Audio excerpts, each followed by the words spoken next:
Order. Tabling of documents. Dépôt de documents. Introduction of government bills. Déclaration de ministre. Statement by ministers. From interparliamentary delegations, l'honorable. The honourable member for Pierrefonds-Dollard. Thank you, Mr. Speaker. Pursuant to Standing Order 34.1, I have the honour to table in the House in both official languages the report of the Canadian branch of the Assemblée parlementaire de la francophonie concerning its participation in the France-Canada Symposium on the impact of France and Canada after 400 years in Paris, France, March 7th and 8th, 2008. Thank you, Mr. Speaker. The honourable member for Don Valley East. Thank you, Mr. Speaker. According to Section 34.1, it's my pleasure to present in both official languages the report of the Canadian Parliamentary Delegation to the 16th session of the Steering Committee of the Parliamentary Conference on the World Trade Organization, held in Geneva, Switzerland, 3rd October 2007. Rapport de délégation. Reports from interparliamentary delegations. Reports from committees. Dépôt de Introduction of private members' bills. First reading of Senate public bills.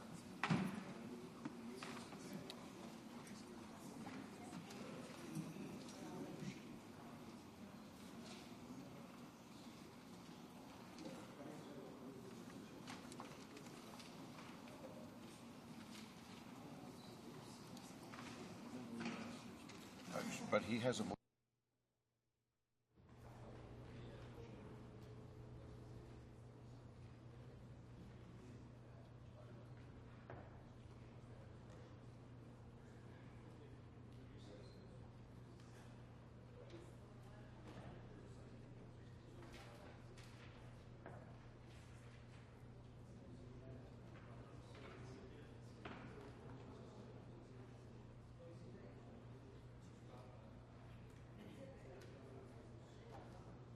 I could seek consent to move to petitions, and we'll come back to motions in a few minutes. Is that agreed? Présentation de pétitions. Presenting petitions. The honourable member for Burnaby Douglas. Thank you. Thank you, Mr. Speaker. I'm pleased to table petitions signed by many residents of Greater Vancouver, including a number who live in Burnaby Douglas.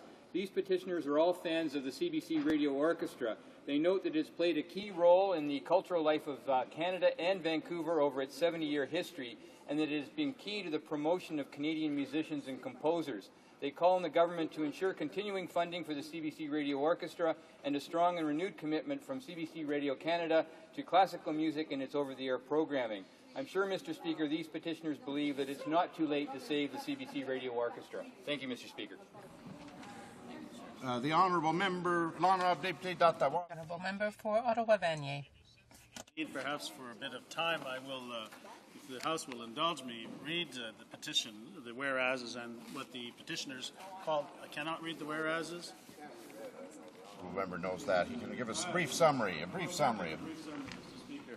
This is the sixth in the series of petitions that I hope will come to fruition by having the government respond positively to them. But these are people from the city of Ottawa and the National Capital Region asking the government to direct the National Capital Commission to proceed to a detailed assessment of an interprovincial bridge linking the Kanatech Industrial Park to the Gatineau Airport, both in the east of our respective cities, which is also known as Option 7, if you will, of the first phase of the Interprovincial Crossings Environmental Assessment. That phase, Mr. Speaker, has, we're waiting for the final report of the consultant, but has proposed that a bridge be built at a certain location, which would essentially cause further problems, because this seeks the removal of heavy truck traffic from the core of the nation's capital. And every self-respecting city has a ring road, so there's a need to build a bridge, perhaps even two bridges, but in the appropriate location so that eventually there'll be a ring road around the National Capital Region, and the petitioners are asking the government to take the appropriate action in directing the NCC to do the right thing. Thank you. Présentation Presenting petitions. for Yukon. Merci, Monsieur le Président. Thank you, Mr. Speaker. I have a petition here from hundreds and hundreds of people from the quaint Ontario communities, Finch, Chrysler, Apple Hill, Cornwall, Berwick, Avonmore, Monkland, Roxborough, Moose Creek, and Maxville. And what they point out is that gas prices at the pump are not indicative of the true cost of gas. That when gas prices go up, they go up immediately, but when they go down, gas prices at the pump don't go down. And considering that there's 5% GST, 10% federal excise tax, and 14.7% provincial tax, they would like the federal government to reduce federal taxes and put in a mechanism where companies would have to justify a proposed increase in gas prices and also give a 30-hour notice of that increase and declines in gas. And when the price of a barrel of oil goes down, that would automatically go down at the end of the stock market's close that day. Thank you, Mr. Speaker. Presenting petitions. Questions on the order paper. The Honourable Parliamentary Secretary to the Government House Leader. Thank you, Mr. Speaker. I ask that all questions be allowed to stand. Agreed, and so ordered. The Chair has notice of a question of privilege from the Honourable Member for Malpeque, and I'll hear him now. Thank you, Mr. Speaker. I'm rising on this point of privilege related to a letter which was sent under the franking privileges of the Parliamentary Secretary to the Minister of Agriculture responsible for the Canadian Wheat Board, the member for Cypress Hills Grasslands. The letter, a copy of which I am prepared to table, was sent to a number of individuals, farmers in fact, and organizations in Western Canada. The letter of which I have a copy is directed to those producers. I'd like to quote, Mr. Speaker, from that letter. Quote, "A change in leadership around the Board of Directors table would mark a new era of opportunity in Western Canada. Your vote can make that happen," end of quote. The member then makes reference to the individuals he is advocating for, and I'll quote again from his letter, quote, "Together we can bring marketing choice to Western Canada.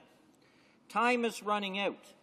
Vote for Sam and Walter today and mail or fax it back to Mars, Norris, Penny," end of quote. Mr. Speaker, I believe this is a very, very serious breach of parliamentary privilege and a breach of democratic principles in this country. The letter calls from a parliamentary secretary who has access to a confidential information from the Canadian Wheat Board. Is he or is he not using that list that should remain confidential to target a political agenda within his own riding? And I understand other members of the Conservative Party are also sending out letters. So, Mr. Speaker, 2 points here. One is the parliamentary secretary breaching his oath of office and using confidential lists for political purposes. Two is the parliamentary secretary breaching the rules of this House and using his franking privileges for political purposes and getting to his ideology and marketing choice. I mean, Mr. Speaker, what would happen if we in this House, in the next provincial election, in any province, used our franking privileges day in, day out to mail out and advocate for a certain politician? I mean, we do know that the government, that the Minister of Agriculture has lifted third-party spending rules, and that allows the big grain companies and others to work for their opponents, which is against, I believe, individual farmers.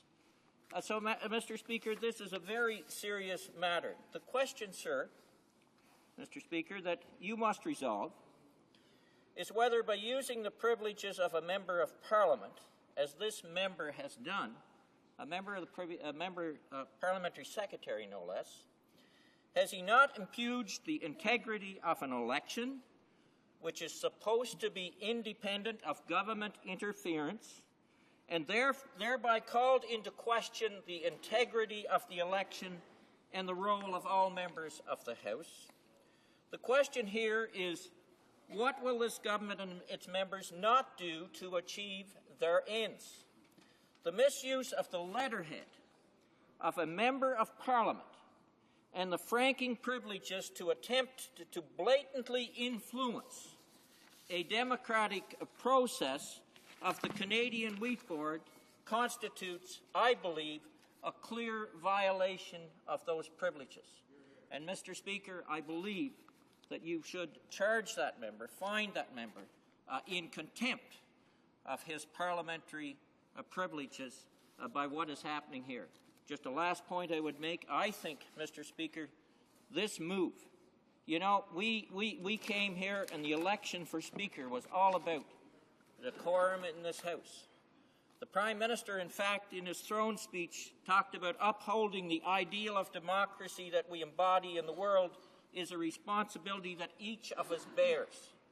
I believe the member for Cyprus, the Parliamentary Secretary, the Minister of Agriculture, undermines what we're talking about in terms of the ideal of democracy because he's taking away fairness and equal rights in terms of a democratic election for directors of the Canadian Wheat Board. And he's undermining the very thrust of what the Prime Minister talked about in the throne speech. This is an extremely serious issue and can't be allowed to continue, and I ask you to rule, Mr. Speaker, in that way. Thank you very much. The Honourable Parliamentary Secretary to the Government House Leader. Thank you very much, Mr. Speaker. I'd like to respond, if I may, to the member from Malpeque's point of privilege. Number one, Mr. Speaker, I would point out to you, points of privilege are designed for one very important reason, and that is if a member's ability to do his or her job has been impeded or thwarted somehow, then that is a point of privilege. That doesn't hold water in this case, Mr. Speaker, whatsoever. I see nothing in the presentation that the honourable member from Malpeque made just a few moments ago that would even suggest remotely that the letter sent out by the honourable member from Cypress Hills Grasslands impeded the honourable members from Malpeque's ability to do his job. Secondly, Mr. Speaker, is the member from Malpeque honestly suggesting that the Speaker of this House should censor members' communications? I hope that's not what he's suggesting, Mr. Speaker, because after all members have the ability to communicate with their constituents. Thirdly, Mr. Speaker, the member from Malpeque seems to be suggesting that somehow the member from Cypress Hills Grasslands used a confidential list.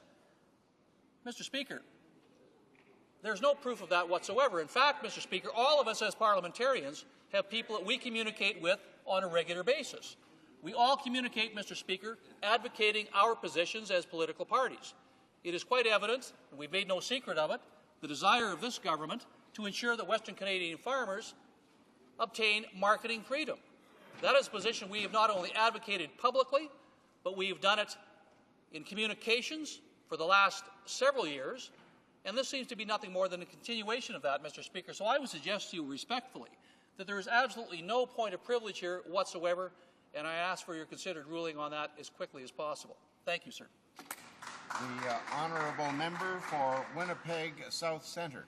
Thank you, Mr. Speaker. And I too would like to add to the question of privilege put forward by my colleague, the member from Malpeque. I too have received a copy of the member from Cypress Hills Grasslands letter that was sent out to a number of individuals and organizations in Western Canada. I too wonder about the where the list came from. We've heard about lists that this government has and the abuse of lists in sending them to communications to members of the community. After review of the letter, which I too have a copy of, I find it to be in clear violation of members' franking privileges. In the letter of question which has been tabled, the member,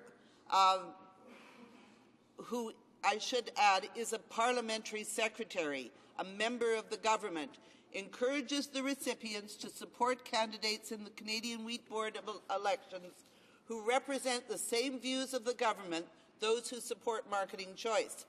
The mailing, as you've heard, was sent on members' parliamentary letterhead and was mailed through taxpayers' dollars through the members' franking privileges. This member is clearly using his member's office resources to interfere and influence the Canadian Wheat Board director elections so that his views can be represented at the table. It is, to my mind, a clear example of political interference. The member has abused his privileges as an MP and, more importantly, as a parliamentary secretary for the Canadian Wheat Board. Members do not send out endorsements for their provincial colleagues in provincial elections, for municipal colleagues in municipal elections, because it is indeed a violation of our privileges. I would submit, Mr. Speaker, that this is no different. I would also submit, Mr. Speaker, that this brings the whole House of Commons into disrepute. Again, I ask, where did he get the list? His interference, in my view, is unethical, as the member, as I've said before, is a parliamentary secretary and has a direct interest in the outcome of the election. Some of you might have noted in the Winnipeg Free Press this morning, it was stated he would like to see members elected, and I quote, who can work with the government after the election, end of quote. This is the mindset of this government, Mr. Speaker. Is he saying that this government will not work with members who do not hold the same views as the government on the Wheat Board? The member clearly wants his allies on the board as he explicitly endorses two candidates, one of whom, as stated in the letter, and I quote, was seen as instrumental in brokering the merger between the Canadian Alliance and the Progressive Conservative parties. This individual is Sam Magnus. The Conservative government and this parliamentary secretary are continuing their assault on the Wheat Board, trying to dissuade voters against specific candidates. Recently, a group calling itself Market Choice Alliance complained that two unsuccessful Liberal candidates were running in the election, but made no mention of the fact that two Conservatives were running to be on the board. This doesn't sound, Mr. Speaker, like nonpartisan work. They, along with the member for Cypress Grass Hills, will do anything in their power to get their way. The member has blatantly interfered in the democratic process of the Canadian Wheat Board, and I believe he has clearly misused his privileges as a Member of Parliament. Like my colleague, I believe this member should be found in contempt. I think that it is incumbent upon you to censor the abuse of communications that this member has entered into, and I respectfully ask you to do so. Thank you. Is the honourable member for Yukon Rising on the same point? Yes, thank you, Mr. Speaker. I think it's shameful that the Deputy House Leader would become complicit in this by trying to defend this activity. He also suggests it's not within your jurisdiction. Well, Mr. Speaker, in your jurisdiction are the costs of running Parliament. And if someone is abusing the franking privileges and their letterhead, which are costs of Parliament, it is definitely within your jurisdiction. But my main point is that I'd like you to investigate as well as if this is not breaking a law or the spirit of the law. When Parliament creates an organization that has democratic elections, then why would someone try and influence those elections at taxpayers' expense? That's hardly within the spirit of the law and maybe breaking the law. It's not for the Speaker to investigate breaches of the law. That's for other officials to do. But I will take this matter under advisement and to consider the issue. There may be further submissions later, but I'm certainly prepared to look at it in detail and come back to the House in due course. Now, on motions, is there a motion? I know the Chief Government Whip spoke to me and we skipped motions by consent in order to revert. And I'm prepared to revert now if the Chief Government Whip indicates he wants to propose a motion to the House at this time. The Chief Government Whip. Mr. Speaker, there have been consultations between parties and there's general agreement that I present the following motion. That the standing orders be amended as follows. By replacing Standing Order 104.2 with the following. 104.2, the standing committees which shall consist of the numbers of members stipulated below and for which the list of members are to be prepared, except as provided in Section 1 of this standing order, shall be on A. Aboriginal Affairs and Northern Development, 12 members. Access to Information, Privacy and Ethics, 11 members. Agriculture and Agri-Food, 12 members. Canadian Heritage, 12 members. Citizenship and Immigration, 12 members. Environment and Sustainable Development, 12 members. Finance, 12 members. Fisheries and Oceans, 12 members. Foreign Affairs and International Development, 12 members. Government Operations and Estimates, 11 members. Health, 12 members.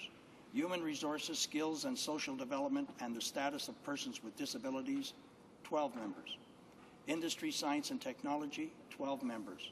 International Trade, 12 members. Justice and Human Rights, 12 members. National Defense, 12 members. Natural Resources, 12 members. Official Languages, 12 members. Procedure and House Affairs, 12 members. Public Accounts, 11 members. Public Safety and National Security, 12 members. Status of Women, 11 members. Transport, Infrastructure and Communities, 12 members. And Veterans Affairs, 12 members. By replacing Standing Order 108.3b with the following. 108.3b, citizenship and immigration shall include, among other matters, the monitoring of the implementation of the principles of the federal multiculturalism policy throughout the Government of Canada in order, 1, to encourage the departments and agencies of the federal government to reflect the multicultural diversity of the nation, and 2, to examine existing and new programs and policies of federal departments and agencies to encourage sensitivity to multicultural concerns and to preserve and enhance the multicultural reality of Canada. 3, by replacing Standing Order 108.3d with the following. 108.3d, Human Resources, Skills and Social Development and the Status of Persons with Disabilities shall include, among other matters, the proposing, promoting, monitoring, and assessing of initiatives aimed at the integration and equality of disabled persons in all sectors of Canadian society. That the Clerk of the House be authorized, where appropriate, to redirect after consultation any references to any committees that have already been made at the time of the adoption of this order. Does the Chief Government Whip have the unanimous consent of the House to propose this motion? Agreed. La Chambre l'a entendu. The House has heard the motion. Is it the pleasure of the House to adopt the motion? Agreed? Motion carried. Okay, orders of the day. Order du jour. Ordre émanant du gouvernement. Government orders. Resuming debate and the address in reply to the speech from the throne. Resuming debate. The Honourable Member for Sherbrooke. Thank you, Mr. Speaker. First of all, I would like to thank the constituents of Sherbrooke for showing their confidence in me, in giving me a 5th mandate. This mutual respect and this mutual confidence has enabled me to be re-elected. And if I may, I would like to congratulate all of my colleagues in the Bloc Québécois who I am convinced have this relationship of trust with their constituents, because they are the only ones who really represent their interests and aspirations for Quebec. I'd also like to, of course, congratulate all of the other MPs as well. And Mr. Speaker, I'd like to congratulate you on your re-election. Further to your election, we can hope that there will be better decorum in the chamber. We saw a good example yesterday of a good example where a speaker had ensured that decorum was maintained. But, Mr. Speaker, during the election campaign, things were said, but not much has changed.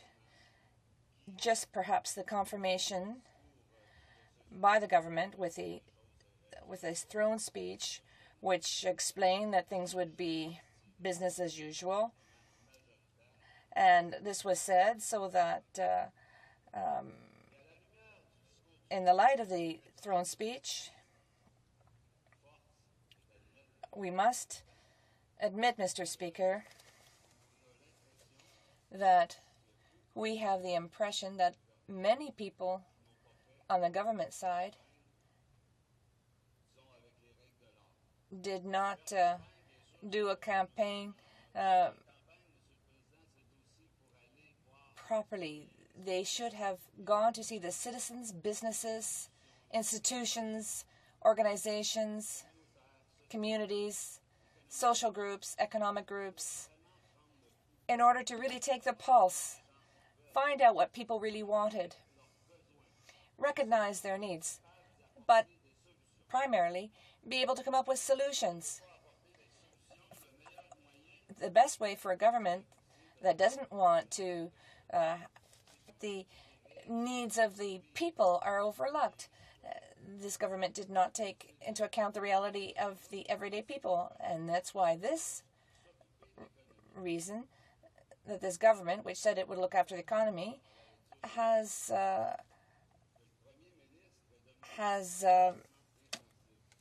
shown that it is completely insensitive to the needs of the people and to the needs of the economy. The Prime Minister did not learn any lessons from the results of the election in Quebec. And as my leader said, this throne speech was the image of what was said during the last Conservative convention. As an aside, Mr. Speaker,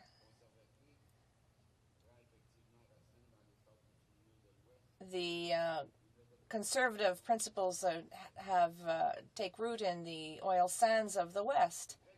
It's very disappointing, Mr. Speaker. The Prime Minister didn't show that he was up to scratch. He promised that we would have a throne speech based on focusing on the economy, but we had just the opposite. As for the forestry sector, well, the Prime Minister is going to continue on as if nothing has changed, but in fact the situation is disastrous. There is absolutely no mention of improving an EI system or no talk about creating a program for older workers. What can we do to help retirees who are affected by the economic crisis? No mention is made of this, which shows a lack of sensitivity. The Prime Minister demonstrates that he has learned nothing in Quebec, and he has simply multiplied the number of irritants. He persists with his cutbacks to economic development organizations. He continues trying to push ahead repressive legislation for young offenders, and he wants to do away with the gun registry. And what about this Securities Commission? He doesn't even mention the word Kyoto in this speech from the throne. He continues with this effort to reduce the political weight or clout of Quebec. And nothing for the fiscal imbalance and the transfers for education, and there's a need to now cap equalization payments. There are talk of military expenditures, but there are no parameters that are set. No mention of the federal spending power. This speech from the throne, Mr. Speaker, does not take into account the Quebec nation, nor does it take into account their interests or values. The openness that we would have liked to have seen was totally absent. The worst is the total insensitivity with respect to the impact of the crisis on citizens. That's why we are against this speech from the throne. This notice of intention is very vague, very ambiguous. The throne speech ignores the tremendous problems facing the manufacturing and forestry sectors, whereas there are thousands of people who have been affected by this and are looking to the federal government to find some type of solution to help them out. We expected the government to take action. By triggering an election, the government simply postponed its responsibilities and any action on the economic crisis.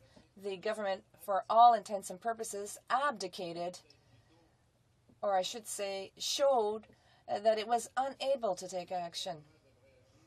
The government needs to take action, and it has the means to take action. All that's missing is the political will. The Bloc Québécois has this week proposed a three-pronged plan to help the economy recover and help the people.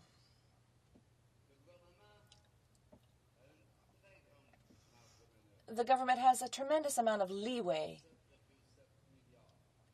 $3.7 billion that could be spent over 2 years.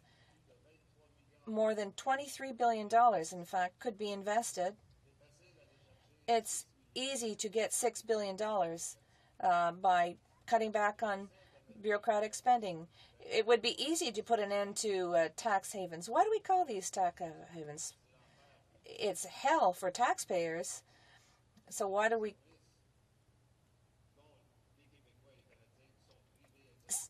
Services are being... Canadians are being deprived of services because of these fiscal diversions allowed by the tax havens. And of course, preferential treatment is always given to the oil companies. We could use the surplus in the CMHC. Mr. Speaker, there are other ways that would cost nothing and that would help us deal with the situation. We could encourage and support industry in our regions. Of course, there's preferential procurement. There are rules that could be used to help that would compel people to use Canadian forestry products in construction in Canada. And then there's things we could do for the employment insurance system. Mr. Speaker, you're signaling that I have very little time remaining, and that's why I'm conscious. I'm saying that I'm conscious of the needs of the people in Sherbrooke. And during the last election campaign, I heard about various aspects that I'd already heard of, but primarily, we have to really pay attention to the social health of citizens. The EI system has not been resolved. People should at least be able to live with dignity from their EI benefits. There's a whole issue of affordable housing, Mr. Speaker. There are thousands of families in my region who have real needs for affordable housing. I could have continued talking further on this, but I have no more time left. Questions and comments. The Honourable Member for Lévis-Bellechasse. Thank you, Mr. Speaker, and I'd like to congratulate you on your appointment. I'd also like to congratulate the member opposite on his re-election. I listened to his speech carefully, and our speech from the throne will enable us to take action, ensure that our country is in a better position to deal with the economic crisis. We are going to accelerate infrastructure spending and investments in Quebec and in Canada. These are projects that will be good for our communities, and perhaps this will have a real impact. For example, in my riding, there are some ecotourism projects that could become feasible. It seems to me this speech from the throne will enable our economy to maintain our buying power. We have taken measures for seniors. We have increased limits for seniors. These are all kinds of measures that we've taken. We believe that it's important to ensure that our seniors, our families, our business, and the Quebec manufacturing sector be given the tools to deal with the economic crisis. So my question to the member is, how is it that you're not going to be supporting the accelerated investment in infrastructure when, in fact, all of Quebecers have been asking us to speed up these investments in infrastructure? The Honourable Member for Sherbrooke. Thank you, Mr. Speaker. Indeed, investments in infrastructure is an important aspect to enable us to maintain a reasonable economy, and particularly it will help people who are in need. We have seen as far as the government program is concerned, there are some shortcomings. Yes, the program needs to be accelerated, but Quebec has to have a say over what goes on. We have to adjust the tax to municipalities, and these aspects are not present. But there's such a hidden agenda in this speech from the throne. The speech was quite vague and may attract some individuals, but there were so many aspects that were missing from the speech. Yes, the economy, we need to help the economy, but it has to be there to help people. Yesterday, my colleague from Blainville asked, there's $50 million in procurement in the government side, and it wouldn't cost the government a penny if it were to, within its Canadian market and goods and services that the government have to pay for, to give preference to our companies. That, Mr. Speaker, would ensure, and it wouldn't cost the government a penny, and it would give a boost to our economy in Quebec and in Canada. So there are some things that can be done that will help Quebec partially, but it won't. There were other items there were other aspects that were left unsaid in this speech. We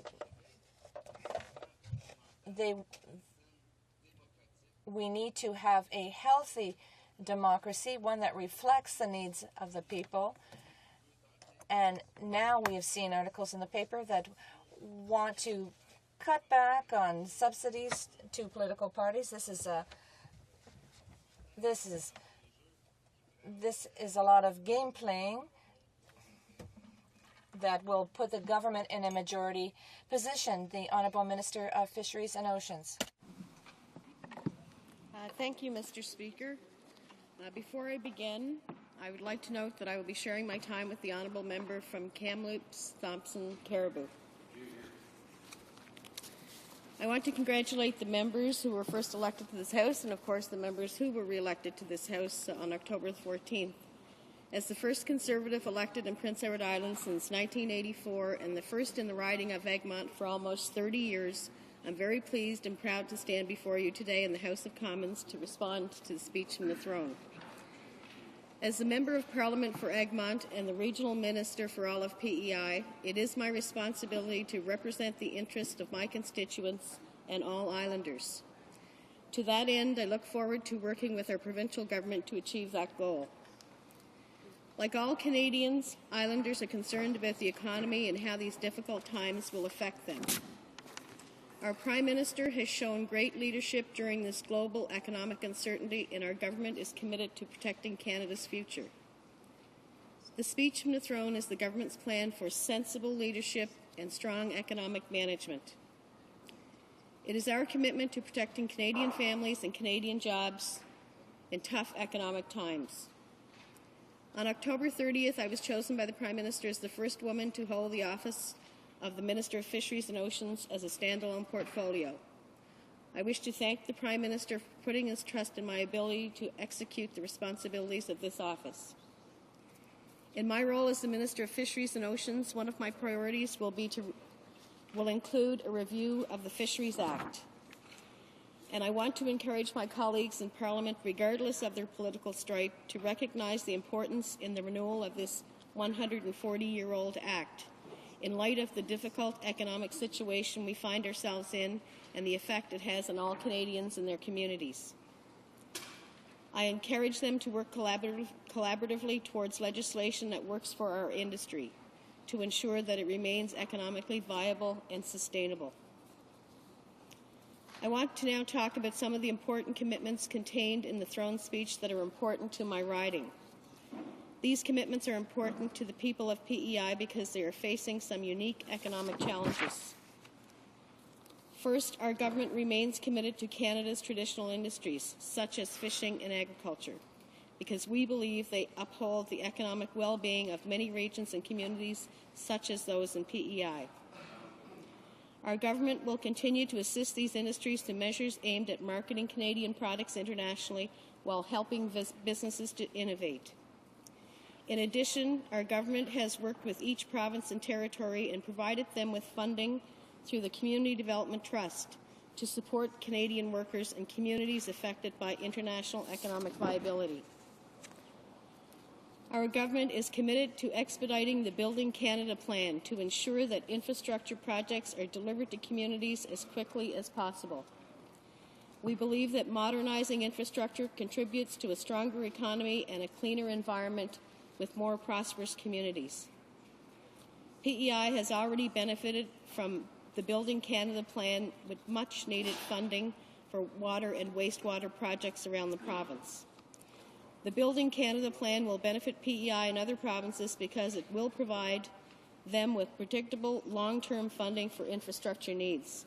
And Mr. Speaker, this government's commitment to infrastructure funding represents the largest infrastructure commitment ever to Prince Edward Island. During these tough times, PEI farmers need to know what will be done to help farming remain viable in PEI and in Canada. Our government will continue to strongly support supply-managed sectors at home and in international negotiations. The government is implementing its new Growing Forward programs which are focused on results, reflect input from across the sector, and are tailored to local needs. Most importantly, Growing Forward is a plan to build agriculture for the future and will enable provincial flexibility, which is very important, within national standards to support Canada's farmers and agriculture sector. Mr. Speaker, this government has strongly supported the fisheries on PEI and across Canada. For years, the industry was seeking a capital gains exemption on their license transfers. For most, this is their retirement fund, Mr. Speaker. They have no pensions, and our government has delivered to fishers on that item. We have provided more permanent funding of $20 million annually to small craft harbours, and we have hired more than 165 new fisheries officers over the last 3 years. Our government has supported wind energy initiatives in PEI, which has supported PEI in becoming a leader in wind energy production. We have a thriving aerospace sector in PEI with hundreds of people from my riding working in this area, and it is expanding steadily. There have been a number of initiatives that our government has undertaken to assist workers in Canada. The Community Development Trust, which I mentioned earlier, also supports a wide variety of initiatives aimed at job training, at skills development, and community transition plans that will foster economic development and create new jobs. The Targeted Initiative for Older Workers, which is a federal provincial employment program that provides employment activities for older workers and helps them stay in the workforce. This, Mr. Speaker, it has been very well received on Prince Edward Island. Labour market agreements with provinces to address the gap in labour market programming for those who do not qualify for training under the EI program was also well received, Mr. Speaker. This problem was evident as I would often speak to people who felt that they were in dead-end jobs which they could not afford to leave because they didn't qualify for assistance under the EI program. I would like to also share with the House that one of the most well-received programs that our government has implemented was the pension income splitting for seniors. This made a significant difference to many seniors in our province. I also want to salute our government's commitment to our country's veterans. They are a big part of all of our communities in this House, and I'm proud that this government has shown support to the veterans by enhancing the Veterans Independence Program and establishing the Office of the Veterans Ombudsman. Mr. Speaker, I would be remiss if I did not thank the voters of Egmont and the many, many volunteers who worked tirelessly on my campaign during the election. It was a true exercise in democracy and an example of what makes Canada such a great country. The election results came down to the very last poll. My opponent requested a recount, which was carried out shortly after Election Day.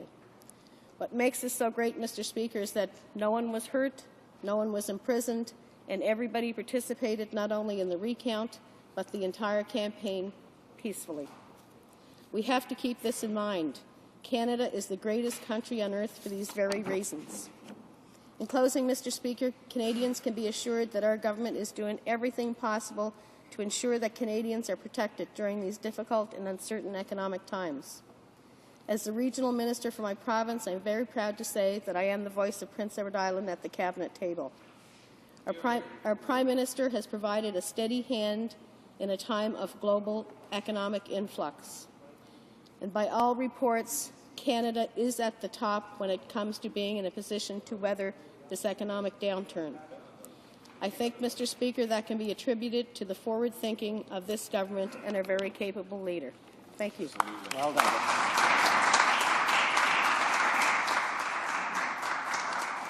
Questions and comments. The honourable member for Malpeque. Thank you, Mr. Speaker. I'm pleased the minister mentioned in her remarks PEI farmers. However, she talked about the Prime Minister, and this is the same Prime Minister that we've lost 85% of our hog farmers in Prince Edward Island in the last year. This is the same Prime Minister that beef farmers are in trouble. And this is the same Prime Minister who insulted Prince Edward Island potato and cash crop farmers with offering them 1 cent a pound for water-damaged crop.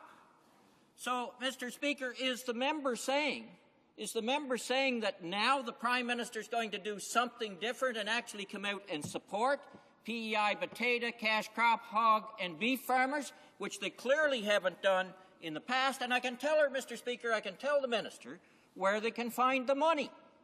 You now have, as was asked yesterday, you now have the most bloated cabinet since the Mulroney days. More cabinet ministers than since the Mulroney days. $20 to $30 million wasted on political contingency funds by the new cabinet for political purposes. If your Prime Minister is showing sensible leadership like the minister claims, then, Mr. Speaker, is the minister willing to make a commitment today that she will work to get that, to reduce the size of that cabinet so that the money can be spent in sensible places instead of the Prime Minister's ideological agenda for political purposes? I heard the honourable member from Malpeque use the second person in addressing some of his remarks. I just remind him to use the third person at all times. The Honourable Minister of Fisheries and Oceans.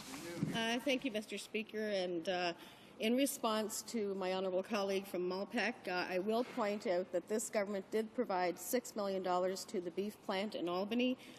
They did provide $12 million to potato farmers that were in desperate need of funding.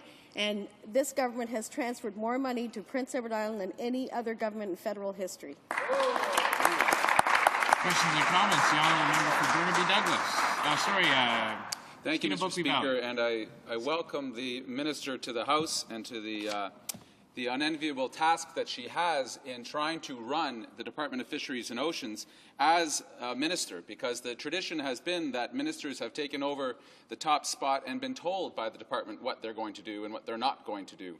I hope her steady hand is different, because in the north coast of British Columbia, we have lost upwards of 80% of our commercial fishing fleet in the last 7 years. We have watched the decimation of fish stocks and the mishandling of the entire industry by the department, where decisions are made by the 1,850 bureaucrats here in Ottawa, while on-the-ground officers are being cut, 75 last year and more the year before. My question is very simple. One, is the minister willing to consider the fundamental reforms that are required for the fishing industry? Re-looking at the salmon quotas that have been shoved down fishermen's throats, looking at EI reform that can allow shore workers to actually access the program that they've paid into. And also, has the minister been to the North Coast?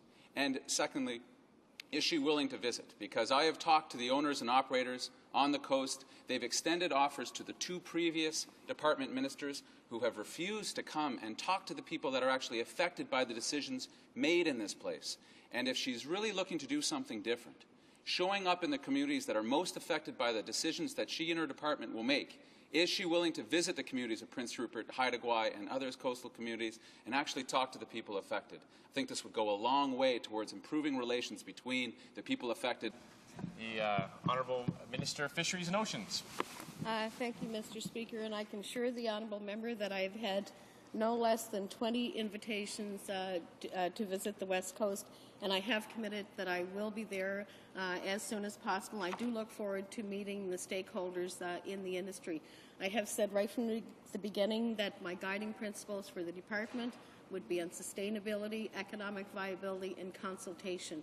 And I think consultation is so important because it's the future of the stakeholders of this industry that we're talking about. So I am committed to consultation with the industry, and I do look forward to getting to British Columbia. There's enough time for There's enough time for a very brief question, the honourable member. For Montcalm, is that correct? Thank you, Mr. Speaker. This morning there were two parts factories closures announced in Ontario, and we know that there have been closures in key sectors in Ontario and Quebec for many years now, forestry industry, so on. We know, though, that when those plants close, like the closure this morning, there are parts that will come in from other countries where they could have been made here at home. What will the minister do to ensure that home products made in Canada will be used and sold in Canada? Has 30 seconds left to respond. Thank you, Mr. Speaker. I know that our government is actively pursuing trade agreements, which we hope will open markets for Canadian products.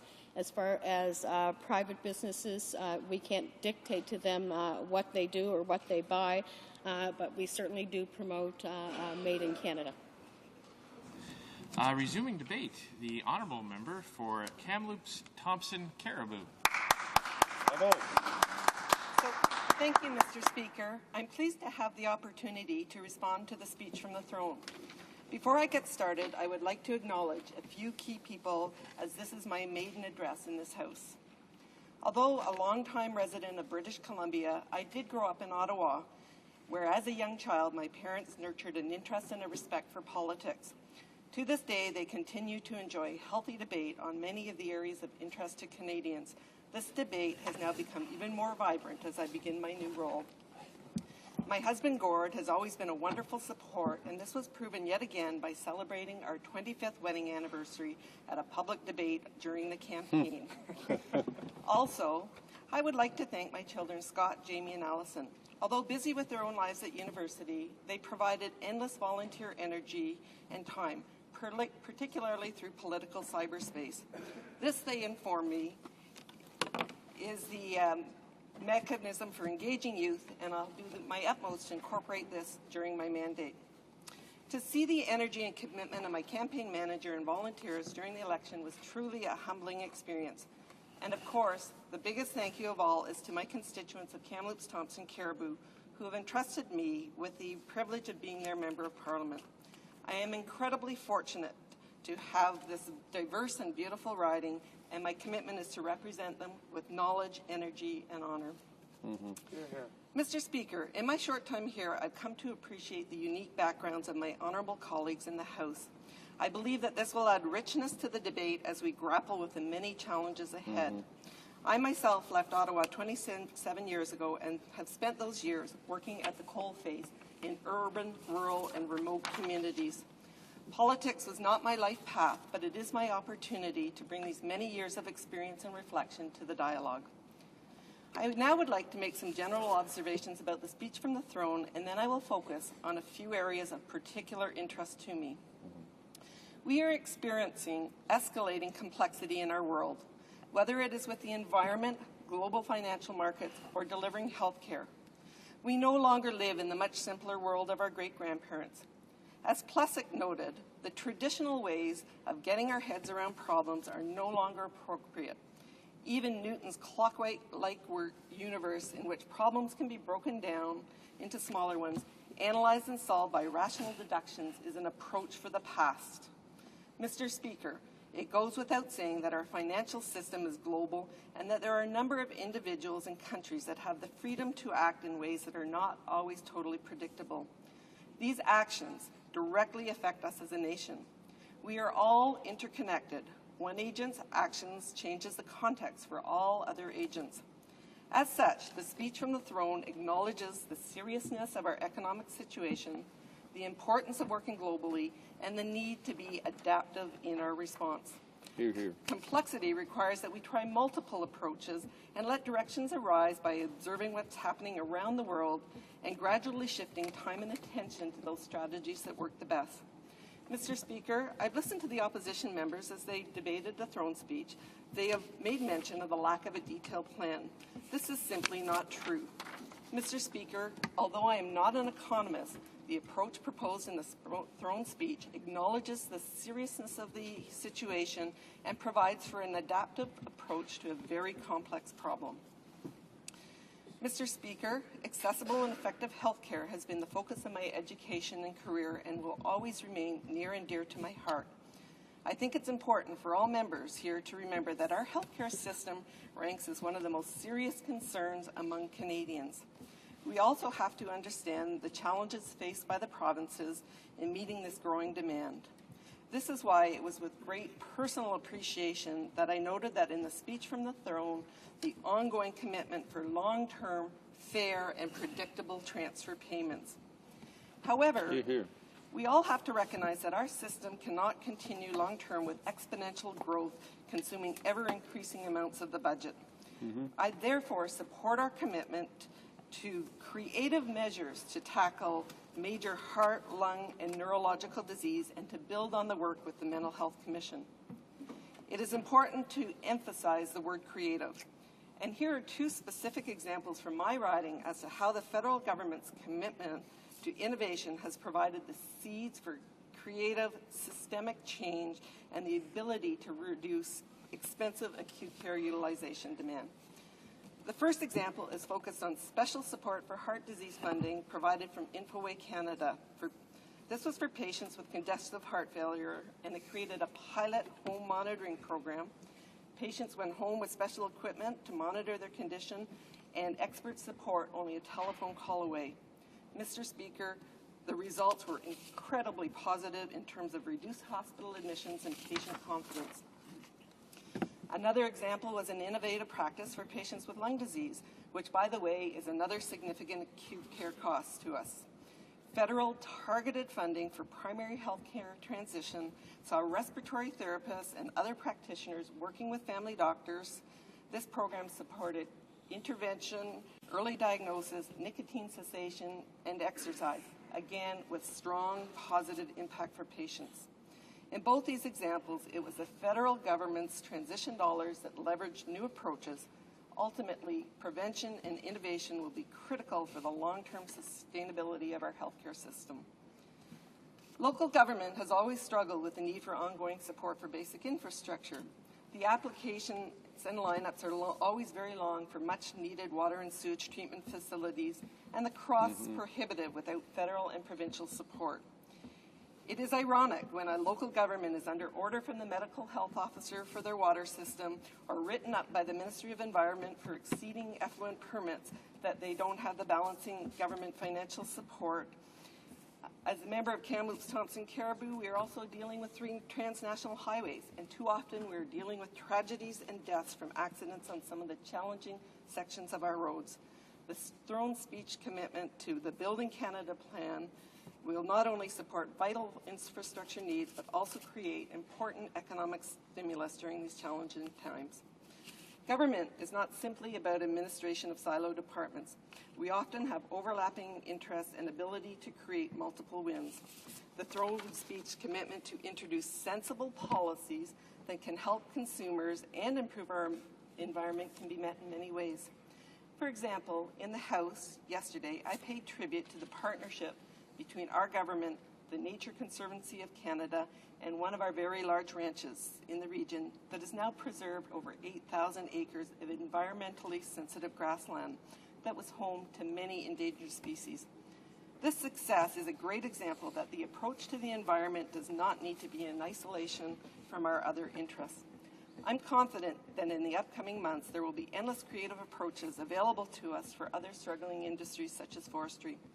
Our government believes in the fundamental ability of Canadians and our industry to adapt to a changing world and will be strategic with this support. My response to the throne speech would not be complete without acknowledging Aboriginal people of Canada and the many bands within my riding. The government's stated commitment to ensure that Aboriginal Canadians fully share in economic opportunities is a critical obligation. Kamloops is a proud base for the First Nations Taxation Commission.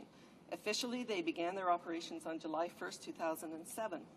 The Commission describes their role as helping to reduce the barriers to economic development on First Nations land, increase investor certainty, and enable First Nations to be part of their regional economies.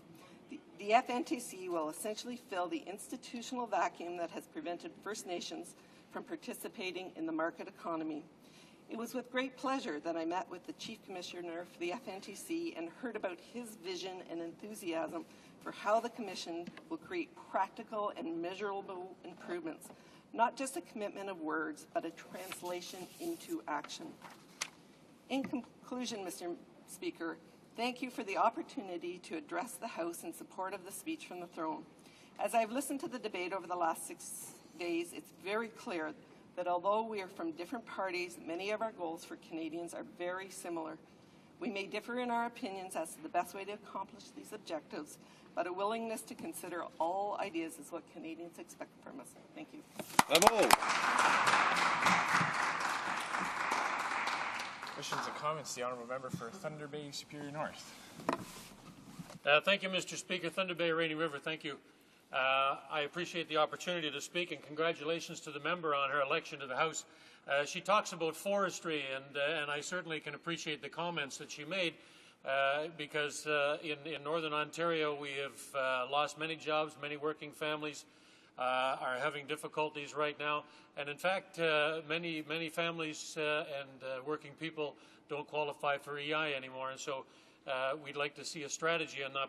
But I'd like to ask a very specific question to the member, and the question is this: will she join me in calling for a national summit on forestry in the very, very near future to talk to all the stakeholders to sort out and to see how we can improve the situation in forestry? The Honourable Member for Kamloops, Thompson Caribou. Thank you, Mr. Speaker, and I also congratulate my colleague in terms of his election to the House. And like him, forestry is a absolutely critical concern to our community. I have many mills, and much of that industry is within my riding, and they have been very, very grateful to the support that's been provided to them through the Western pine beetles, through action plans. And, you know, I am confident that we are going to work together as a government to continue to deal with the issues around the forest industry in a positive way. Thank you. Questions and comments? The Honourable Member for Malpeque. Thank you, Mr. Speaker, and I too congratulate the member on her election, and I am glad that she did at least raise a concern about struggling industries. Because there certainly is a lot of industries struggling out there at the moment. But what we're hearing from the government, and although there's great words in the throne speech, as everyone knows, it's an outline. It's not really a book of substance. The word seems to be recently that while the United States president-elect in the United States, although he's not even president yet, he's talking about a stimulus package for those industries. We're hearing from this government, which said great things in the throne, some things in the throne speech that made sense. They're basically saying that there won't be an immediate stimulus package. So I'm wondering from the member, is she willing to encourage her government to get with it, that there's people in unemployment, forest industries have shut down in many areas, the auto industry's in trouble, the agricultural industry's in trouble. Is she willing to pressure a government to get with it? There's a crisis now. They can't wait. And I might say as well, Mr. Speaker, that the previous Speaker, the Minister of Fisheries and Oceans, although she had the $6 million right in terms of assistance to the beef industry, it hasn't been paid out. It was committed the February before last. So we need to see not just money being committed, we actually need to see the money on the ground before it'll do any good. So would she encourage your government in that way to get with it, get on the game, and get the money out there right now with a stimulus package? The honourable member for Kamloops, Thompson Caribou. Thank you, Mr. Speaker, and I think it would be very important to also recall that we actually have stimulation packages. Here, we here. took proactive measures. We have decreased the GST. Yeah. We have lowered Absolutely. business taxes for small businesses, for personal businesses, for That's right. corporations. And indeed, some of the OECD nations are now following our lead, and we are in a better position.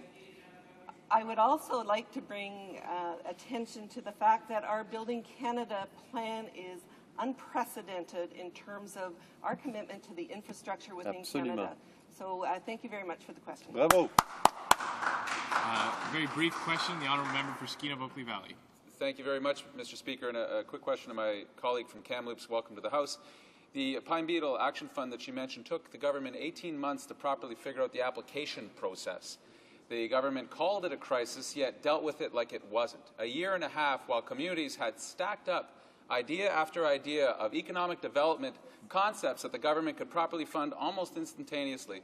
When the minister was questioned about this at the Union of BC Municipalities, he said he had no idea that this had taken place. He said, why don't communities go back and think about something that they could possibly work on? Is the government committed to actually making announcements that are followed by the action that are described in those announcements in some sort of considerably less order of time than The honourable member for Kamloops, Thompson Caribou. Thank you, Mr. Speaker. And after many years of inaction by the Liberal government on the Western Pine Beetle issue, I'm very proud of our government's record on this. As we speak, we have retraining of forestry workers. We have machines mulching up the supply. We have a number of measures. We have economic diversification measures happening in our small communities. So in our 30 short months of a minority government, we did many, many things in aid of this crisis that the previous government had failed to do. Thank you. Resuming debate, the honourable member for Etobicoke North. Thank you, Mr. Speaker. I will be splitting my time with the member for Scarborough Centre. Mr. Speaker, I am humbled to stand in this great hall and to give thanks to the people of Etobicoke North who have given me the greatest honor of my life.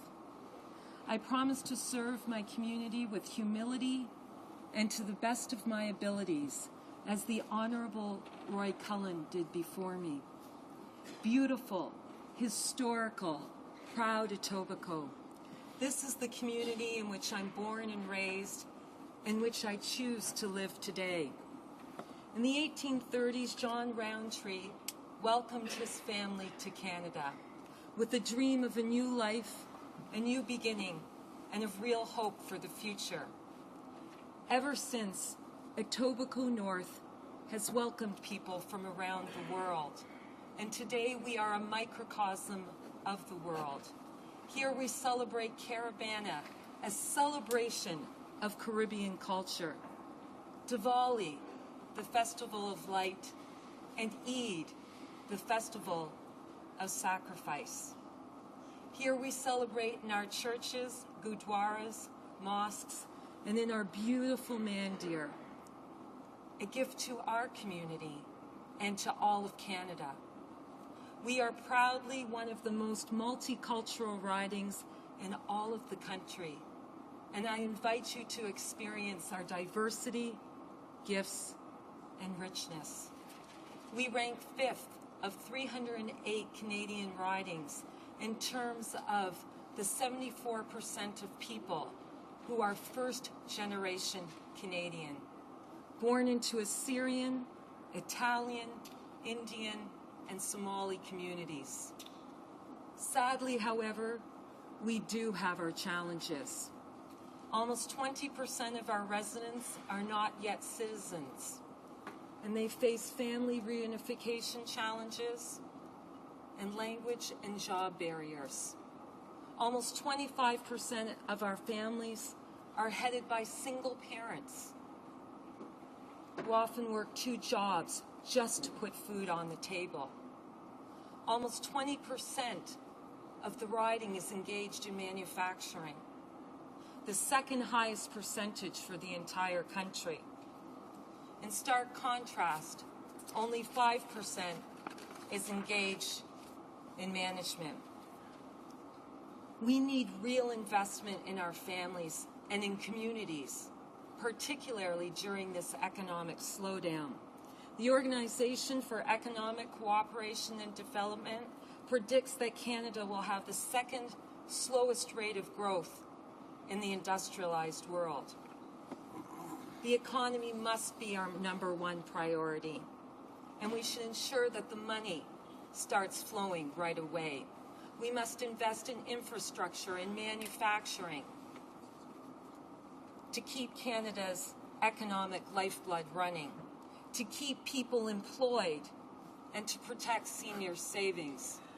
At the same time, we must protect our most vulnerable citizens, the 550,000 Toronto households that live below the poverty line. It is therefore prudent that we draw a lesson from the corporate world, namely that social and environmental initiatives reap profits. Mr. Speaker, we must invest in our families, as spending on our children is a sure thing. Canadian researchers calculate a 2-to-1 return, economic and social return, for every dollar invested in children. American researchers find a 3 or 4-to-1 return for low-income families. As the former vice chair of the Toronto Foundation for Student Success, I know the face of poverty in Canada's largest city.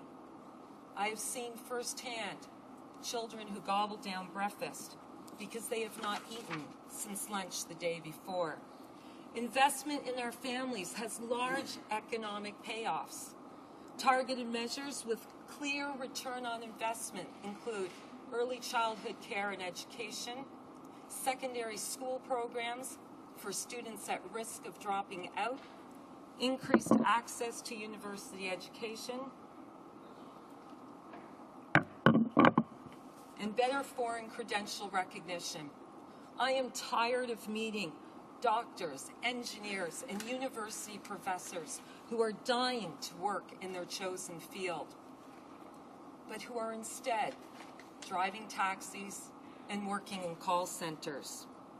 I am particularly discouraged as new Canadians offer direct links to global markets, and we have such shortage in doctors, particularly in family medicine and geriatrics. We simply cannot afford to have marginalized any of our citizens. We must also invest in the health of our seniors. There will be 7.5 million Canadians over the age of 65 by 2025. Population aging has tremendous implications for Canada, as most people wouldn't be able to pay even a fraction of the health care costs they incur. The average hospital stay is $7,000 and does not include cardiac or emergency care. One of the biggest challenges we face is how to keep our seniors healthy, independent, and mobile, and to prevent and postpone disease. A last health point. The World Health Organization predicts a pandemic influenza is inevitable, if not imminent, and will cause 2 to 7.4 million deaths worldwide, Mr. Speaker. The economic costs are estimated at 5% of world GDP, or $3 trillion. We must also invest in violence reduction. We can no longer accept the status quo. The human and economic costs of children killing children or violence against families. Each assault causes unspeakable grief to families, creates instability in communities, obstructs the development of business centers, and reduces trust in government. Each assault costs the economy. Gun violence is estimated to cost $155 billion in the United States alone each year. And the lifetime medical cost to victims is $37,000 to $42,000. Responding to violence diverts billions away from education, health care, and social security. Preventive measures show a good return on investment, often several orders of magnitude. Interventions that target juvenile offenders often result in economic benefits that are more than 20 times, 30 times greater than the corresponding costs. And last, we must invest in the environment, producing less greenhouse gases, less pollution, and reducing waste. Saves our planet, saves lives, and banks money. We can no longer ignore climate change. It is real, it is happening now, and it may be the defining issue of our generation. Mr. Speaker, by 2100 AD, that's your children's lifetime, winter temperatures will soar in the Canadian North. Glaciers will recede, permafrost will melt. Scientists predict major economic, environment, and social costs. Estimating these costs is notoriously difficult, but a group of insurance companies recently put the costs at $300 billion. Scientists also predict co-benefits of reduced greenhouse gas emissions. A reduction of 5,000 premature deaths across the country, and a savings of $1 billion in less emergency room visits, hospital admissions, and lost working days in Ontario alone. Mr. Speaker, in closing, I promise to champion the families of my beloved Etobicoke North and to fight hard for their issues. And I promise to fight hard for Canada. I love this country. Each time I cross the border or touch down in a plane from abroad, I feel the tremendous joy of coming home. And I know I have lived away from this country, heard my anthem, and have been beckoned home. Bravo! Bravo! Questions and comments, questions and commentaires. The Honourable Member for Skeena-Bulkley Valley. Thank you very much, Mr. Speaker, and I welcome my colleague. She's the representative for my parents, so I wish her good luck and work hard. The question I have for her, she talked much about climate change, yet when, and she's a new member, so she is not necessarily burdened with the legacy of her party on this particular topic, yet must bear some responsibility for policies and philosophies that have gone before her, and in particular, that hundreds of millions of dollars left federal coffers for the support of automakers in Ontario, yet with no caveats, no convents at all to require that those automakers produced green vehicles. I can remember imploring the then Minister of the Environment, now her leader, to put some string attached to the money that was coming out of the federal government, to encourage the automakers to make the cars of the future, not the cars of the past. And his response to me was he was unable and unwilling to do that.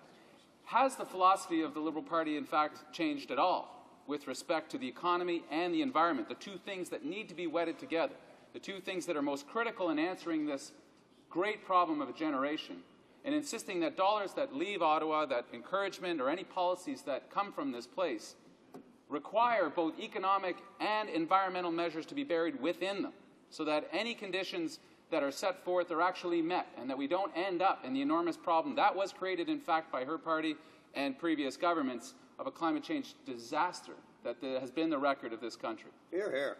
The Honourable Member for Etobicoke North. I thank my colleague for his question, and I hope I will serve your parents to the best of my abilities. Climate change I can't speak to the past. Climate change, this is the party that did sign Kyoto. The environment and the economy are inextricably linked. And I think that was very clear in our platform in the last election. But we really need to talk about the future. And the question should be to the government. The question needs to be to the government regarding climate change and what they are going to do.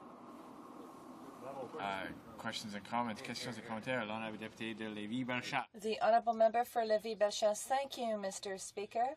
I'd like to congratulate the new member for Etobicoke North on her speech. My question is as follows. In her speech, my colleague talked about issues that were found in the speech from the throne. First of all, the environment.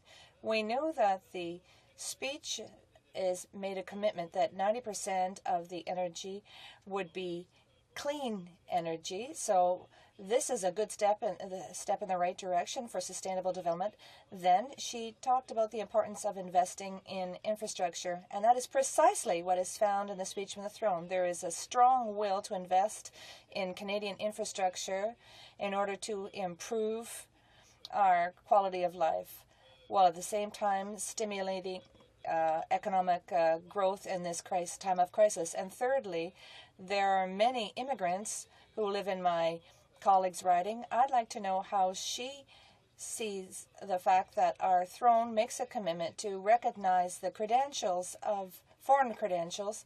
I believe that this is something that will be very good for the people in her riding. So what's her position with respect to the speech from the throne? And does she intend to support these three wonderful measures that are found in the speech from the throne? The Honourable Member for Etobicoke North.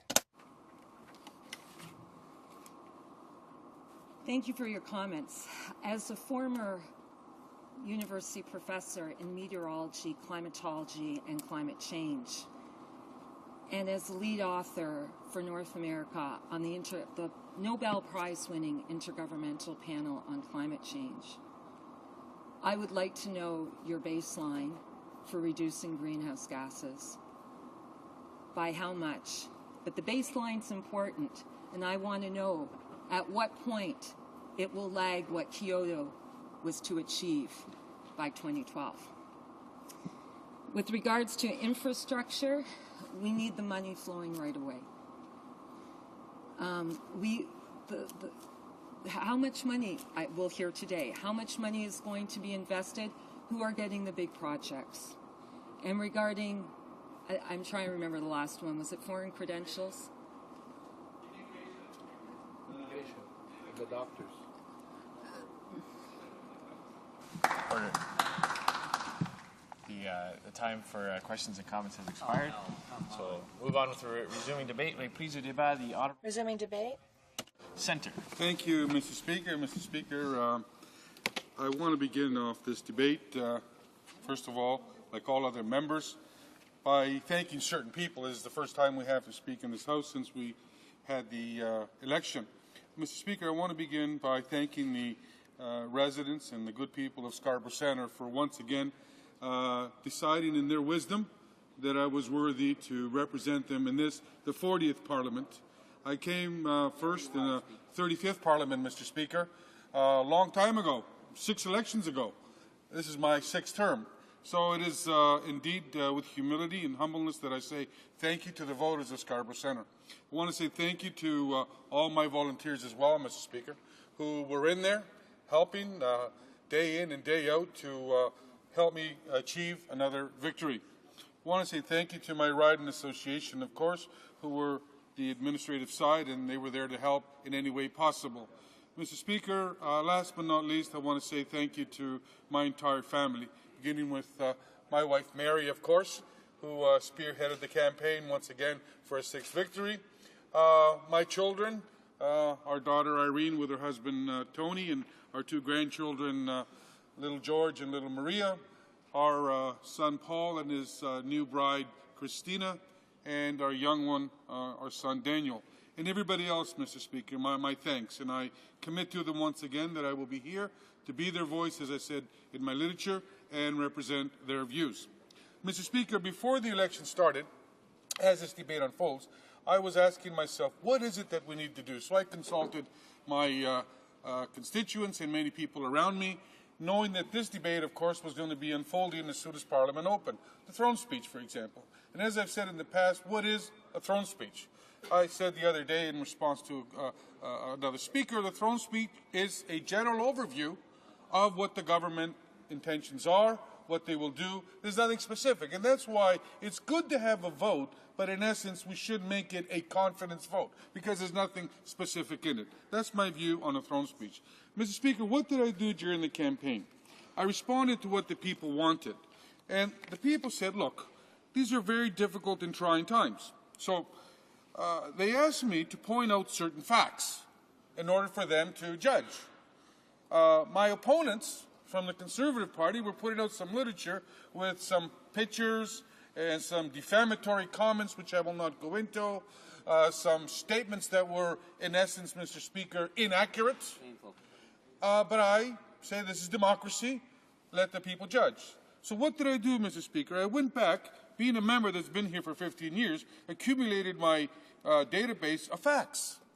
And I took out the books. It wasn't what John Canis, the member from Scarborough Centre, had to say.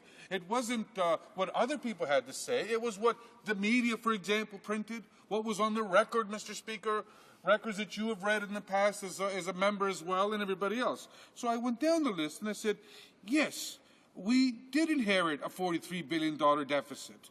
Yes, we did bring down the debt by almost $60 billion and reduce the GDP, debt-to-GDP ratio from 68.5% to 38%, which is what the Conservative Party today is saying. And I'm glad they're pointing it out. Yes, as a Liberal government, Mr. Speaker, we brought 8 consecutive balanced budgets.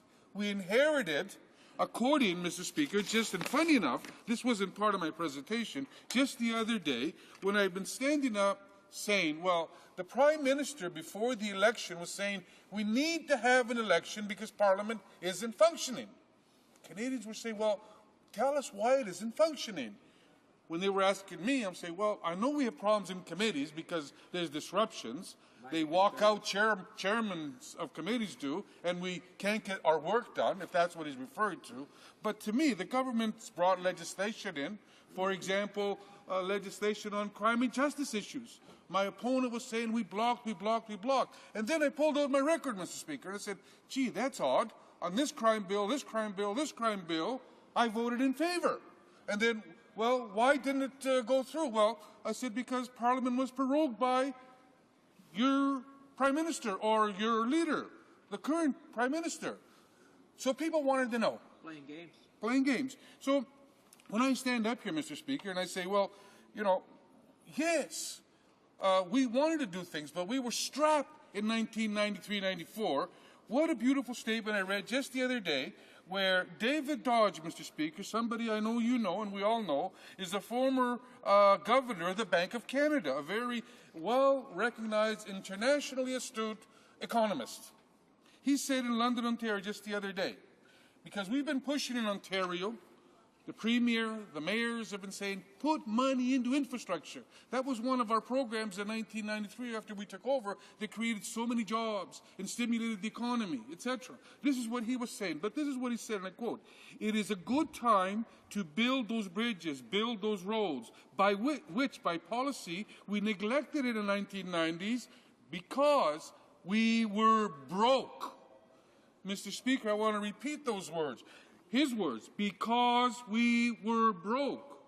This country was unofficially bankrupt. So we had to put our house in order, get the economy rolling, and then once that was rolling, indeed we made those investments that we committed to the people. For example, the Canada Infrastructure Program. I know in my area of Scarborough, for example, Mr. Speaker, the decisions were made from bottom up. They went to the then city of Scarborough and said, what are your needs? They identified those needs, and we supported them in a one-third partnership. So, Mr. Speaker, I went down the list, and I started outlining, for example, they said, health care. Why, Mr. Speaker? As you recall, just before the election, there was a survey that was done. And it said, if an election was held today, what are the 3 most important issues to you as Canadians? Number 1, Mr. Speaker, at 79% of very important, was health care. Number 2, Mr. Speaker, at 75% being very important, was the economy. Number 3, Mr. Speaker, at 61% being very important, was the environment. So I agreed with him. And people that have known me around this honourable chamber for 15 years, I've been saying health care is and will be the most important issue for us here as Canada. When I listened to the auto executives in the United States the other day, I remember as the Parliamentary Secretary to Industry, we had the auto people and everybody else come before our committee. And you know what they said to us, why they were competitive here in Canada and why we had a healthy industry? Because of health care. Because of health care. And we know also, Mr. Speaker, and it is on record, and I put it on paper, some of the statements from the Conservatives members, and if they had their way, along with Mike Harris and his group, they would privatize health care. That's not something I'm saying. That's something that it's come words that were uttered from their mouths, specifically in interviews that are on record, Mr. Speaker. So I went down the list, and I outlined these points to my constituents by pointing out that the largest investment in health care, $58 billion, was made by the Liberal government as a result of the Romano report. Now, Mr. Romano said in an interview with Peter Mansbridge, the Liberals not only met his expectations, they exceeded them. We met that commitment to Canadians, Mr. Speaker. On infrastructure, I mentioned earlier, unprecedented investments that were made. Mr. Speaker, they asked me also to point out why this Prime Minister today had reneged on certain commitments. So I said, well, what commitments? So they asked me to dig out. One of the things they were very adamant about, and they're still asking questions, is we need clarification on this in and out advertising scam from the last election. I said, I agree with you, but the committee's been put on hold. But Canadians, if we believe in democracy, we will allow that to unfold and get to the bottom of it. Canadians, Mr. Speaker, wanted to know what happened with our former Member of Parliament, now 1 minute deceased, Chuck Cadden. Canadians wanted to know why the largest tax increase on income trust at 31% was there. Why seniors lost their future monies. Canadians, Mr. Speaker, want to know why today this government is not putting forth the money that was allocated for infrastructure. Mr. Speaker, in 10 minutes, it's really impossible to say what we want to say. But I look forward to any questions that the opposition or other members might have. Thank you, Mr. Speaker.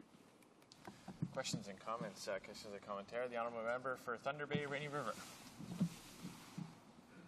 Thank you, Mr. Speaker, and congratulations to the Honourable Member for his election again to the House. You know, he talks about a number of things, infrastructure he mentioned a couple of times, and surely he knows, as I know, and everyone in the House knows, there is no new money for infrastructure. $7.3 billion in tax cuts. He talks about the debt that this country is about to start accruing, and you know, cancelling those tax cuts would be a big help in going in that direction.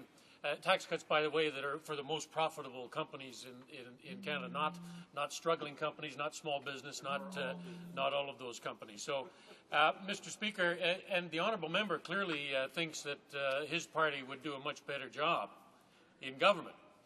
So I would like to ask the honourable member a very simple question: why is he supporting the speech from the throne? Member for Scarborough Centre. First of all, thank you for the question. We're supporting it because we made an amendment. Because Canadians today cannot afford another $500 million for another election. Because, as I said in my statement, this throne speech is a general overview of what the government's intentions are. They haven't given us a budget. They haven't given us anything specific. So it would be unfair to Canadians. It would be not wise, Mr. Speaker. It would be a bad example to those that are watching us. They've asked us to cooperate.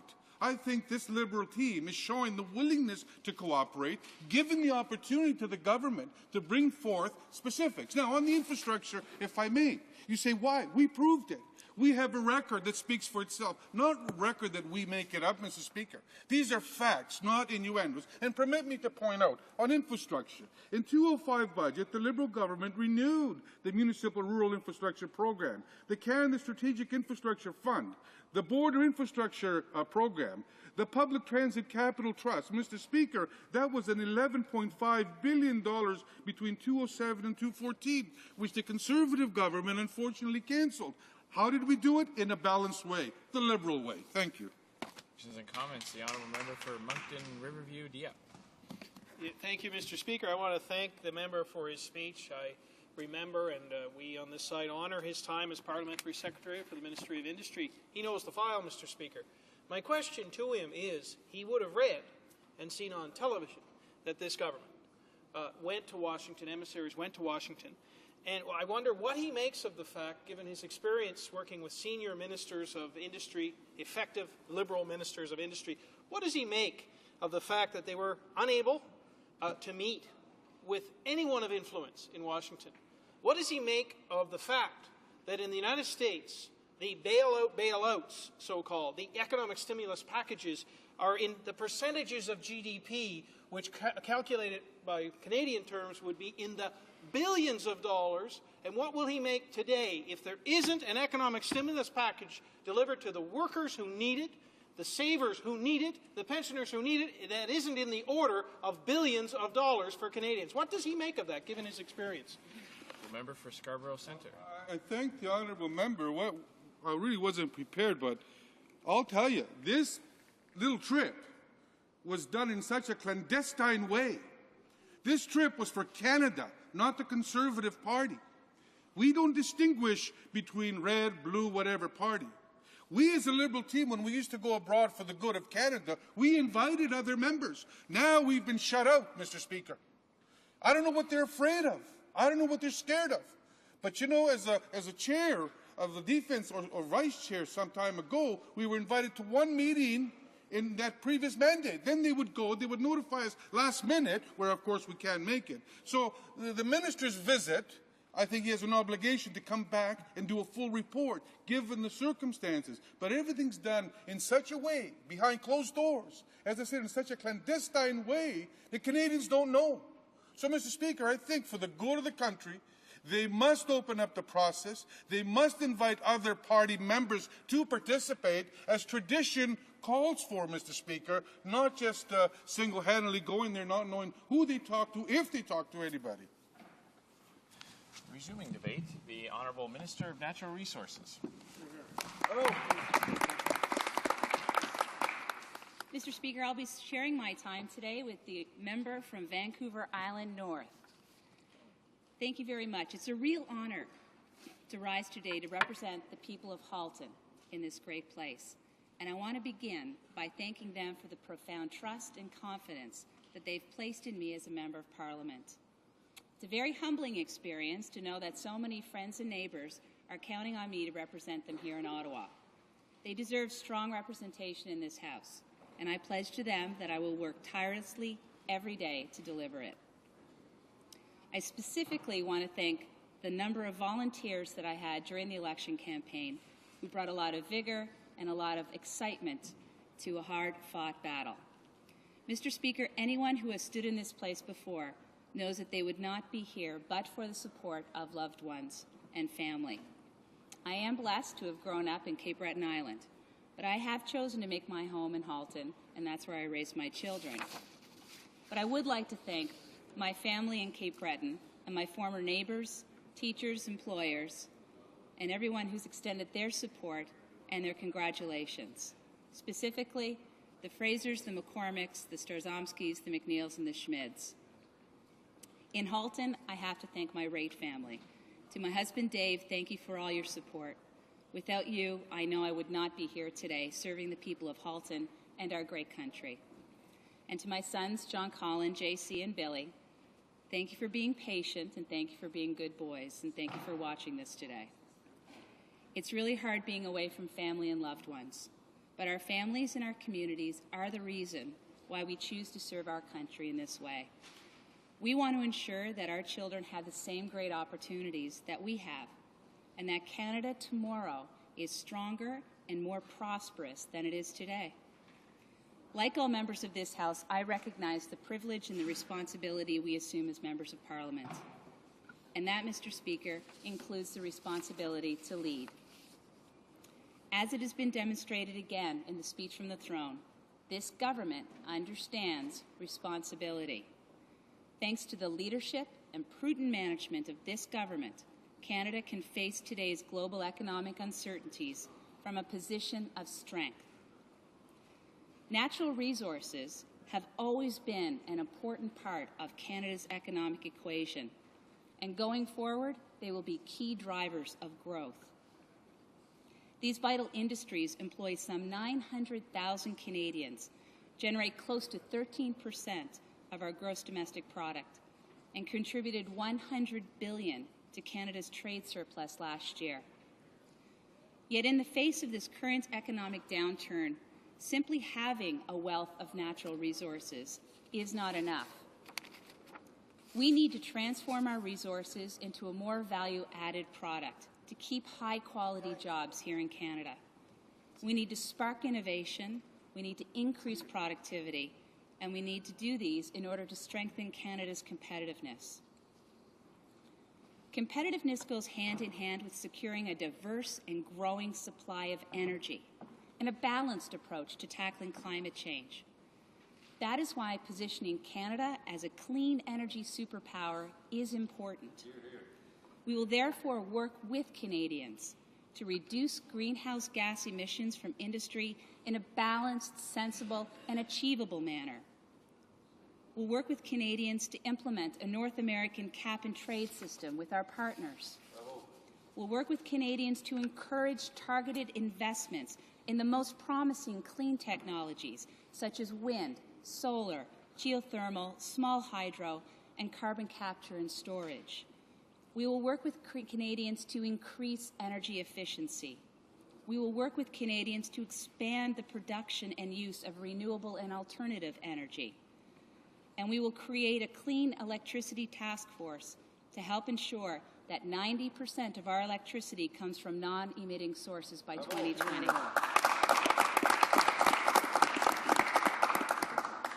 And nuclear energy will play an important role in how we reconcile a growing demand for energy with the need to tackle climate change. Continued leadership on our nuclear priorities will further enhance Canada's energy security and help position Canada's nuclear industry for success at home and abroad. At home, our government will ensure that our regulatory framework is ready to respond should the provinces choose to advance new nuclear projects. Now, Mr. Speaker, effective and efficient regulations for large resource projects is critical for Canada's competitiveness and environmental leadership. Through initiatives such as the Major Projects Management Office, or MPMO, we are improving Canada's regulatory system, ensuring a more effective approach for northern resource projects, including pipelines, is a critical next step. This is all about promoting responsible development of the Arctic and asserting Canada's sovereignty. And our commitment to support Arctic research reinforces these objectives. Sound regulation is also essential in our mining sector as it faces greater competition and lower commodity prices.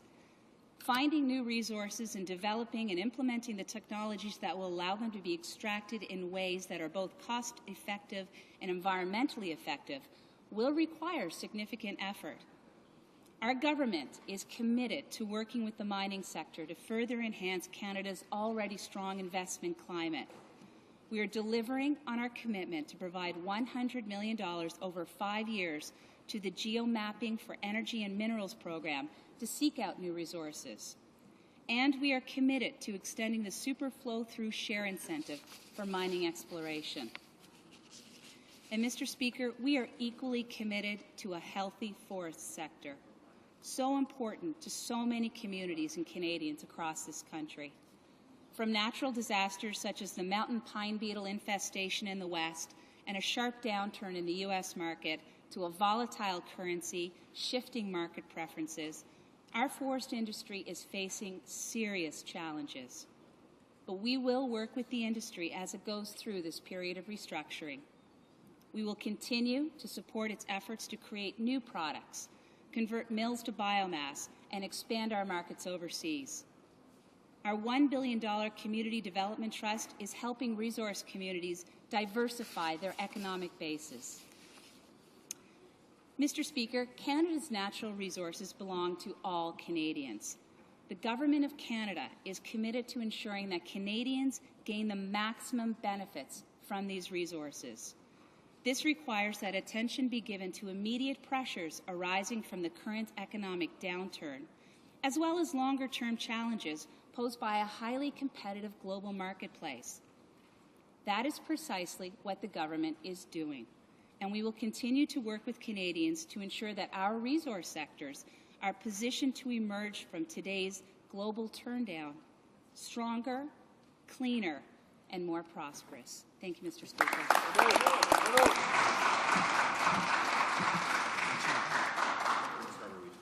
Questions and comments, the Honourable Member for Pickering, Scarborough East. Chairman, thank you, Mr. Speaker. Thank you, and ladies, I wanted to first of all congratulate the Honourable Member on her elevation to Cabinet as well as her election in the last campaign.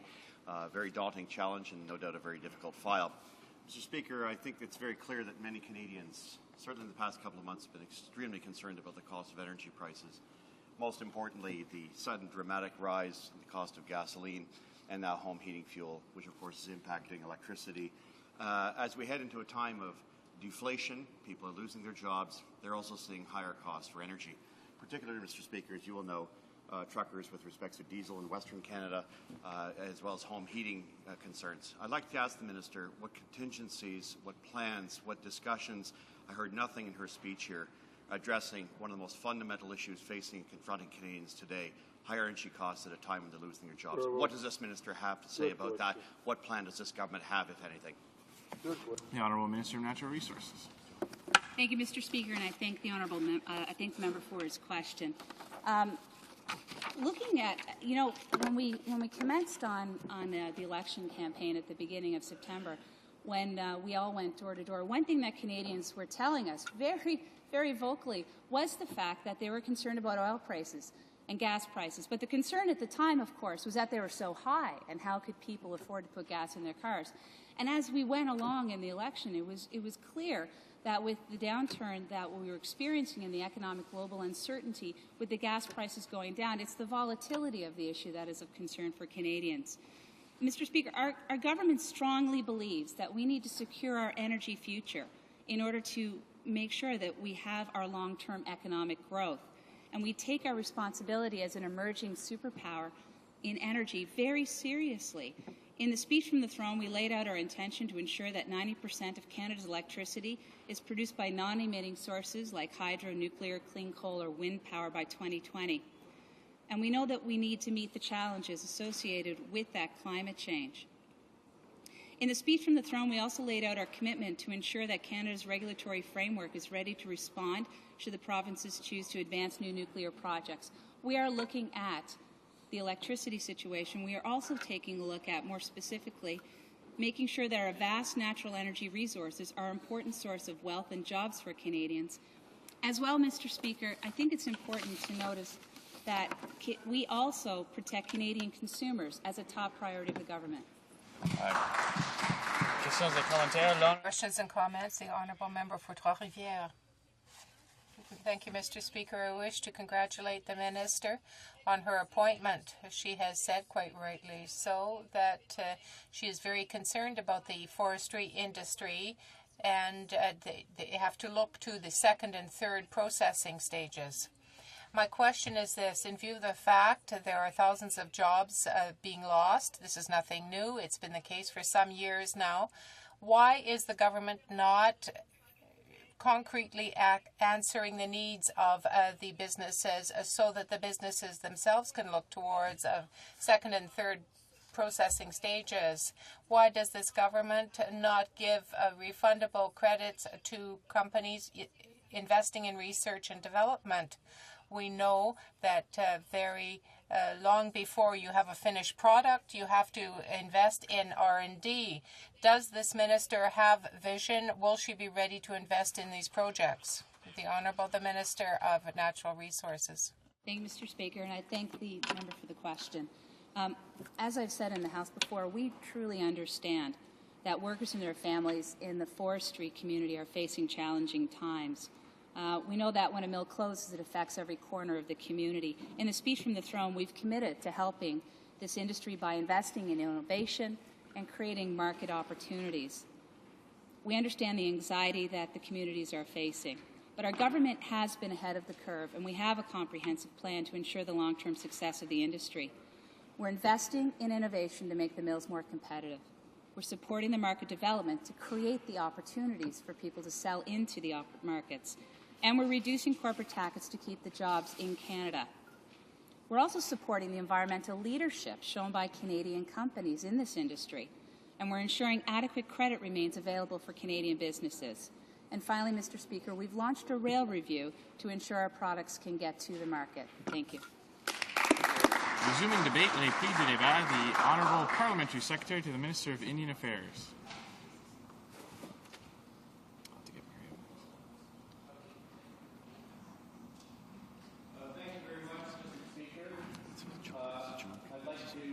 Start by saying I'm back. I was here for the 35, 36, 37, 38th parliaments, and now I'm back for the 40th. I missed the last parliament. It feels very good to be back. I had a long apprenticeship in opposition, on the opposition benches, and now I'm back with the government. I'd like to thank the people of Vancouver Island North, my campaign team, my family, and everyone back home that had so much to do with keeping the Conservative Party label and my campaign in full mode for a long period of time. It might have seemed short to people sitting here, but when you're anxious to get back and join the House of Commons, 30 months or so is a long period of time. I will recognize many members of the House, but there's many that I won't recognize. There's two parliaments that have had a set of elections in the meantime, and I think there's maybe 1/3 of the membership here that's different. I look forward to meeting some of them. I did notice that there are now 3 members in the House of Commons that share my last name. I was alone for 4 parliaments, and I've introduced myself, and it's very interesting to find we're from 3 different parties, 3 different parts of the country, and it just goes to show the Scottish diaspora carries on unabated across Canada, and we continue to make a valuable contribution. Now, the riding of Vancouver Island North is the north half of Vancouver Island and the adjacent coastline. It's one of the biggest ridings in Canada. It has many challenges geographically, physically, from a transportation standpoint, but it is a riding of mountains, lakes, ocean, year-round golf, and a very special place. Parts of the riding are very resource dependent. We are the wood basket for the coast. We have a very active fishing industry. Port Hardy is the largest groundfish port in the province. On the west coast, we have a very large fishing fleet out of that community and out of Campbell River and out of Comox. We have an active mining sector. We have active tourism. We have Comox Air Force Base, a very significant D&D asset in the country. And, of course, we have a lot of retirees. I think the Comox Valley, as an entity where about 60% of the population of the riding resides, has the third oldest age demographic in Canada because it's such an attractive place for seniors. We're well connected to the Canadian air traffic transportation network with Comox Airport and Campbell River and Port Hardy, all tied in with the grid for Canada. We also have 23 First Nations in the riding, very significant in my portfolio. Those First Nations are a very important dynamic within the riding, and I must say that the accomplishments of the government in the 2006 to 2008 Parliament, the 39th Parliament, did not go unnoticed. I did receive endorsements in the riding from First Nations, and I enjoyed working with them and continue to do so. They're very impressed with accomplishments, specifically the ones most often mentioned are the residential school settlement and apology, the action that we've taken on specific land claims, and in British Columbia, specific to British Columbia, the common table, acceptance of the common table negotiations involved with the BC Treaty process. So those have all been, will act as a segue to talk about the speech from the throne. There was two very significant and overarching statements regarding Aboriginal affairs and Northern development in the speech from the throne. I was very pleased to listen to the comments just prior to my speaking from the Minister of Natural Resources, where she talked about the Arctic, Northern development, clean energy, and sovereignty, and other resource issues and Northern issues that are very important.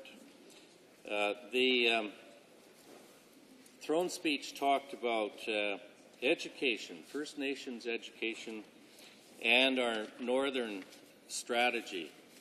Our government is working to ensure Aboriginal peoples have access to the same educational opportunities as other Canadians. We're working to improve education in partnership with the provinces and the First Nations communities. We're committed to improving educational outcomes for Aboriginal peoples. It's a shared responsibility in which governments, communities, educators, family, and students all have a role to play. We believe that First Nation students deserve an education system that will encourage them to stay in school, graduate, and give them the skills they need to enter the labour market successfully and share fully in Canada's economic opportunity. And that's why, Mr. Speaker, we invested in a new Reforming First Nations Education Initiative that sets the long-term foundation for improvements in First Nations education. We're investing $268 million over 5 years and ongoing funding of $75 million in subsequent years. This is for the First Nations Student Success Program and for the Education Partnerships Program. And these are over and above existing investments in education of $1.7 billion in 2008 and 9. A couple of examples. Last year we signed a memorandum of understanding with the New Brunswick First Nations and the province of New Brunswick to improve educational outcomes of First Nations students in banned and provincially operated schools in that province. And last November, the First Nations Jurisdiction over Education in British Columbia Act came into effect in BC, and that's led to negotiations with 13 First Nations. We continue to make major investments to support a wide range of school infrastructure projects, ranging from study and design, renovation, minor repairs and construction to operation and maintenance. We have completed since April of 2006 9 new schools and renos to 18 schools. We have 67 ongoing school projects, 13 are at design stage, 9 in new construction and 45 in renovations. On the north, Madam Speaker, we have seen unprecedented efforts from our government towards the north. We have been continuously committed to help the region realize its true potential as a healthy and prosperous region within a strong and sovereign country. The Northern Strategy is a comprehensive and integrated vision for a new North built on 4 important priorities: strengthening sovereignty, protecting our environmental heritage, promoting economic and social development, and improving and devolving governance so that Northerners have greater control over their destinies. From the speech from the throne to the budget 2008, our government announced concrete measures to implement this vision, including geological mapping to enhance economic development, the expansion of the Nahanni National Park, construction of a deep-water port in Nanisivik, and a commercial harbour in Pangnertang, the expansion of the Canadian Rangers, investments in polar year projects, investments in housing, and improving living conditions, and the creation of a Canadian Forces Arctic Training Centre in Nunavut in Resolute Bay. Perhaps the signature of the government's legacy in the north are the investments in a new polar-class icebreaker to replace the Canadian Coast Guard ship Louis Saint Laurent, and plans to build a world-class high Arctic research station at the cutting edge of Arctic science. We are committed to the North and Northerners, and we will continue to work with the 3 territories to ensure Northerners are full partners and active decision-makers in the future of the new North. Madam Speaker, those do conclude my... Questions and comments? The Honourable Member from Davenport. Thank you, Madam Chair, and let me first begin by congratulating you and your position, and also congratulate my honourable colleague for his new role also as Parliamentary Secretary. And Madam Speaker, allow me to take this opportunity, given the fact that it's the first day that we're back in this House since the terrorist attack that took place yesterday in Mumbai in India, to express our profound horror and shock and dismay, and to say to the people of India and to the victims our solidarity and our prayers are with them. And also ask my honourable colleague if he would also speak to his, share his comments on this issue, but also if he would also be willing to speak to his House leader and to see if there's a possibility of having a moment of silence today. We've also found out that there's also Canadians who might be were also taken and unaccounted for. This is a terrible tragedy happening around the world that we have to show our solidarity. And I invite my honourable colleague to make comments and maybe ask him as well to speak to his leader about doing a moment of silence in the House today. The Parliamentary Secretary to Indian Affairs and Northern Development.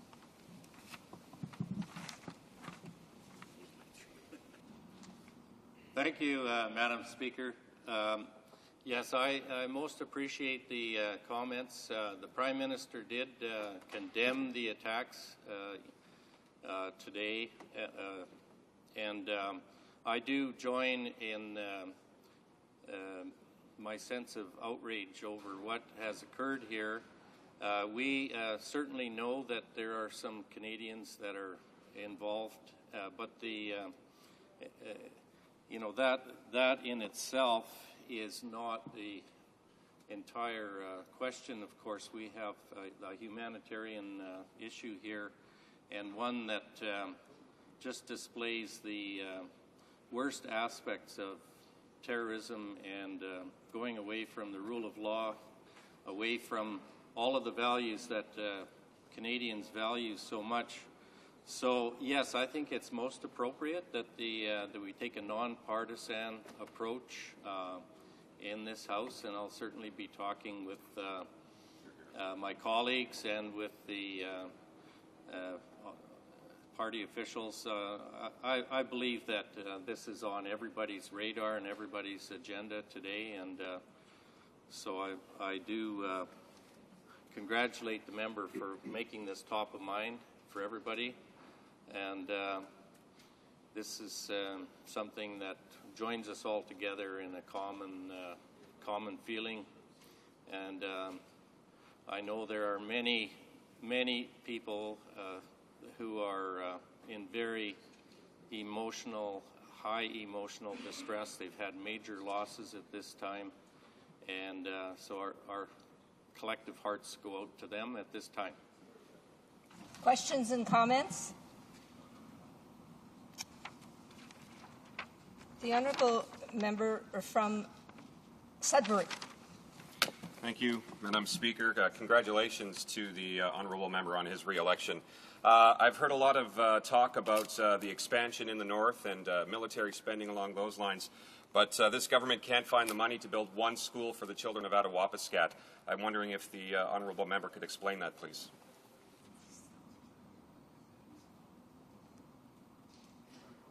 The school in Attawapiskat has been in the news quite a bit because the member of parliament from that riding has made this a very significant issue. We have had Health Canada people at the school in June of this year. They gave the school a clean bill of health. We're removing the environmental hazard, which is actually not where the current elementary school is located. That is happening this year. That's about $1 million expenditure being carried out by the First Nation. That is their responsibility. There is ongoing efforts to ensure that that school, along with all other institutions and schools in the Ontario region, are on some kind of a schedule for capital spending. The reality is that at the current time, that is not. That school is considered safe.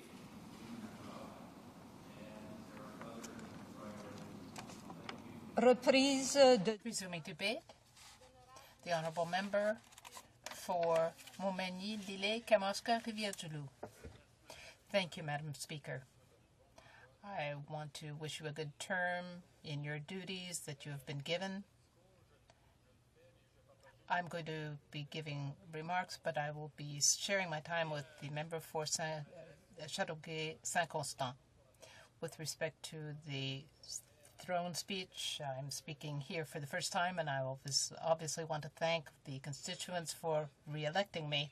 I also want to emphasize the fact that when voters went to the polls, they had to decide what the future conduct of the parties and members should be. Quebecers in my region and throughout Quebec were right when they see, and when we see this throne speech, they see that the Conservatives are not connected, not aligned with the reality in Quebec. Perhaps they know what the rest of Canada wants, but they are not in tune with Quebecers. These are foreign values to Quebecers. Moreover, this throne speech has the support of the Liberal Party of Canada. So we have this old couple that believe in the centralizing approach to government, and Quebec does not believe in that. For example, we have had cuts to arts funding and to funding for economic nonprofit organizations.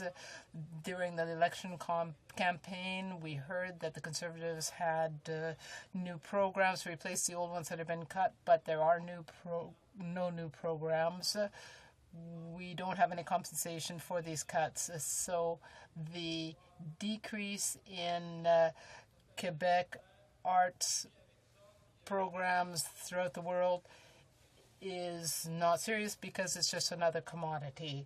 This is not in line with the views of Quebecers and Canadians, and this is why we do not support this throne speech. Then they intend to bring in more repressive legislation against young offenders. Young offenders in Quebec, we know, have been the subject of a different approach. We have legislation that emphasizes rehabilitation, and we know that this works, that we have the lowest crime rate in Canada. The Conservatives are right-wing.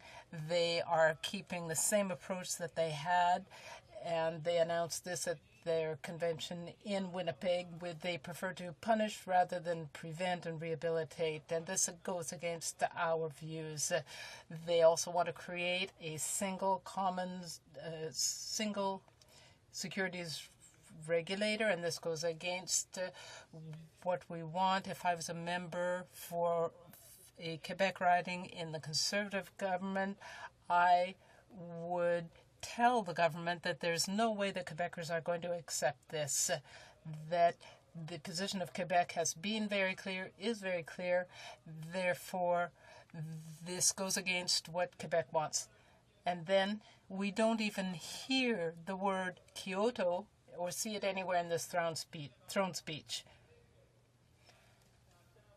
We know that we have an economic crisis. We need sustainable development solutions. The Conservatives are again showing that they make this distinction between economic development and the environment.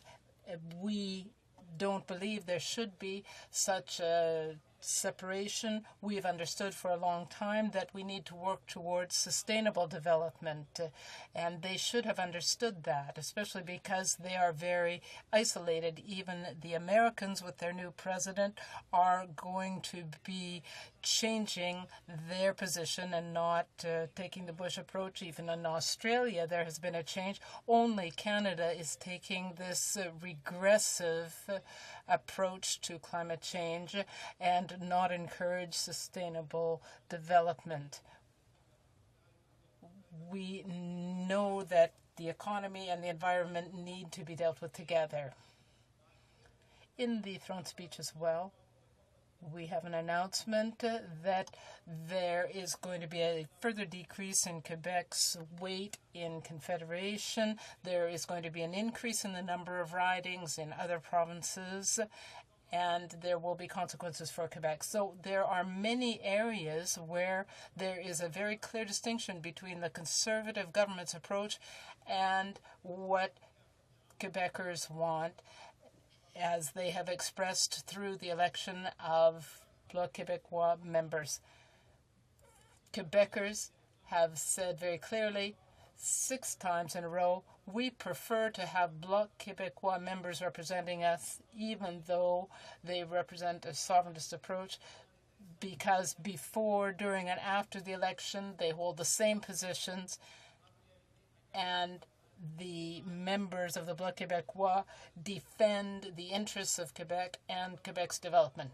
The Conservative government is increasing its interference in Quebec and provincial jurisdiction.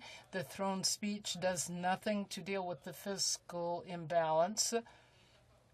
14 years have gone by since the Liberal government has cut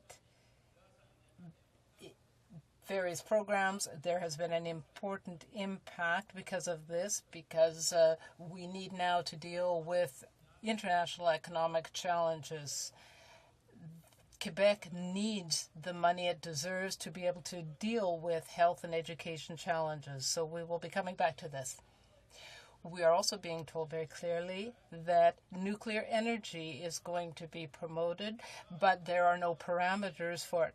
Here, again, this goes very directly against the interests of Quebecers who are against the development of nuclear energy. There are other clean sources of energy that can be developed, and we do not want nuclear energy to be favored. Yesterday, it was clear that the Afghan mission is not making progress, so we feel that that money should be used for more constructive purposes. We see very clearly that the Conservative government, which started to purchase military equipment without any clear approach and limits, has not taken a reasonable approach because it is procuring the equipment without having a clear mission for it. And they need to go back to the drawing board on that. Once again, we have a promise regarding federal spending powers, and this approach that is being promoted here was rejected by Quebec. So the throne speech is not in line with Quebec values. Quebecers have sent a very clear message to the government in this last election. We know that the majority of Quebecers voted against the party represented by the government. They want a very different approach from what the Conservatives are offering. They lost members in Quebec, and they don't seem to have understood that message. Quebec is going to draw its own conclusions. Quebec is never the winner in the approaches taken because the federal government always has approaches that are not in line with its interests. So this throne speech does not defend our interests. We hope that the sovereigntists, both in Quebec and at the federal level, will be elected in large numbers, and we know that we have a strong majority here of Quebec members. We have the best team to defend the interests of Quebec until Quebec becomes sovereign. I will conclude by saying that Quebecers have elected so many bloc members because they want to show that the Conservative government is not reflecting Quebec's interests. Questions and comments? The Honourable Member for Lévis-Bellechasse. Thank you, Madam Speaker, and allow me to congratulate you on your election to the Speaker's chair. You're bilingual, you're from Victoria, and a woman, so these are all reasons that make us very proud of your appointment to position of Deputy Speaker. 2 years ago, we recognized Quebec as a nation here in this chamber, and we must point out that this open federalism practiced by our government is yielding results because in the statement or speech given by my colleague from Montmagny-Ile, he made some comments. He says that there is a Quebec plurality now that's being recognized, that people are now recognizing the and he pointed to the fact that Quebecers are not are now appreciating the pragmatism of our government and don't. The reason why he's not supporting the speech from the throne, I would like to ask him why. Because we have 3 concrete measures. We want to limit federal spending power, which is a traditional demand of Quebec. We want to protect copyright, which is very important for culture, and we want to abolish tariff barriers so that businesses can do business more easily. So we want to accelerate infrastructure spending. Why might the member be opposing the speech from the throne, given all of these measures? And it goes against the best interests of Quebec. Thank you. The Honourable Member for Kamouraska, Montmagny-Lilley-Rivière-du-Loup. Thank you, Madam Speaker. And you said the name of my writing very well. My colleague talked about Montmagny-Lillet, but he forgot about Rivière-du-Loup, which is part of my electoral riding. He talked about the recognition of the Quebec nation. That was one of the issues in the last campaign. Quebecers saw that the Conservative government saw that there was no meat on the bones when it comes to this recognition. There was nothing concrete. We would have thought that there would have been more concrete measures that would have given Quebec more power. On the spending power, well, the version put forward in the speech from the throne doesn't correspond with the aspirations of Quebec. Interprovincial barriers, well, sovereigntists were in favor of free trade. We agree that economic markets need to be open, and we want to have our own country so that we can decide on the legislation that we want with our taxes. And that is why we run an election. We have a very strong mandate in Quebec. I think that Quebecers have the confirmation today that given the speech from the throne put forward by the Conservative government, well, it shows that the Conservatives don't defend the interests of the Quebecers, but the Bloc does. Merci, Madame President. Thank you, Madam Speaker. And congratulations. During my comments on the throne speech before, I went to great lengths to outline how the people really in need were not helped at all, that Canada's in a crisis. The first time this election, when I went door to door, people were very worried, and I challenged all Canadians, all 33 million of them, if there was a single one of them that was given any comfort in their time of crisis by the throne speech, and I got 0 replies, not a single Canadian out of the 33 million. Now, throne speeches can be somewhat vague, so I'd like to ask the member if, but what enhances this worry for me is that in the economic statement that's predicted to come today, there are still no major prescriptions outlined. The minister says he's just doing a statement. He'll wait till next year to do something.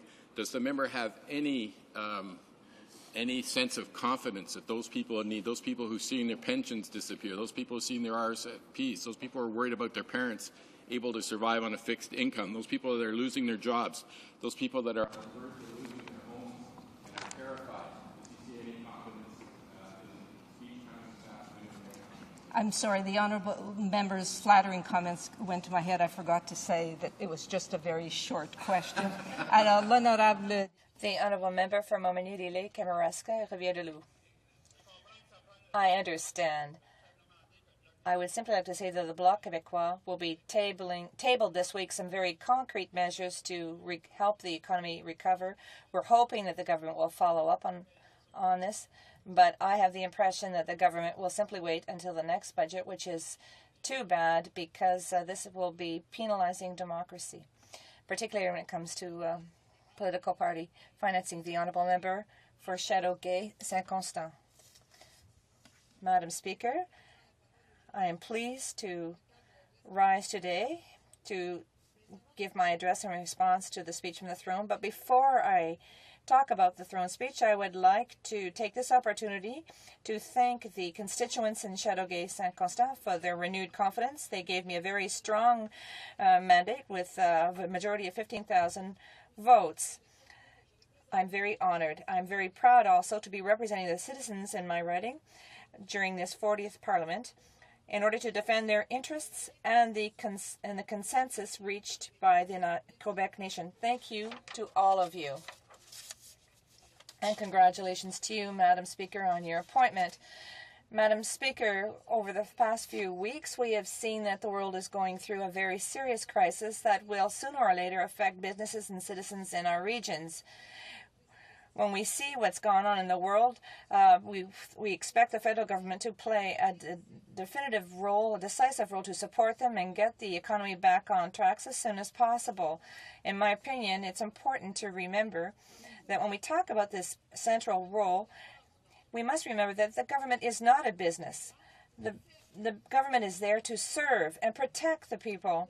It is there to avoid the situation where where people suffer a great deal by this widespread financial crisis. When I listened to the general statements made in the speech from the throne, I said to myself, the government must take some measures in these difficult times. I thought it would do so in bearing in mind the interests of the people, but I must note that people are going to have to wait for any action. My leader and member for Laurier-Sainte-Marie described this speech with one word: insensitive. This speech is particularly insensitive to people who, in fact, the speech ignored the people in the greatest need. And I'm not even talking about the consensus of the Quebec nation, which was simply dismissed outright by this government.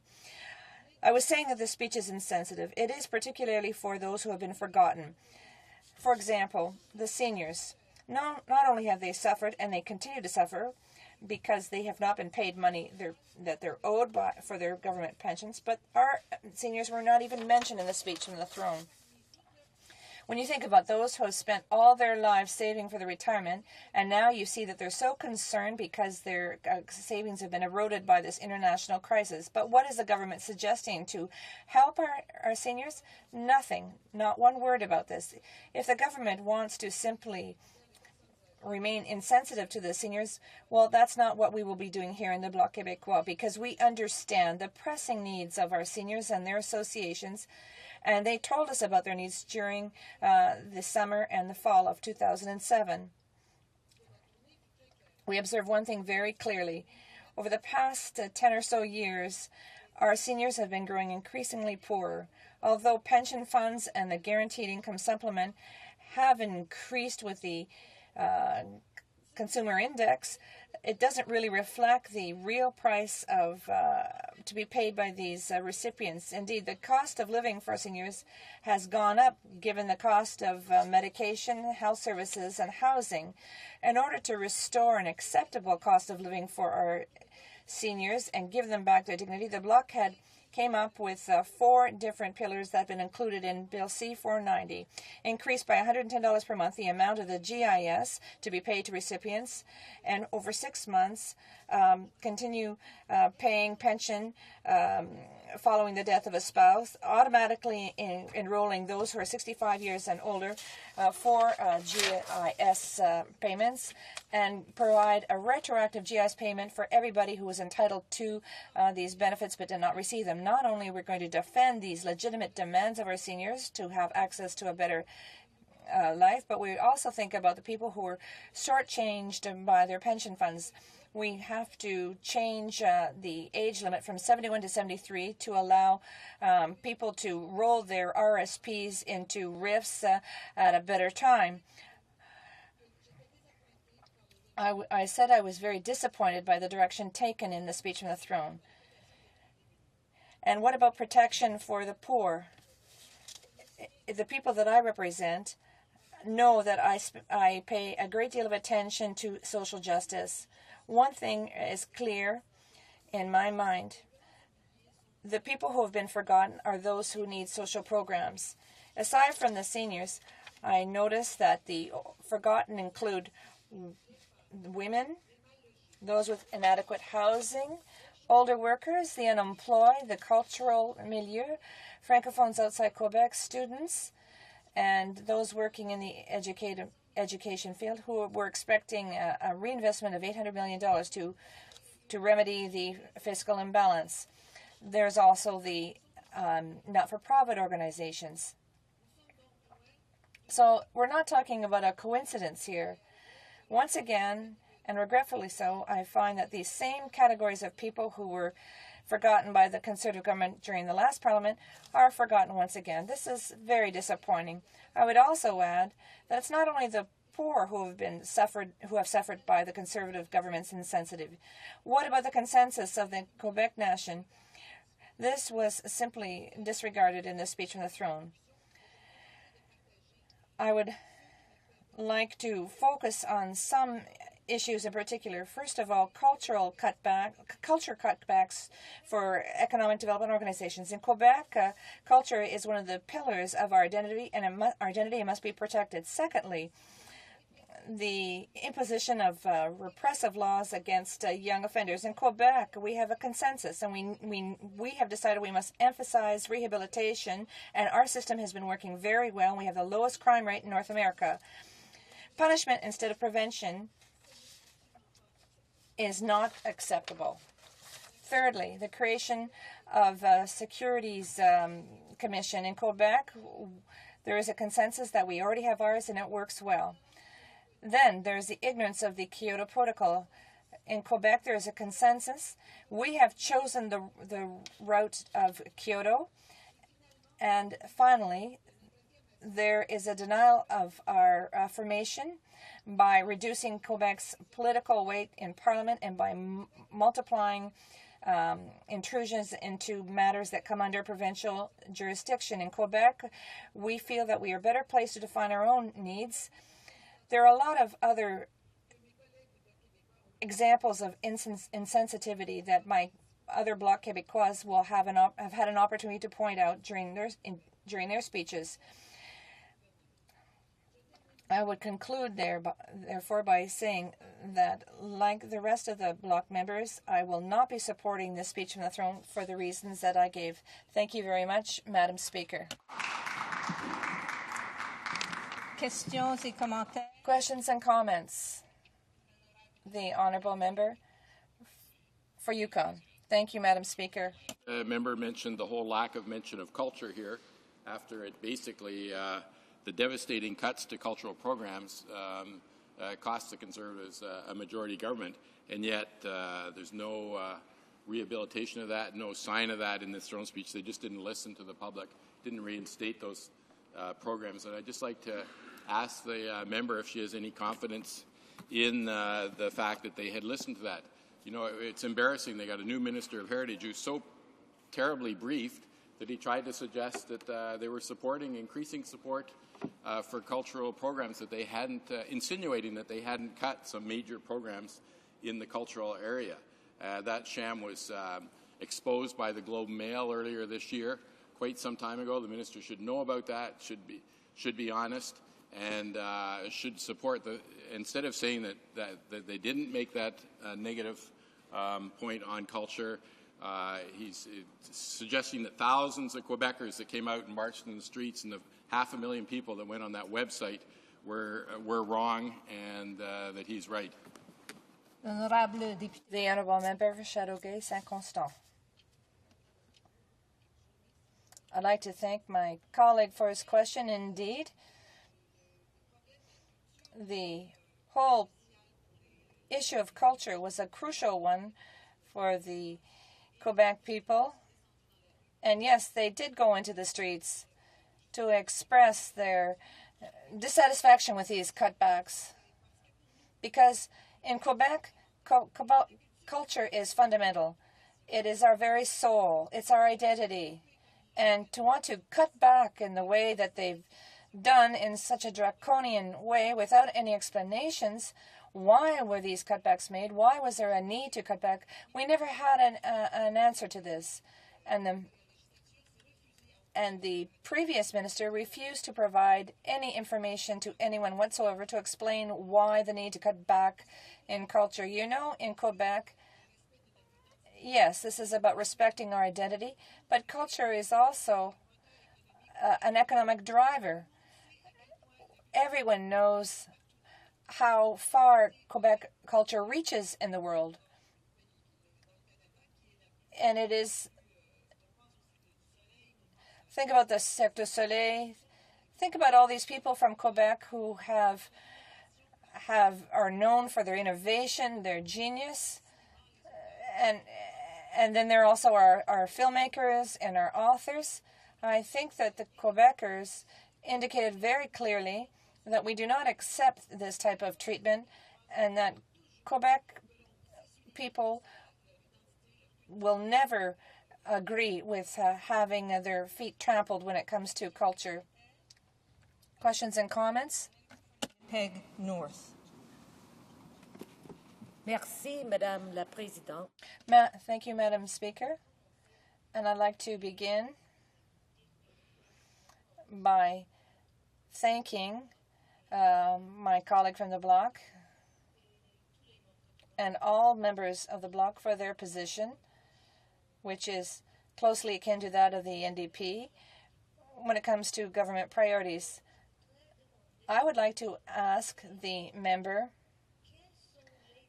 what are the exact or precise demands put forward by the Bloc Québécois with respect to this economic crisis?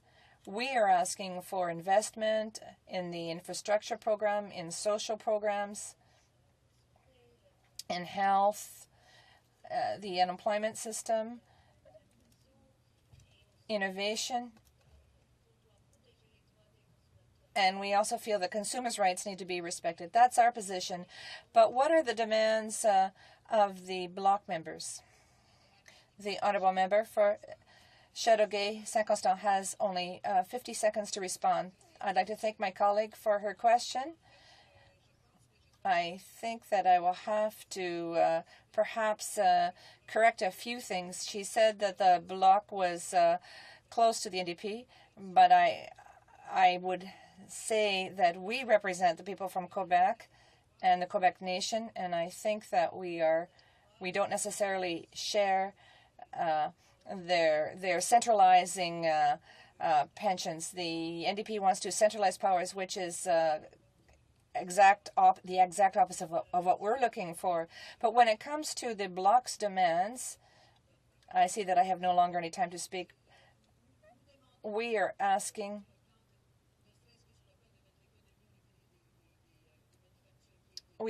for assistance for the manufacturing and forestry sector. We need a massive investment there. We want my speech dealt with the needy and those members of society who require assistance. The Parliamentary Secretary to the Minister of Human Resources and Skill Development and Ministry of Labour. Thank you, Madam Speaker. I'll be splitting my time with the member from Kitchener Centre. Je suis fier. I'm proud to support the speech from the throne. Minister of Human Resources and Skill Development. As the Minister of Labour, I'm proud to rise today and speak in favour of the passage of the reply to the speech from the throne. First of all, I'd like to extend a thanks to my constituents from Souris Moose Mountain, those that were responsible for electing me and getting me back into the House of Commons for the third term, to my family, my wife Sally in particular, who stood with me through the campaigning. I appreciate all of the effort that was made on my behalf. Both my province of Saskatchewan and Canada at large have made some solid economic gains in the past few years. And Madam Speaker, we wish to continue to build upon that and on the momentum we have created in the years to come. Our government is mindful of the challenges faced by Canadians and their families in this time of economic uncertainty. I think of the small business people, farmers, the seniors, workers and families. I'm sure if we work together, we can preserve their jobs and savings and come through stronger after these times and before we entered into them. I also think of the First Nations communities. I have 7 reserves in my riding, and how we must strive to improve the educational success of our Aboriginal young people. Madam Speaker, preparing for the future means taking the necessary steps to create the best educated, most skilled, and most flexible workforce in the world. And that is precisely what our government is doing. In times of economic prosperity or uncertainty, it is more important than ever for Canadians to acquire skills and knowledge. That is why in the speech from the throne, our government made a commitment to strengthen Canada's workforce by continuing to support student financial assistance. To that effect, we have increased post-secondary education funding by 40%. We're also helping students through our new income-tested student loan repayment assistance plan to make sure that no more than 20% of any borrower's income will go towards repaying the loan. In Budget 2008, our government introduced a new Canada Student Grant program that will provide students from low-income and middle-income families with cash assistance each month, $250 and $100 respectively. Starting next year, the new grant is expected to help 245 students for the first year. Mr. Speaker, the speech from the throne also reiterated our government's commitment to take measures to encourage skilled trades and apprenticeships. We have a number of programs in relation to that. The speech from the throne also emphasized our government's commitment to work with provinces to remove barriers to internal trade, investment, and labour mobility by 2010. We want to be sure that our Canadians can move from province to ensure their skills and abilities can be used wherever they are required. Madam Speaker, as I mentioned earlier, an important source of untapped potential in Canada lies within our Aboriginal communities. Close to 16,000 Aboriginal people are taking advantage of the Aboriginal Skills and Employment Partnership Program, which helps them receive trades training and secure sustainable skill jobs in the North and across Canada. Madam Speaker, our government has also committed significant funding over 6 years for new labour market agreements with the provinces to help address the gap in labour market programming for those who do not currently qualify for training under the Employment Insurance Program. Madam Speaker, with certain economic challenges ahead, our government recognizes that many workers may be forced to leave their jobs as a result of the economic downturn. Our government will support these workers facing transition and will be there for them in the time of need. We want to support Canadians in difficult times because our economy is only as strong as our workers and their families. The Prime Minister has stated that the governments have a duty to help families and communities bridge the gap between a downturn and recovery. That's why in January 2008, the Prime Minister announced a $1 billion fund for the Community Development Trust, which supports a wide variety of initiatives such as job training and skills, development to create opportunities for affected workers, community transition plans that foster economic development and create new jobs, and infrastructure development that stimulates economic diversification. To help older workers transition into new job opportunities, the Minister of Human Resources and Skills Development introduced a targeted initiative for older workers, a program to help unemployed older workers in the most vulnerable communities. We must help all Canadians participate. Madam Speaker, let me now turn to breaking down the barriers that prevent Canadians from reaching to their full potential. Canada is built upon a promise of opportunity and a willingness to work hard to secure a better life. That promise should be kept alive. It gives us hope. Cette promesse That promise gives us hope. Down barriers to equal opportunity within the workplace, the Canadian economy will become even stronger and more competitive. We continue our work in this regard through our tools for fairness in the workplace, the Employment Equity Act, the Racism-Free Workplace Strategy, and our federal labour standards, which establish minimum conditions of employment for employees and for many employers, helping them to compete on a more equal footing with other businesses. We can find better ways to reconcile work with our other responsibilities in life, and we will. A new model of labour standards must take this into account. And to help families with children balance work and family life, our government introduced the Universal Child Care Plan. This plan provides parents with more choices in deciding what is best for their children. Through our Universal Child Care benefit, transfers to the provinces and territories, child-related tax credits, we are making historic investments that benefit families with children, mostly helping low-income and modest-income families. In fact, our investments amount to the single largest investment in childcare in the history of Canada, and 3 times more than the previous Liberal government had invested. Our universal childcare benefit assists 1.5 million families and about 2 million children per year. For the average family, this benefit, together with the childcare expense deduction, offset well over 1/3 of the cost of non-parental child care. And the combined impact of these measures is even greater for one-parent families. This program, Universal Child Care Benefit Program, has lifted an estimated 24,000 families with about 55,000 children out of the low-income bracket. And with our significant funding for the creation of child care spaces, the provinces and the territories have announced the creation of over 60,000 new child care spaces since March of last year. We will continue to work cooperatively with provinces to create daycare spaces and give parents what they have asked for, real choice in childcare. The speech from the throne also reiterated our government's commitment to extend the homelessness partnering strategy and help more Canadians find affordable housing. Accordingly, our government has renewed federal housing and homelessness programs at current levels for 5 years until March 31, 2014. And Madam Speaker, this has been well received. In helping to keep Canadians safe, the government is committed to preventing violence in the workplace. The gouvernement commits to prevent violence in the workplace. Regulations which apply to workers in private and public federally regulated workplaces are now in force. The speech from the throne also highlighted the need for our government to review all program spending carefully to make sure program spending is effective and in line with Canadian priorities. Canadian taxpayers expect modern and cost-effective services responsive to their individual needs. Through Service Canada, we continue to improve the access of citizens to a full range of government information, programs, and services. We will continue to encourage innovation and service excellence while focusing on efficiency and result.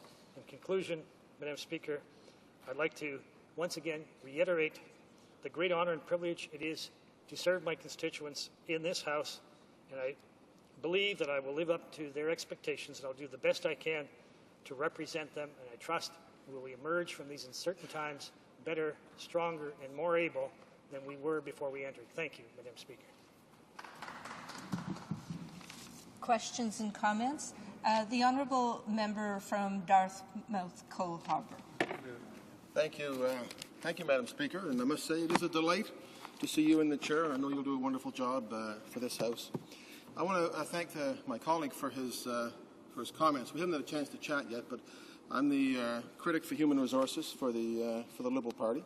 I know that he's the PS to the Human Resources Minister, and I'm sure that we'll get to know each other on committee. The first order of business that our committee will undertake, I hope, will be a continuation of a study that we left off when the last Parliament ended, which is a study of poverty in Canada. And this government has, as I'm sure most people know, an appalling record when it comes to dealing with poverty in Canada. He talks about the universal childcare benefit. Every serious poverty organization in Canada and advocacy group has said, turn that into a child tax benefit. The Food Banks Association last week indicated that we've never had so many working people visiting food banks. My question to him, Madam Speaker, is will the government get serious? Will we have a poverty reduction strategy like England and Ireland, the Scandinavian countries, Australia, like Newfoundland and Labrador and Ontario, even Nova Scotia? When is the government going to get serious about reducing poverty in this country? The Parliamentary Secretary. Well, I thank the member from Dartmouth Cole Harbour for his opening kind comments and remarks, and certainly I do look forward to meeting him in our committee and working with him and others to see how we can address the issues it faces. Homelessness, housing, and poverty obviously are a matter of concern, particularly in difficult times, and I can assure this member that we'll be looking at ways to meet the needs that are out there through the employment insurance program, through things like the universal child care benefit program, improvements to it, the child tax credit, and things like the working income tax benefit. But also, I would like to remind this member that we have dedicated more funds to homelessness and bringing people through the transition into housing and a housing initiative than any other government in history. And we've just announced that we will ensure that there is funding of $387 million for a period of 5 years for a total of $1.9 billion to address to those two issues alone. And I think it seems to me if one has a place to stay, a house, a roof over their head, a bed to sleep on, food on their table, they can progress to what they can become. So I'm looking forward to working with this member and seeing what we can do in this area. Thank you very much, Madam Speaker. The Honourable Member from Winnipeg North. Thank you, Madam Speaker, and I too want to add my congratulations to your appointment as Speaker in this House and appreciate the work you are doing. I want to ask directly of the Parliamentary Secretary about an aspect of his speech that was glaringly absent and shockingly missing. just as it was with respect to the speech from the throne, and that has to do with people with disabilities, for whom he has responsibility in his position as Parliamentary Secretary. He will know that people with disabilities are twice as likely to live in poverty. 55% of Canadians with disabilities are unemployed. That rate rises to 75% among women. 2 million Canadians don't have the aids and supports they need to work and to be participating equally in their communities. This government has to begin to do something. So I would like to know from the Parliamentary Secretary, A, if he has any kind of sense of how this government will advance quickly towards the ratification of the UN Convention, and secondly, will he do something he refused to do last Parliament, which is to help work with us to ensure that there is a subcommittee of the Human Resources Committee, a standing committee in Parliament, that deals specifically with people, concerns with people with disabilities. The Parliamentary Secretary. I'd like to thank this honourable member for her question, and certainly we look forward to receiving whatever input that she and others are prepared to make in this regard. There's no doubt that persons with disabilities need to be regarded in a particular way to help them become what they can be and integrate them into the workforce, and we certainly have put a number of programs together to that end. We're going to improve the Registered Disability Savings Program by making it easier for persons with disabilities to access money that has been transferred from unused retirement savings plans. We're extending the eligibility for child disability benefit. We're introducing a working income tax benefit, which provides up to $500 for individuals and up to $1,000 for families, and includes a supplement for low-income working people with disabilities. And so there's no doubt more can be done, more needs to be done, but it's something that we're certainly prepared to receive input from, and in the course of events, we all want to work together to improve the situation as best we can. Thank you, Madam Speaker. Resuming debate, the honourable member from Kitchener Centre. Madam Speaker, at the outset, I want to add my voice to say how shocked and saddened I have been to hear about the events in India yesterday, which are a terrible tragedy. I appreciate this opportunity to speak in reply to the speech from the throne, and I wish to thank the people of Kitchener Centre for giving me the opportunity to speak on their behalf. I'm deeply grateful to my campaign team for their dedicated assistance. Madam Speaker, we live in interesting times, as the Chinese proverb would observe. To further borrow from that tradition, I suggest that we may define our present circumstances with the character for crisis that expresses in a single word not only danger but also opportunity. Madam Speaker, this Parliament has before it both danger and opportunity, and we've heard a throne speech that recognizes both the dangers and the opportunities. The speech from the throne clearly addresses the economic challenges which define the work of this Parliament. As we speak, with the most recent reports available, Canada continues to enjoy the only budget surplus among the G7 nations. Our average hourly wage rate has continued to increase by 4.3% in the last year. Our unemployment rate remains near historic lows. For the first time since 1981, we have less unemployment than the United States. In 2008, we have had a net gain of 107,000 new jobs to date. This contrasts with 1.2 million jobs lost by our neighbours to the south in 2008 to date.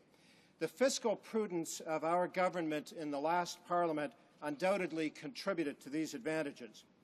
Now, during the election campaign and again in this House, I've heard the opposition parties refer to our government spending as squandering the surplus that was left to us.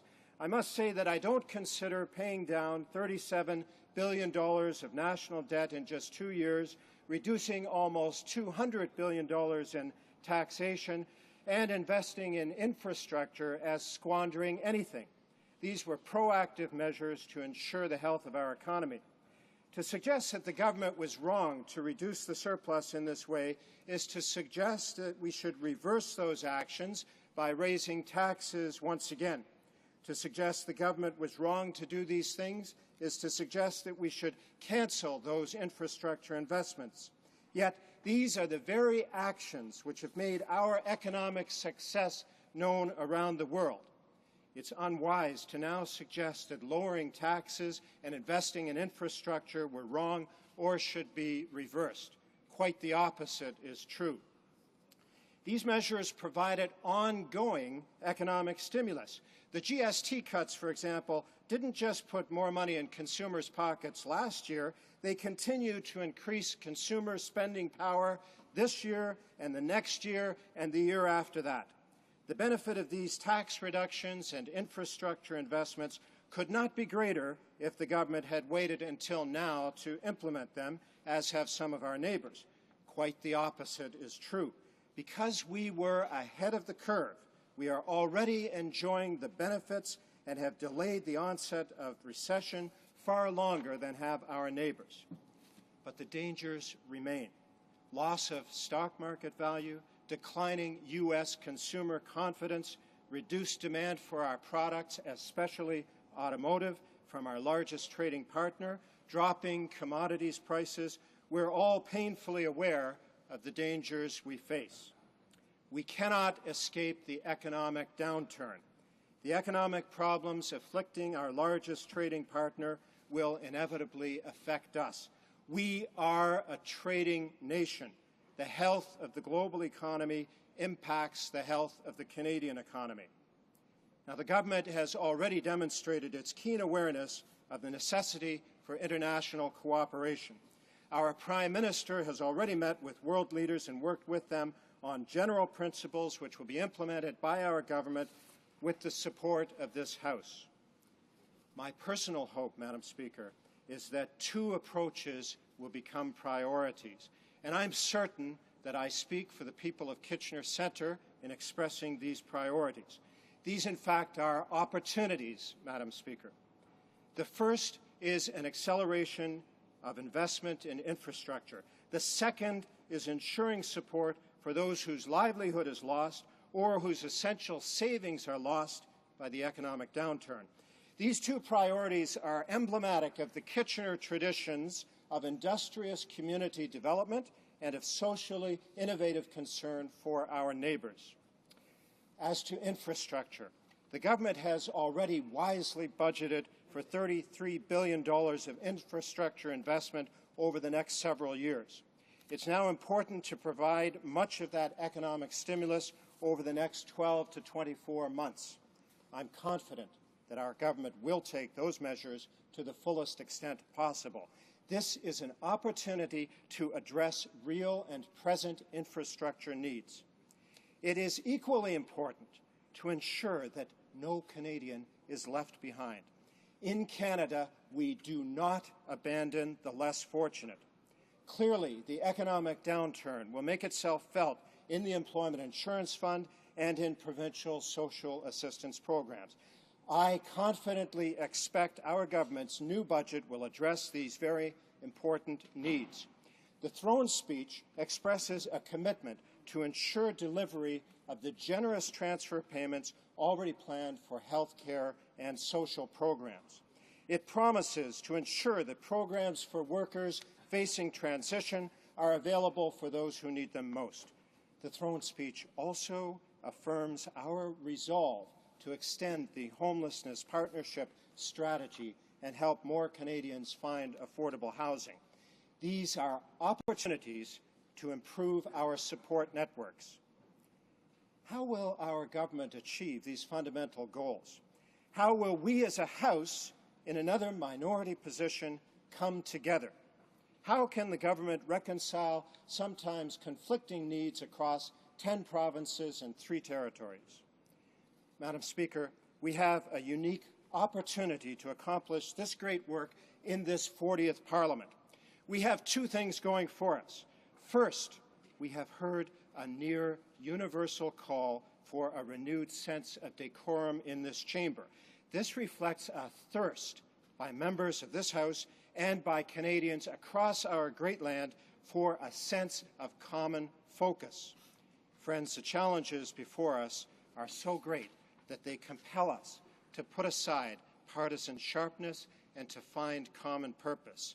This is an important opportunity to improve our public discourse. Second, We have a Prime Minister who has the confidence to risk an open-minded search for solutions. Confidence leads to open-mindedness. It takes confidence to be transparent. It takes confidence to trust one another. In the last Parliament, our Prime Minister demonstrated his own quiet confidence on a number of occasions. These occasions included an open-minded commitment to secure Parliament's approval on the Afghanistan issue before acting. Another good example was the thoughtful and unifying resolution on the nationhood of Les Québécois. Another was the heartfelt apology for our residential school survivors. These moments inspired the people of my riding of Kitchener Centre, and I dare say they inspired Canadians across our great land. Every one of you who were here for them can be proud of your work. These accomplishments required strength and confidence. These efforts produced the truly shining moments of the 39th Parliament. These efforts demonstrated how open-mindedness, transparency, and mutual trust, possible only through confidence in our own strengths, can achieve common focus. The speech from the throne lays out a path through a dark forest of economic perils. I call on all of our honourable members to seize the opportunity to confidently put on the cloak of open-mindedness, transparency, and mutual trust. Let's travel that path together with common focus on the needs and well-being of all Canadians. Thank you. Questions and comments? The Honourable Member from Scarborough Centre. Thank you, Madam Speaker. I listened very carefully to the member, and he talked about putting partisan positions aside. I couldn't agree more, but that's not what it's all about. It's a matter of being accurate. I'm not allowed to use the word truthful, but it's a matter of being accurate with the facts. And he talked about budgeted $33 billion over the next several years. Madam Speaker, through you, when after the patient is dead, we can't bring him back. So will he work to make sure that money comes right away? But let me clarify for him what they have not done. In 2005, Madam Speaker, there was money put aside for the Municipal Rural Infrastructure Program, the Canada Strategic Infrastructure Fund, the Border Infrastructure Fund, the Public Transit Capital Fund, totaled of $11.5 billion for 2007-2009. They, in essence, in their 2007 budget, for his clarification, the Conservative budget only included $4 billion of that funds, eliminating $7.5. And then the $20 billion they talk about was money, Madam Speaker, that was through the gas tax and, of course, the GST rebate to the cities. Is he prepared to stand up and tell his constituents that he will go to his government, to his Prime Minister, and get that money back for the cities? Is he prepared to do that? The Honourable Member from Kitchener Centre. Thank you, Madam Speaker, and I thank my friend for his question. The fact of the matter is that timing is very important with these infrastructure projects, and that's why I was so pleased that the speech from the throne, in fact, expresses a commitment to accelerate as nearly as possible these projects.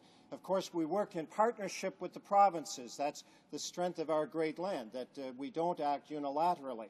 In my own riding of Kitchener Centre, for example, the Kitchener or Waterloo Region Transit Corridor has been designated as a top priority last August by the Province of Ontario and the Government of Canada.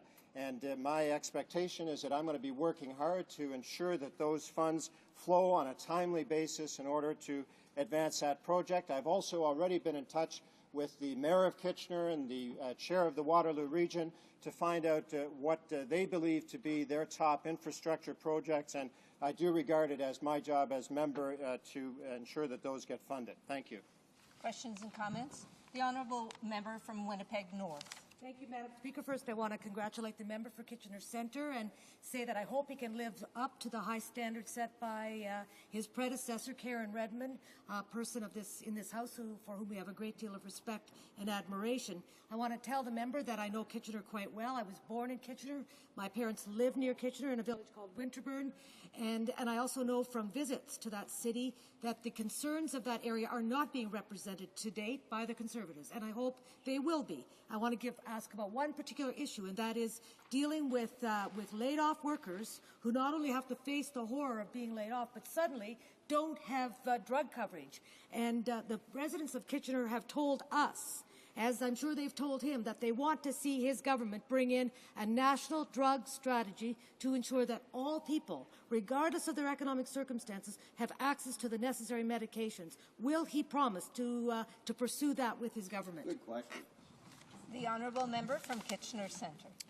Once again, I thank my friend, and of course her presence in this chamber is simply more evidence of the very number of great people that have come out of Kitchener. And I'm glad to hear that we share those common roots. I myself was born and raised in Kitchener, and I know its hills and valleys and streets and byways like the back of my hand, and I have many friends and acquaintances that I've worked with over the years in Kitchener, and I'm in quite good touch with the kinds of needs and desires that they have. I also want to add to what my friend has said about my predecessor, Ms. Redmond. Many years ago in another life, in fact, I had close contact with the organization that she represented, and I have always had a good relationship with her and agree that she carried off her duties with class and with dedication. As to the issue of the unemployed and drug coverage, I think that the government's first approach is to try to ensure that as few people are unemployed as possible, and the kind of stimulus measures that are referred to in the speech from the throne are designed to do that. And my expectation is that they will be largely successful. Thank you very much. Resuming debate, l'honorable député. Honourable member for Lac Saint-Louis. Thank you, Madam Speaker. Thank you, colleagues. I would like to indicate that I will be sharing my time with the member for Davenport, and I would like to congratulate you at the outset on your appointment as Deputy Speaker. You are very calm and show goodwill toward members. You will have, I'm sure, cooperation from members on both sides of the House. Madam Speaker, I would like to take this opportunity to thank the voters of the riding of Lac Saint-Louis for once again showing me their trust. For choosing me once again to represent them in Ottawa, to be their voice in the nation's capital. I would also like to congratulate my colleagues, those who are taking seats in this House for the first time and those who are returning to this House. I'd like to congratulate my colleagues from all parties. We have all shared the rigors of campaigning, and I believe that a mutual respect flows from this fact, from this shared experience and from this shared commitment to Canada. Campaigning is fast becoming a habit for all of us here. I must admit that campaigning is a habit that I enjoy more and more, though many citizens are understandably growing weary of and saturated by several federal campaigns in rapid succession, interspersed, of course, with elections in other jurisdictions.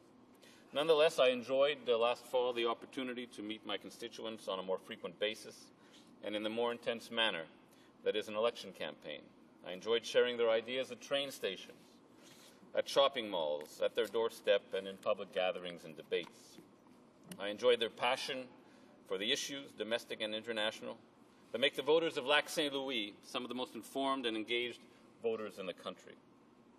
The distinguishing feature of my riding, Madam Speaker, apart from the fact that it is surrounded on three sides by water, sitting as it does on one of the continent's greatest waterways, the St. Lawrence River, is the fact that my fellow citizens are known for their adherence to principle. This has always, in my memory, been the hallmark of the voters of Lac Saint-Louis. They adhere to the principle regardless of the direction of the prevailing political winds. The voters of Lac Saint-Louis cannot be pushed off their principles by political fads or by slick and powerful political machines and their communication strategies. Now, I would like to turn to the throne speech, Madam Speaker. I listened, of course, intently to the throne speech like the rest of my colleagues, and there are some good ideas in that throne speech, and of course there are ideas that may not be obviously those that my party and other members of the opposition would have put in a throne speech. But regardless, the throne speech at this point is mere words. What remains to be seen is whether those words are put into action. Now, Madam Speaker, there are two qualities that are required of a government or sought by the people of their government during difficult times. First, the government must be trusted by the electorate, and the government must be able to address short-term problems while simultaneously moving towards long-term solutions to longer-term challenges. I am disappointed to say, I feel sorry to say, Madam Speaker, that I feel the government has a dubious record on both counts. A record that leaves room to doubt its ability to lead Canada through these challenging times. That doubts its ability to put words into action, the words of the throne speech into action. Let us look, if I may, for a moment, Madam Speaker, of the meaning of trust. What does trust mean? Well, I believe there are two components to trust. One is transparency, and the other is competence. In terms of transparency, the question is, can the people put their faith in the government's pronouncements? That's very important to trust, to the people's trust in the government. When it comes to competence, what we mean when we are speaking about trust is where it is assuming that the government has the best and most honest intentions and keeps to its word. Does the government repeatedly make the best and wisest decisions? Because a government that keeps its word, if it's not effective, if it bungles, if it makes mistakes, if it's incompetent, leaves the people in some ways no better off. Let us look at transparency first. I'm not at all certain this government has earned the trust of Canadians by dealing honestly and sincerely with Canadians over the past 3 years. Does the government keep its word? Does the government follow through in the direction to which it has publicly committed? Does the government engage in sleight of hand, pretending to do one thing but doing another? Does the government prefer window dressing to solid content? Let us briefly examine the previous Conservative government's record. Fixed election dates. The government committed to them, but it reneged on that commitment. Income trusts. The government promised not to tax them. It reneged on that commitment. Capital gains taxation. The government in the campaign of 2006 promised positive reform of taxation of capital gains. That promise, like the promise to create more child care spaces, simply evaporated. Infrastructure. The government promised to renew our infrastructure, yet it has been dragging its feet. And I believe that one of the reasons it's doing that, Madam Speaker, is that it does not want to add to the deficit, because that would be politically embarrassing. It does not want to add to the deficit that the chief parliamentary budget officer said flows from the policies of this government. So it would rather put off spending to save political face. It would rather let our infrastructure crumble than save political, than lose political faith. It would rather keep people unemployed than lose political faith. Patient wait times, Madam Speaker. The previous government promised to reduce them before just giving up on even trying to fulfill that promise. Climate change. 3 years ago, the government promised regulations to help fight greenhouse gas emissions, but we have not yet seen a single published regulation. Madam Speaker. Senate appointments. The government said it would elect senators. The first thing it did in 2006 was it appointed a senator, and the people responded back by not electing that senator to this parliament. And now we know that the government in the Senate is setting up the board.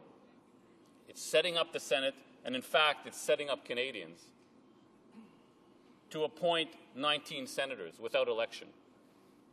It will argue, of course, that the Senate is dysfunctional and that it has to act. Madam Speaker, let's look at the issue of competence. let's look at the second component of trust, competence. Some will argue that it doesn't really matter if a government is sincere or intellectually honest, as long as it is competent and effective.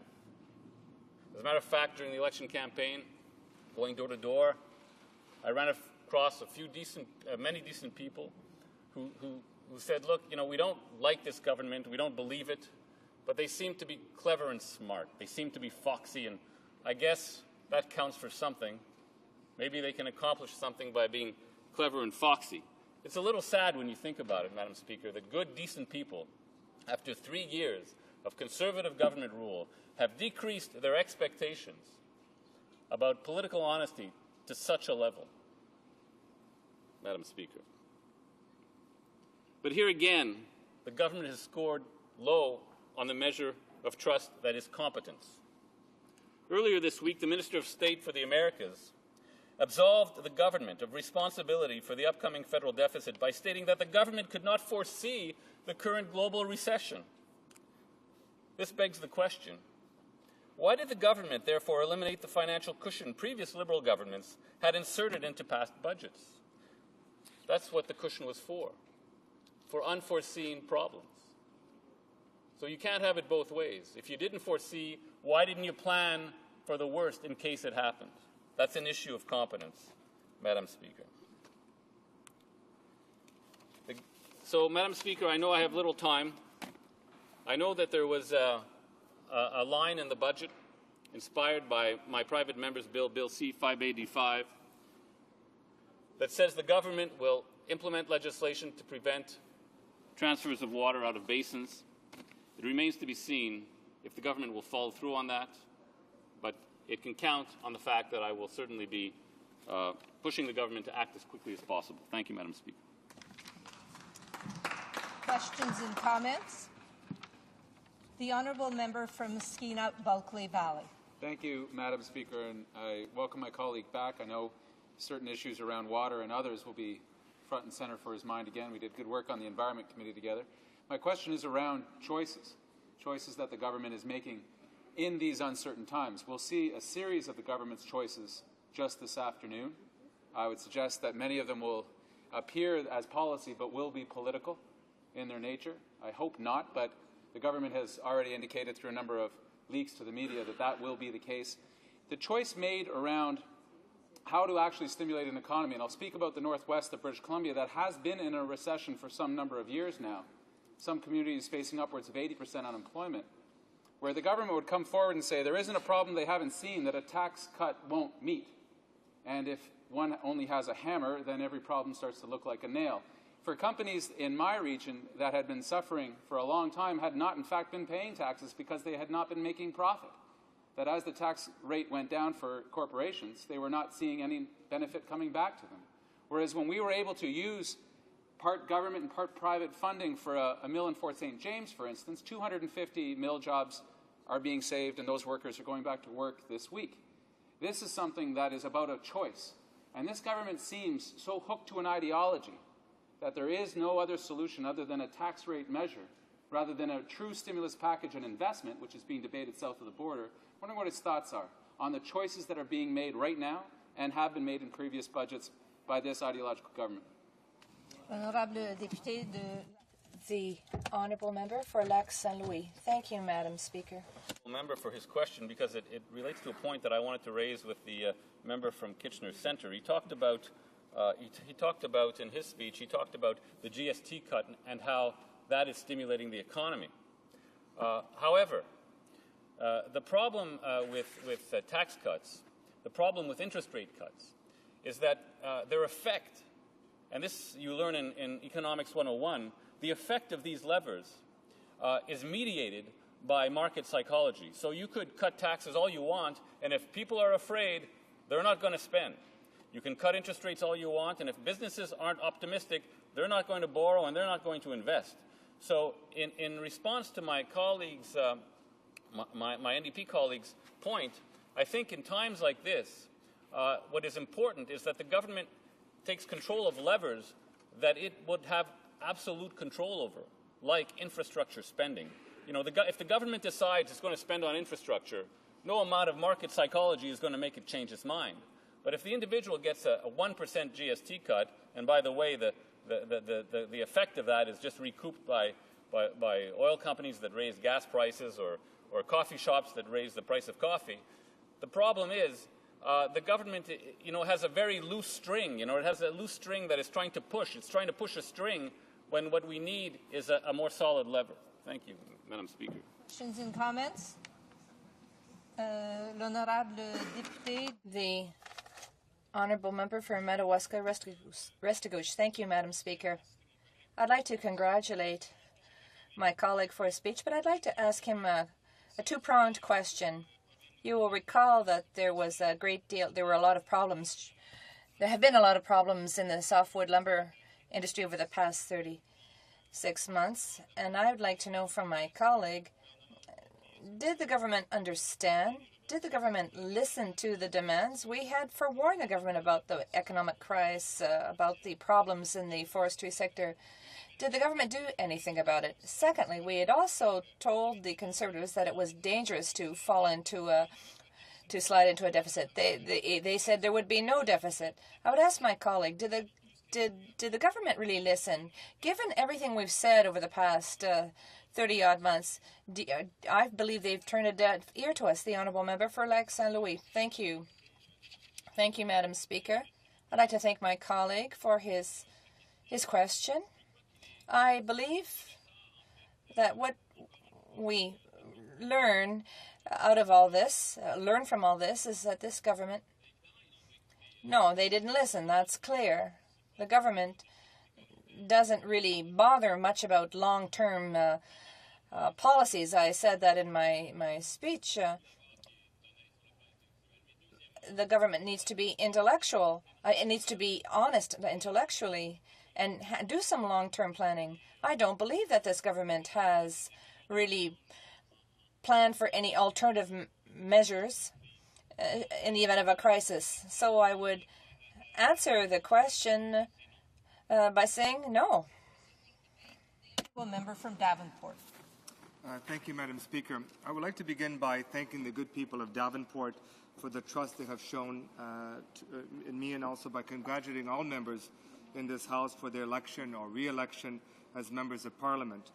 In choosing us as their representatives, the people of Canada have reposed in us a sacred trust and the responsibility of a noble tradition dating back to our country's foundation.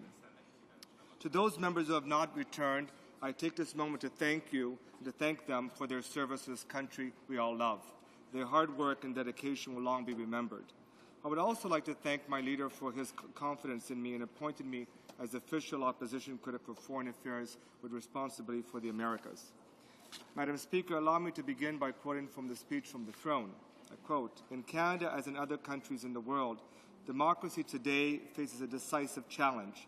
It must adapt to new circumstances and new demands or fail in its purpose. This challenge is not abstract, but a confrontation which will have to be faced by virtue of your election to Parliament." If members don't recognize these words from last week's speech from the throne, there is good reason. They're from the speech from the throne delivered in Parliament on September 12, 1968. If these words reach forward across the years and carry any message, it is that all times are challenging. The world is always evolving, and every generation must lift the torch and boldly go forward into darkness in order to light the way for those who are to follow. In 1968, Prime Minister Pierre-Éliott Trudeau was a young and vibrant new chosen leader of Canada.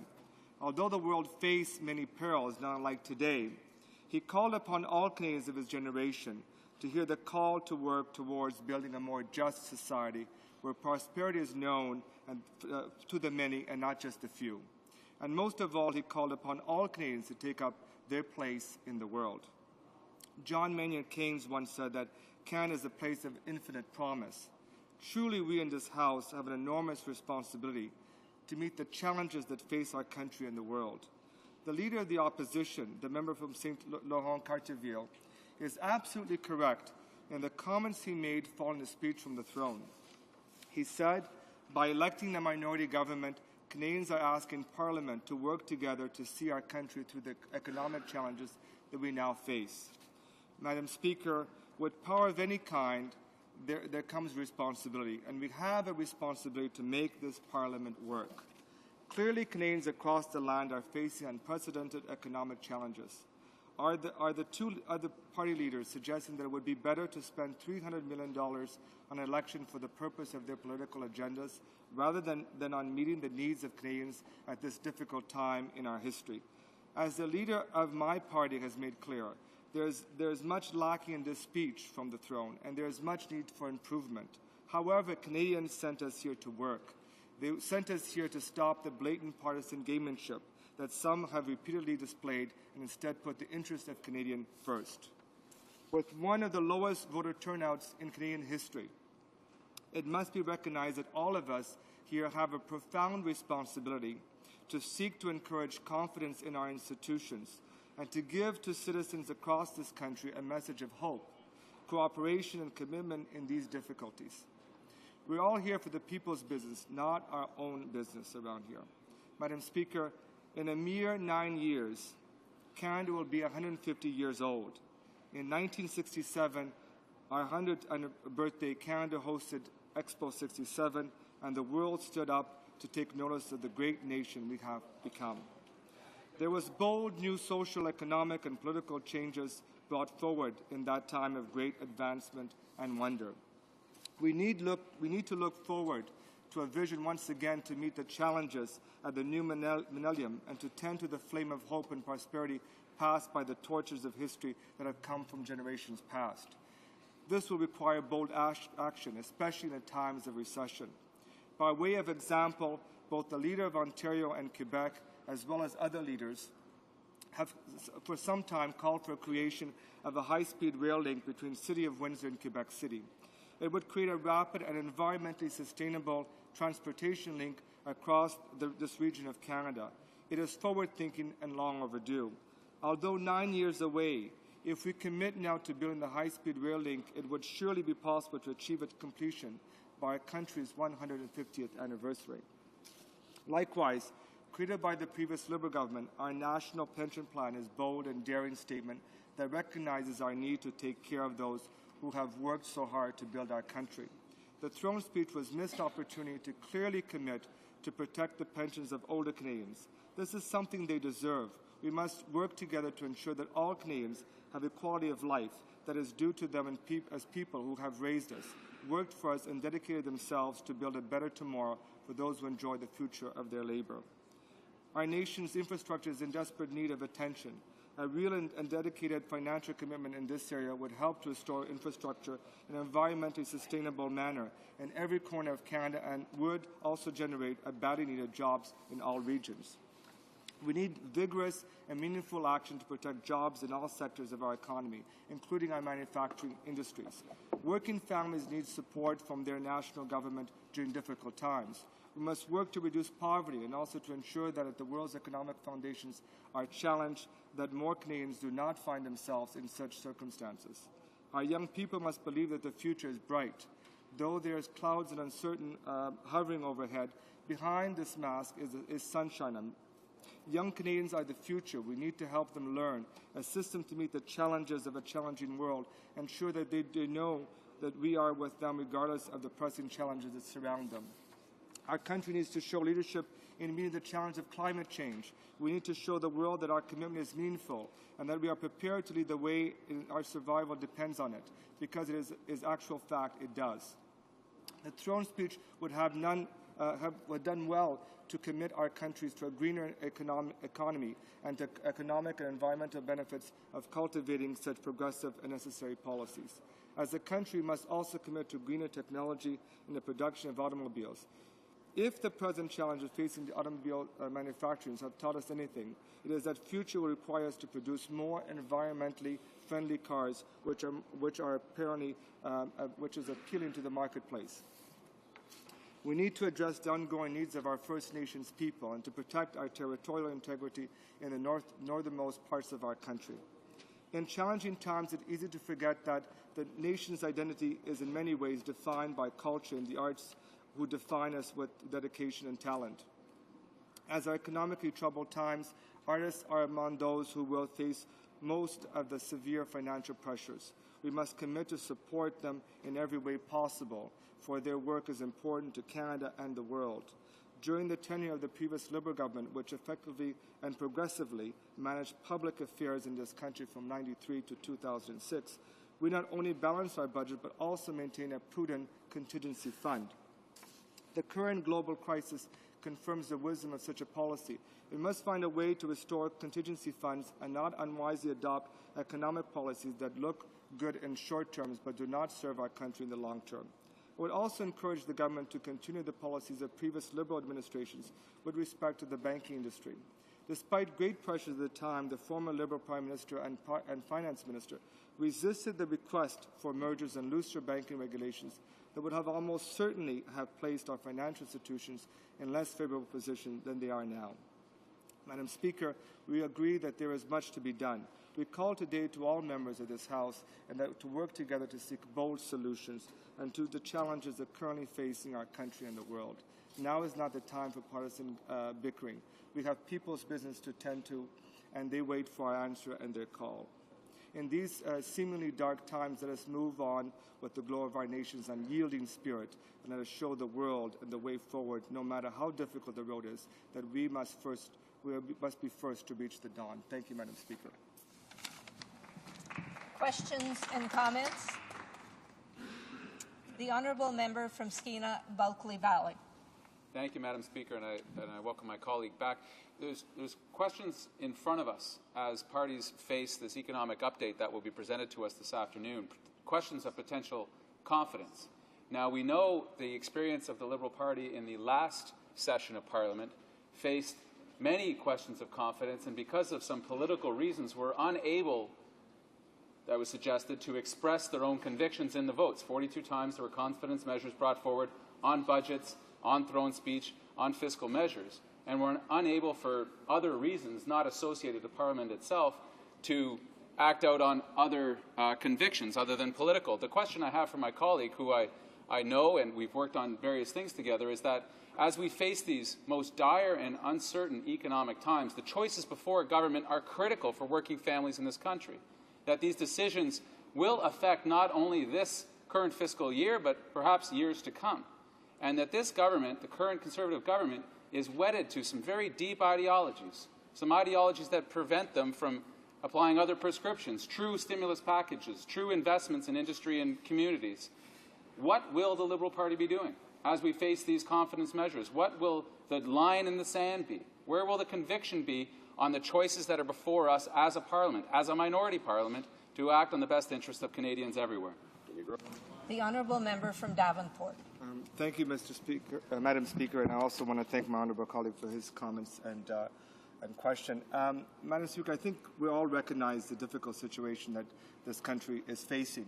I alluded, I believe in my speech, not to just the fact that there's an economic situation, but there's also a lack of confidence in our institutions and our parliamentary institutions. The fact that there was such low voter turnout in the last election should concern us all here in this Parliament. I think what we have to do as parliamentarians, and also we as the opposition as well, have a responsibility to work together to meet the challenges that are ahead, and also to confront the government when they in fact have brought and they are continue to not react to the positively to the crisis that are facing the world. We want to see a stimulus package like there has been in Europe, like there has been in the U.S., so that the economy can in fact keep on going. I'm afraid that this government is missing an opportunity. It has not been good prudent managers of the economy and of our financial means. We have wasted the last 2.5 years in not, in fact, addressing the issues of concern. So today we are facing a serious situation, serious financial situation, and it is brought out not just by what's happening around the world, but also by actions of this government. And I think we as oppositions have to make sure the government is held to account for their actions. Questions and comments? The Honourable Member from Yukon. Thank you, Madam Speaker. And the member talked about, and his excellent speech talked about the lack of confidence in institutions in Parliament, and obviously one of those is because of, as you know, the last government, the Conservatives, it was discovered they had a dirty tricks book on how to thwart democracy in Parliament. And how many pages?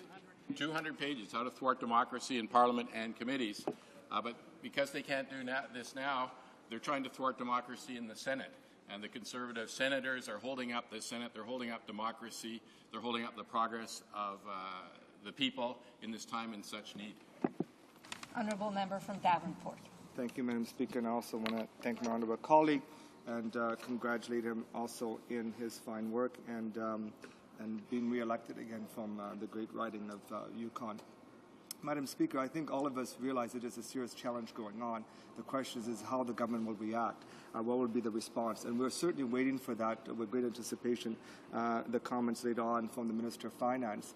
But we have seen the record that this government does not want to cooperate, and if there's any indication from what we've been hearing as of late, again, they have taken a very hostile sort of attitude towards this Parliament, its institution, and have failed to, once again, not wanting to cooperate with members of Parliament. I mean, we have been sent again a third minority Parliament, Madam Speaker. I think we have a responsibility and a duty to work together. And unfortunately, the government, once again, taken a very ideological bent, a very reformist bent, in sort of attacking the different parties instead of working together. We have a crisis facing our country. We have to address that crisis. We cannot do it if there's a government out there, the Conservative government is out there, is bashing the opposition as opposed to wanting to get the opposition to work together so that we can in fact address this serious crisis facing our country. Resuming debate, the Honourable Member from Kenora. Thank you very much, Madam Speaker. I congratulate you on your appointment. I will be sharing my time today with the Honourable Member from Wild Rose and my seatmate.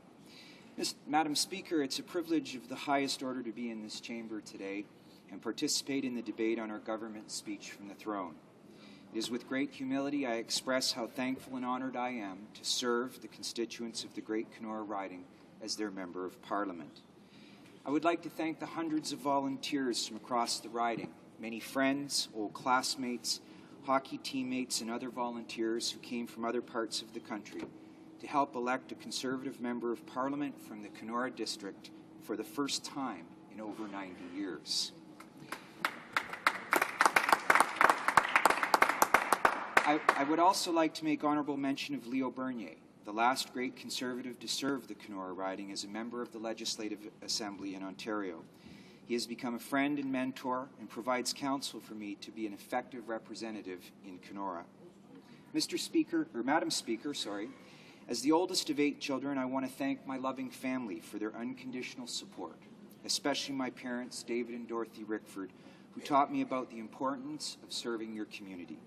In addition to raising a big family, participating in various church and civic activities, my parents opened our home to hundreds of foster children over the span of 30 years.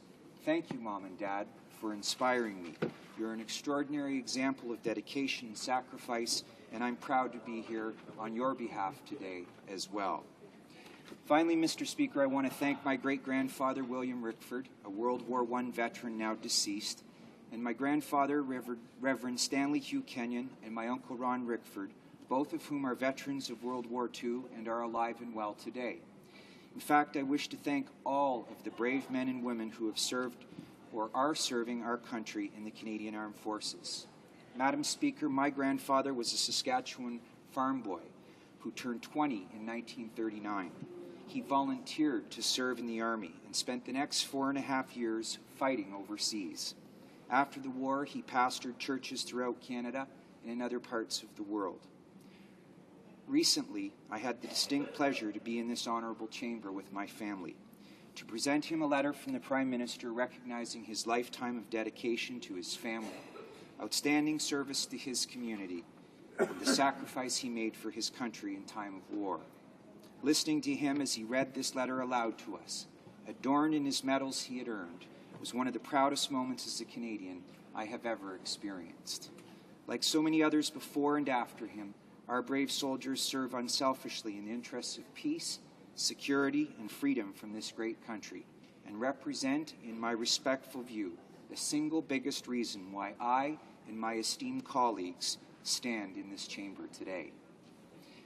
Now, Madam Speaker, With respect to the speech from the throne, there's been a lot of thoughtful discussion to this point. So in short order, I'd prefer to emphasize a number of its key components that I believe will dramatically improve the lives of my constituents. It bears mentioning, Madam Speaker, that until the past 2.5 years, the constituents of my riding, in fact most of northwestern Ontario, have felt that they've been taken for granted.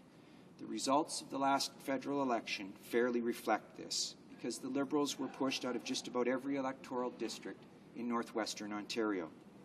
For starters, putting money into the pockets of lawyers rather than forestry workers by engaging in a protracted softwood lumber dispute with the United States played a significant role in setting the forestry sector back more than a decade and translated into the closure of mills, big mills like Abitibi Consolidated in Kenora and other mills in Ignis and Hudson.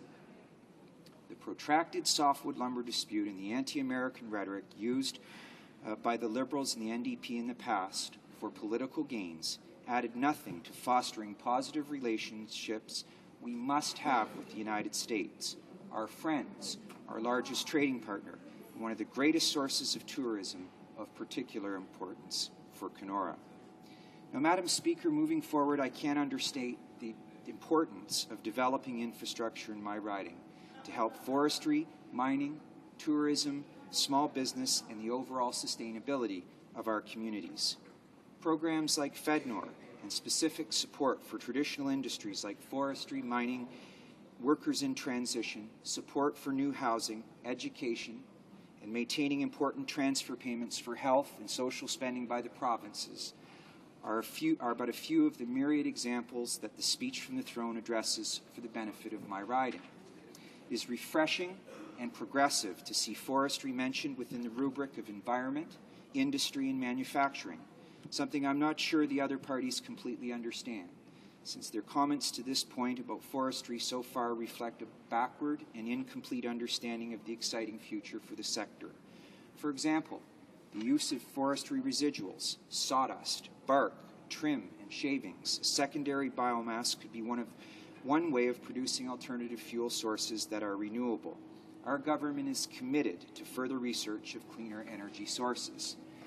The speech from the throne deals extensively with the need to invest in research, innovation, and marketing for things like Canadian pulp and wood products to markets beyond North America to ensure the long-term viability of a dynamic, value-added forestry sector. Fortunately, this government has taken a comprehensive view of how to deal effectively with regions in Canada, like my riding, that are in transition and depend on key sectors like forestry and mining as their economic drivers. This speech from the throne demonstrates that this government gets it. They understand the pressures on the communities in my riding, especially during this time of global economic uncertainty. The Community Development Trust supports a wide variety of initiatives such as job training and skills development, community transition plans that foster real community-based economic development, encouraging skilled trades and apprenticeships to make sure throughout my riding that people are competitive in a modern economy, support for First Nations in these regards as well, ensure that they too have access to skills, training, and apprenticeships in order to assist them to participate in economic development initiatives, like the new value-added forestry initiatives on the horizon that First Nations communities in my riding will have an equity stake in. The Building Canada Plan marks the beginning of unprecedented commitments to much-needed infrastructure in the communities in my riding. The kind of infrastructure, Madam Speaker, that focuses on development, that creates jobs and stimulates our riding's capacity to economically diversify within the traditional industries it has relied upon, and gives hope that we will be open for business in other areas of manufacturing. I can assure the constituents of my riding that I will be fighting for key priorities from the Building Canada Plan, like the twinning of the highway from Kenora to the Manitoba border, the completion of the wastewater treatment plant in Dryden, and substantial improvements to the Red Lake Airport, one of the busiest airports in our country. Madam Speaker, this speech from the throne serves to further reduce the cost pressures on Canadian business and encourages companies to invest in new machinery and equipment. This is particularly important to us in northwestern Ontario. We appreciate the tax relief provided by this government through broad-based tax reductions for business, a temporary accelerated write-off for investments in machinery and equipment, such as the heavy machinery that is relied upon by the mining and forestry sectors in my riding, improving the flexibility of and strengthening access to capital through Export Development Canada and Business Development Canada to help manufacturers in my riding meet the challenge of being globally competitive. This government will set an objective that aims for 90% of Canada's electricity to be provided by non-emitting sources like hydro by the year 2020. Folks in Ear Falls, Lac Seul First Nation, Pickle Lake, and Mishkigogumunk will no doubt benefit from this sort of commitment in the future. And as I previously mentioned, this government's commitment to supporting the development of cleaner energy sources may also include raw biomass for forestry residuals. The speech from the throne ensures that provinces receive generous transfer payments for healthcare and social programs on which folks like in my riding depend on. Madam Speaker, in closing, there are a number of other examples.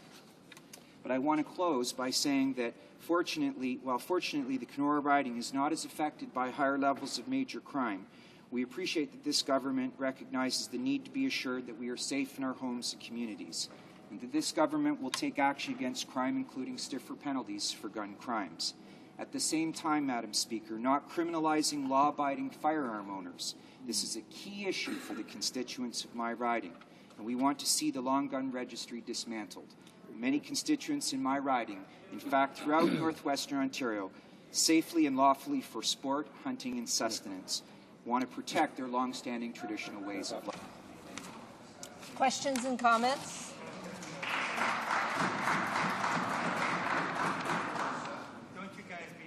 The Honourable Member from Mississauga South. Thank you, Madam Speaker, and congratulations to the member on his maiden speech. I knew his predecessor very well, and I know he worked very, very hard, Mr. Roger Valley, on behalf of the people of the North, a very excellent member of Parliament. Madam Speaker, the member is a new member, and I think it's important that he spend the time to talk about hope for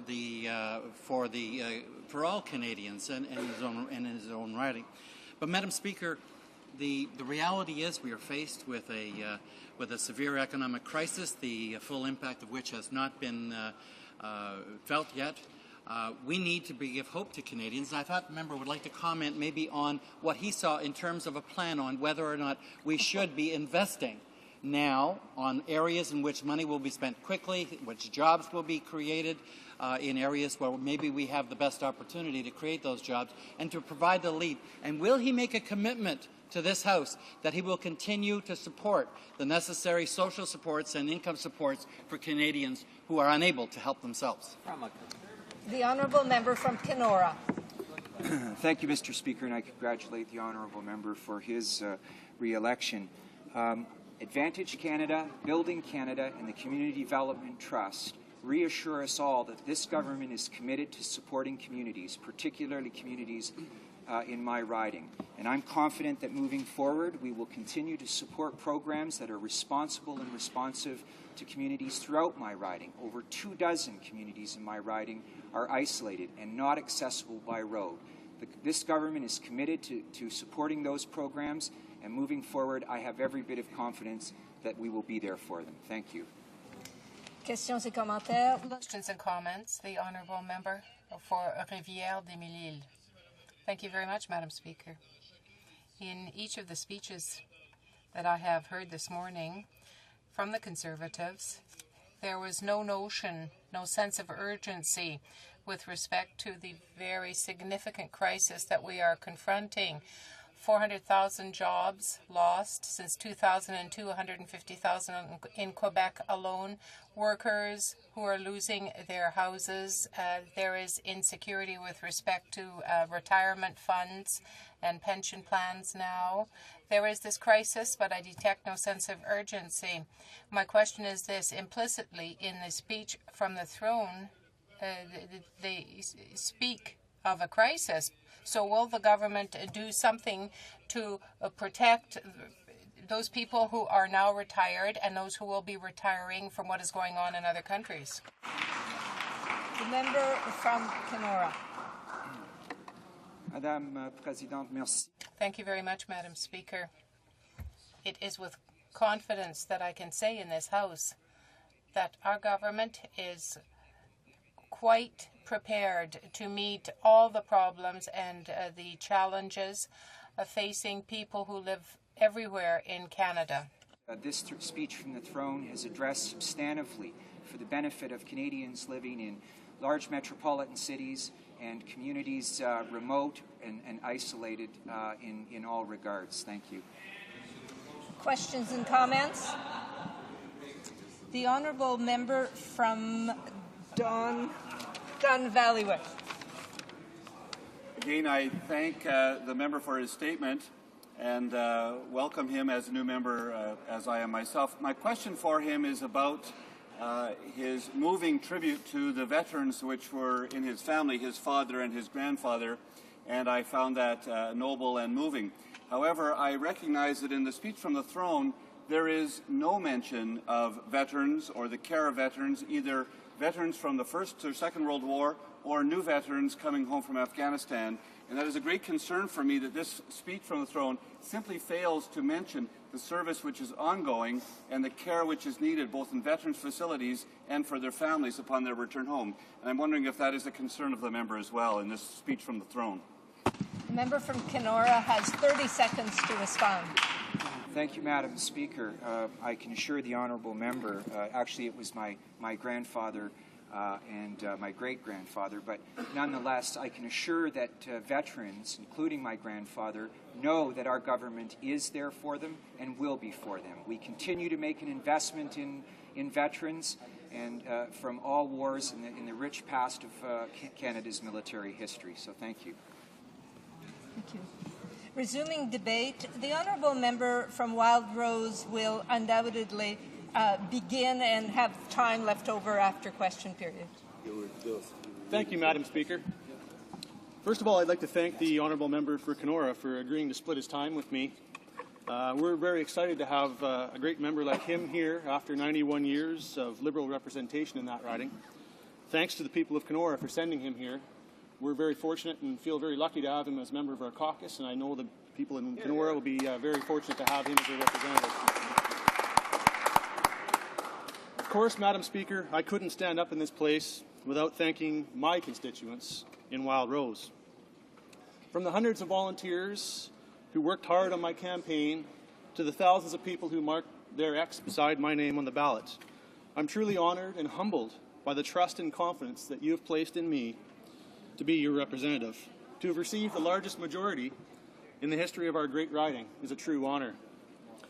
In the fall of 2007, when I was running for the Conservative Party's nomination, the pastor of my church back home in Airdrie, Sandy Isfelt, happened to be here in Ottawa. And he stood here on Parliament Hill and he prayed for me, my family, and my campaign. And he told me afterwards that at the moment he said amen, the bell on the Peace Tower rang. And so every time I see the Peace Tower, it will be a reminder to me that I wouldn't be here without the support and prayers of so many people back home in my constituency of Wild Rose. And I pledge to you in Wild Rose that I will honor that support by working faithfully to represent you and your interests here in this place. I'm sure that anyone in this House would tell you, though, that the people who make the biggest sacrifice to allow us to be here and to serve our constituents in this way is our families. And I can truly say that I have the most supportive family that anyone could wish for. My wife Tara and my son Quinn and all the rest of my family back home, I love you and I thank you. And I also wanted to thank someone who is no longer with us, my grandfather, Mel Richards. He helped to shape the person that I am today. He taught me a lot about life, about making hard decisions, about doing what's right, and about always standing up for what you believe in. He was also the person who first introduced me to my predecessor in this place, Myron Thompson, back in 1992 when Myron was first seeking his election. And Myron just told me recently that when I got involved with his campaign in 1993, my grandfather told him that when he retired, I was going to be the person who would take his place.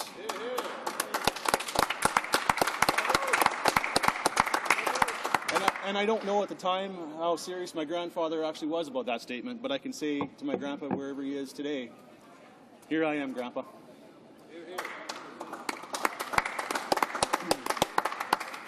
Wild Rose is one of the most diverse ridings in Canada. We have some of the best farmland in the entire country, so agriculture is an important part of our economy. Our economy is also heavily driven by oil and gas, tourism, and forestry. We have a number of towns and cities in our riding that are among the fastest growing municipalities in our entire country. Places like Cochrane and my hometown of Airdrie. There's also affordable housing issues in places like Canmore and elsewhere.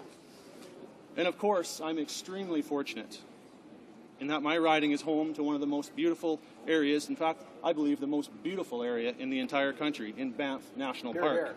Wow. It also includes many of our winter sports facilities and our Winter Olympic athletes, something we're very proud of. The people of Wild Rose expect a government that does more than just talk about what needs to be done. They expect a government that will take action, and this Conservative government will deliver. Of course, the biggest issue we face right now in Canada is the economy.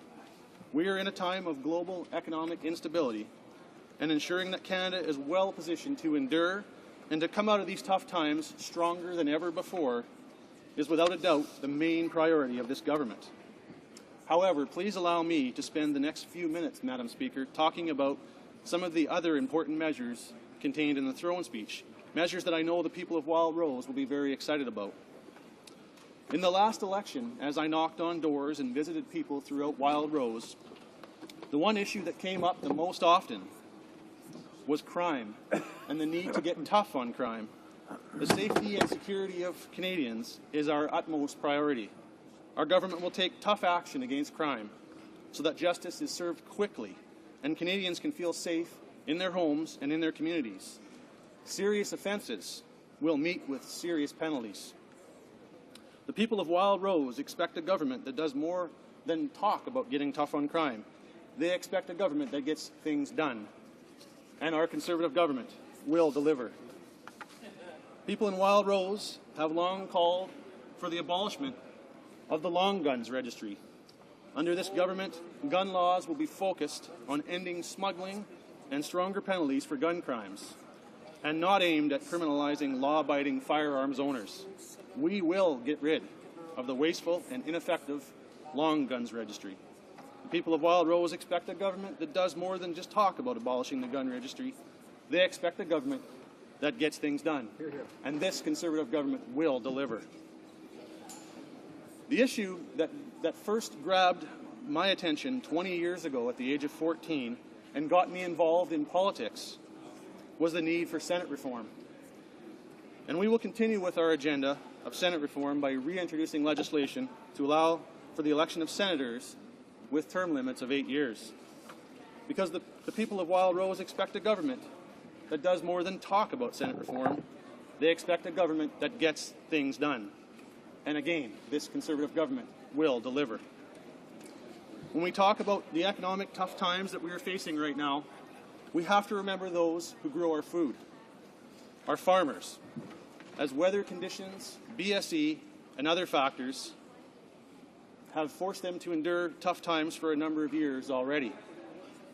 And one of the things our government is strongly committed to doing is providing marketing freedom for farmers, ensuring that the wishes of Western Canadian farmers are respected, giving them the freedom to market their grain on the open market or through the Canadian Wheat Board. People of Wild Rose expect a government that does more than just talk about marketing freedom for farmers. They expect a government that gets things done. The honourable member will have 3 minutes when the debate resumes.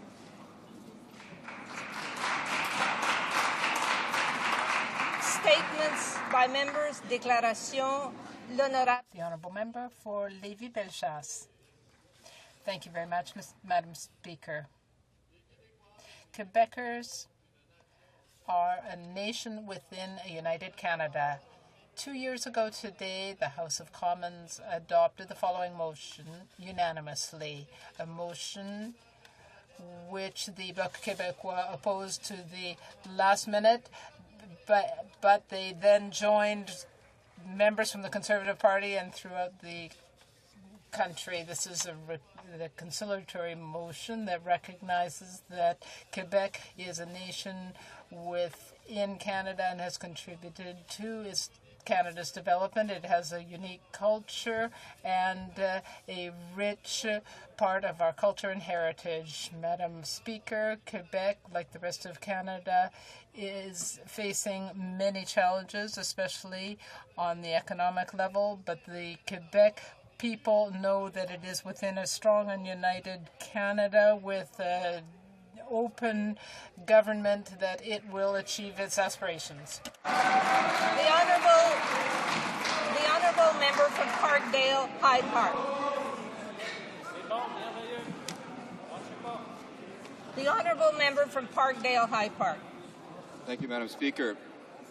This past Saturday in my riding at Parkdale High Park, thousands of people lined Bloor Street in a candlelight memorial marking the 75th anniversary of Holodomor, the famine genocide of Ukraine's rural population in 1932 and 1933.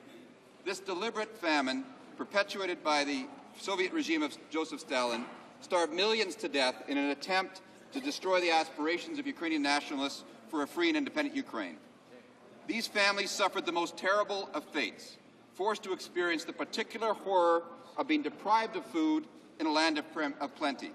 Even more inhumane was the quiet violence of restraining families from feeding their own children. The brutality of this tragedy, visited upon the Ukrainian people, is nearly impossible for us to comprehend, but we must try. It is tempting to turn away, but the only way to show respect to 10 million lives lost and the survivors, many of whom live in Canada today, is to pay attention, to remember, and to tell the story. We are required to compel the memory of the famine genocide forward and to work harder to guarantee. The honourable member for Compton Stansted.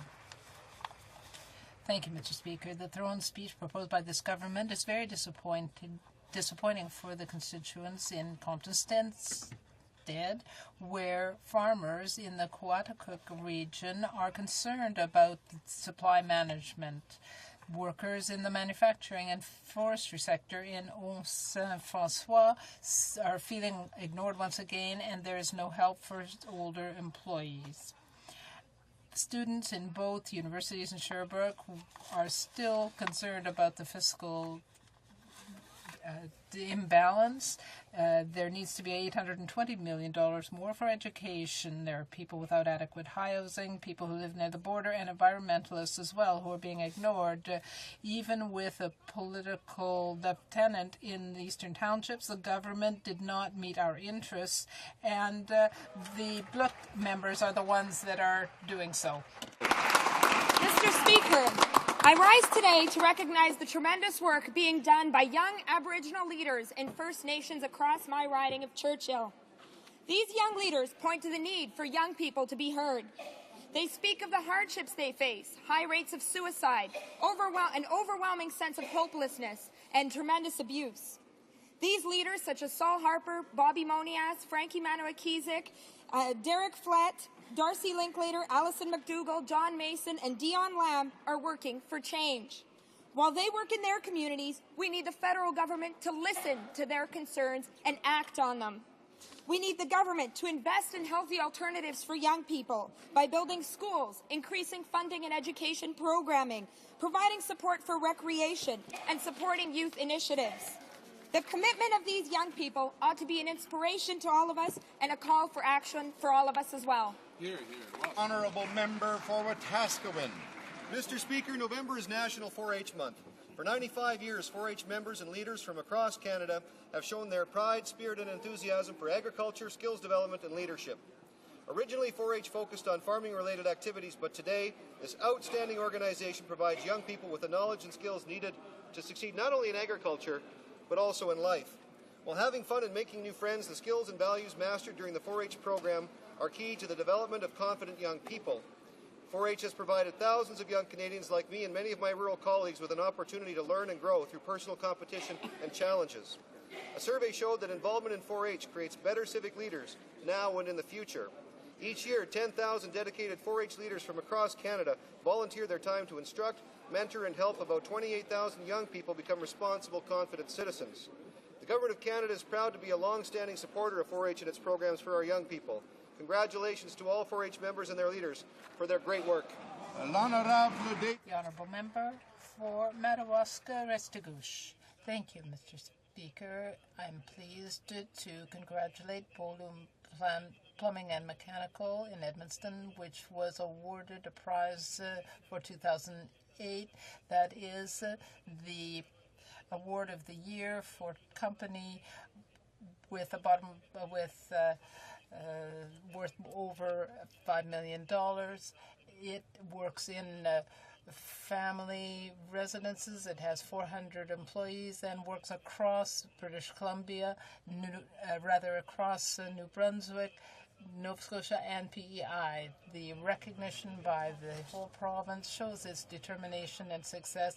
The Beaulieu family can be proud of its contribution to the riding and to the province. I'm therefore pleased to celebrate the success of entrepreneurs from our region and the dedication of this family in our riding. For Essex. Thank you, Mr. Speaker. A global credit crunch beginning in the U.S. has created a serious cyclical problem for global automakers. For the Detroit Three, this adds to the serious structural problems they were already facing. Now, this government takes seriously its responsibilities to workers and their families, the communities that rely on this industry, and Canadian taxpayers. Now, building on our Auto Action Plan and the Auto Innovation Fund, with first funding in Windsor to reopen the Ford Essex engine plant, our government has worked in bipartisan fashion with the Government of Ontario, approaching industry and U.S. officials, exploring options for support during this current crisis. Our Auto Caucus has also extended the invitation to meet with the CAW, who must be part of a solution. It's important to note that Detroit 3 have yet to define their ask to this government, to present a detailed plan to complete their restructuring, and explain how government support will be applied. When industry fulfills these, we'll do our due diligence. Mr. Speaker, in tough economic times, we're acting responsibly for the auto industry. Honourable Member for Joliette. Mr. Speaker, I would like to pay tribute to a new colleague in the Bloc Québécois and a friend, the member for Rivière-des-Mille-Îles, at a tribute evening this weekend in Quebec Cities. His colleagues and friends will be able to celebrate the work he has done within the Canadian Auto Workers, where he was the Quebec director for 13 years. Throughout his career in unionism, he dealt with many different negotiation situations. In 1995, during the long lockout that put some 500 Kenworth workers on the street, he played a major role in getting the plant back up and running as PACCAR. A committed and persuasive trade unionist, he showed himself to be progressive-minded in defending the aspirations of Quebec workers. He also worked to achieve greater social justice and sovereignty for Quebec. The Bloc Québécois is proud of the presence of the member for Rivière-des-Mille-Îles in their parliamentary team. Bravo. Member for Vegreville, Wainwright. It is remarkable that when this government took office almost 3 years ago, it acted so quickly and effectively to prepare Canada for a possible downturn in the economy. The United Kingdom just lowered its GST, and President-elect Obama just promised to lower personal income tax. We did both more than 2 years ago. Many countries are just now lowering corporate tax to encourage business and create jobs. We did this 2 years ago with further reductions over the next 4 years. Many countries are just now planning new infrastructure spending, which we started 2 years ago with more stimulus already budgeted for the years to come. The opposition parties have just now recognized that there is a problem with the economy. But this government has already been ahead of the game, cutting taxes and stimulating the economy. And Canadians will continue to reap the rewards of this foresight and good government. And, Mr. Speaker, not a single thank you from any of these opposition members of Parliament. The Honourable Member for Random, Buren, St. George's. Thank you, Mr. Speaker. I'm delighted to inform this Honourable House of an award received by a young woman in my riding. Heather O'Reilly of Clarenville has been presented with the Red Cross Young Humanitarian Award for Newfoundland and Labrador, the Red Cross highest provincial honour. At 26 years old, Heather has done more than most people twice her age to reach out to others and make a difference in their lives. Heather, who is a second-year medical student at Memorial University of Newfoundland, has done 2 volunteer stints abroad, Her first was to Guyana, South America in 2002 through Youth Challenge International, which is an organization she was introduced to while attending Queen's University and participating in Queen's Medical Outreach Program. It was through this organization that she was able to spend a summer and volunteer in Bethany, a small village in Guyana where she helped to educate the local people in health and wellness. It was her experience in Guyana and her first look at world inequalities that inspired her to set up MUN-HOPE in 2004, of which she is executive director. In 2007, Heather volunteered in the medical clinic of a refugee settlement called Choco in Tanzania. MUN-HOPE returned to Tanzania in 2008, and Heather is planning a third trip in 2009. To quote Heather, to not only know about the inequalities. The honourable member for Sarnia Lambton. Mr. Speaker, December the 6th is Canada's National Day of Remembrance and Action on Violence Against Women. December the 6th, 2008 marks 19 years since 14 young women were murdered at L'École Polytechnique in Montreal, targeted because of their gender. To address the problem of violence against Aboriginal women and girls, the Government of Canada is partnering with the Native Women's Association of Canada on the Sisters in Spirit initiative. In Budget 2008, the government announced the development of an action plan, and it will include further work on violence against women, including in the Aboriginal community. The government is also investing $2.2 million for up to 5 new shelters for Aboriginal women to use to escape family violence. The government co-sponsored the National Aboriginal Women's Summits, which focused on violence and other quality of life issues. As we commemorate December the 6th, 1989, let us resolve to work even harder for change, for peace, and for an end to violence in all its forms. The honourable member for Vancouver Kingsway. Recently, one of my constituents, Ms. Sheila Day, received the prestigious Governor General's Persons Award. This honour recognizes a lifetime of work on equality, social, and economic rights for all Canadian women. I rise to offer my congratulations and thanks on behalf of my constituents and our entire caucus. Vancouver Kingsway is home to many outstanding women, such as Ms. Day. Dorothy Inglis, a past recipient of the Persons Award, was instrumental in securing equality rights in the Charter and also hails from Vancouver Kingsway. Mr. Speaker, we applaud these two women, especially Ms. Day, on this impressive honour. I do so today because this week we celebrate the White Ribbon Campaign, an initiative that urges men to speak out against violence against women. Because she has devoted her life to improving respect for women, it is particularly apt to applaud her efforts when we are remembering that we still have a long way to go. Hear, hear. The honourable member for Fleetwood Port Kells. Mr. Speaker, I wish to condemn the acts of terror yesterday that occurred in Mumbai. Reports of over 100 dead and hundreds more wounded have shocked people around the world. Many Canadians, particularly those of Indian descent, are deeply troubled by the Mumbai attacks yesterday and earlier today.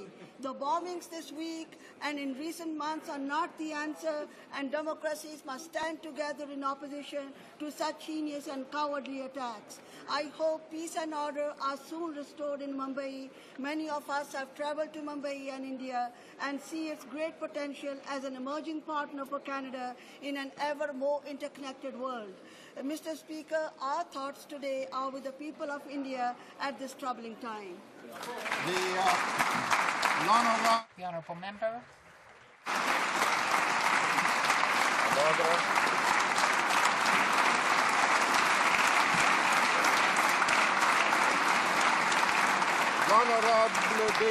The honourable member for Longueuil-Pierre-Boucher. Mr. Speaker, horror and indignation are two words that summarize our feelings as the attacks continue in the economic capital of India, Mumbai.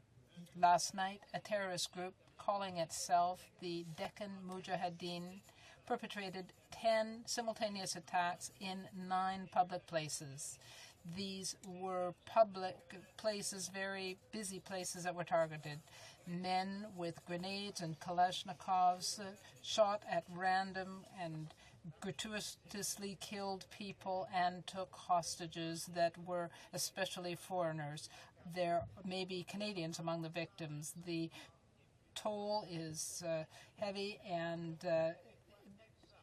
is at least 125 people killed and 327 wounded. The Bloc Québécois, it calls on the Canadian government to bring all Canadians home from there as quickly as possible, and we would also like to send our condolences to the families of the victims.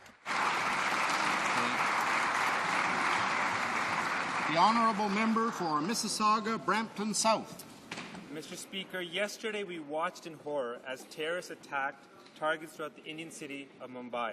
The terrorists killed indiscriminately and, according to recent reports, have taken Canadian hostages. Canada has strong personal links to India, and there are many Canadian families, including many of my constituents, who are at home right now trying to call loved ones to ensure that they're safe and sound. These attacks only serve to remind us that there are still those who use fear and hatred and terror to subvert democracy. They cannot and will not succeed. I am confident that our government is doing everything it can to assist Canadians and the Indian government in dealing with this crisis. Mr. Speaker, I am sure all parliamentarians will join me in condemning this cowardly act, and that our thoughts and prayers go out to the people of Mumbai who are suffering so much right now.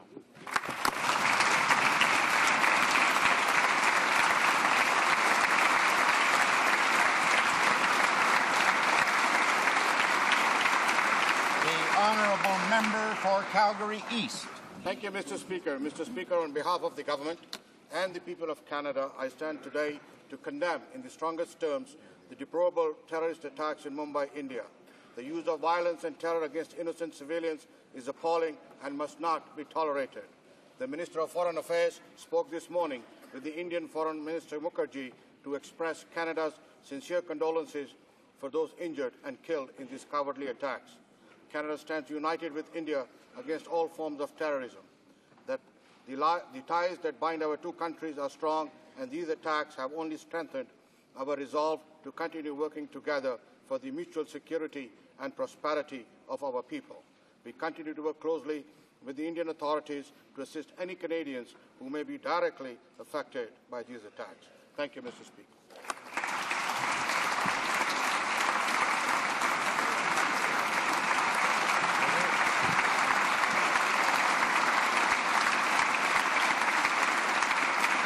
The honourable member for Cumberland, Colchester, Musquodoboit Valley. Thank you, Mr. Speaker. I want to thank the Fundy Tourism Partnership for nominating the Bay of Fundy as one of the 7 wonders of nature.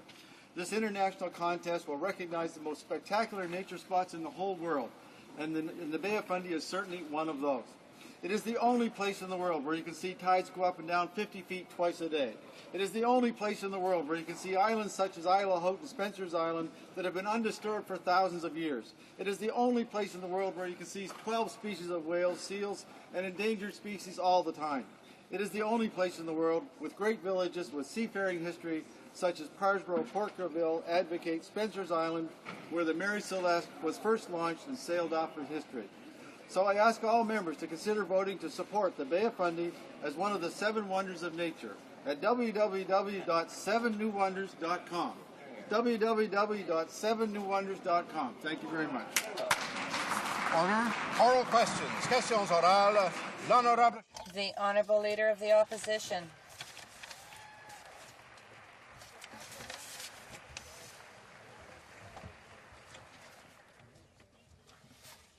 Prime Minister the opportunity to inform this House and Canadians about the status of Canadians at risk in the situation in Mumbai. First of all, Mr. Speaker, I thank the Leader of the Opposition for his question. I telephoned the Commission in India today. The Minister of Foreign Affairs did the same thing with his counterpart to express our condolences and our solidarity with their country that has suffered from these terrorist attacks in Mumbai. Extend all our sympathies to anyone from any country and their families who have been affected by loss of life or injury in this terrible tragedy. We are, the Ministry of Foreign Affairs is doing all it can to contact and help Canadian citizens who are affected by this. But, Mr. Speaker, let me be very clear that we join with the entire world in expressing our outrage against this kind of unforgivable hatred, brutality, and violence, and we will always stand with our friends in the democratic world against this.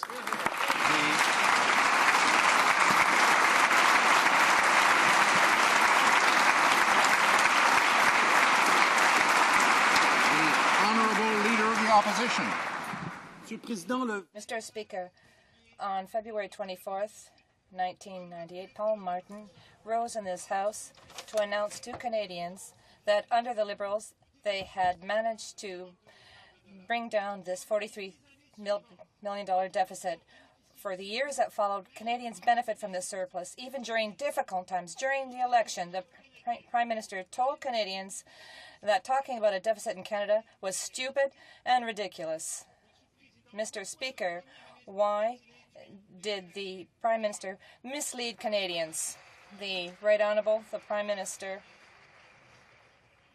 Mr. Speaker, as I have said on several occasions, Canada does not have a deficit as we speak, Mr. Speaker, because of the good management of the Minister of Finance.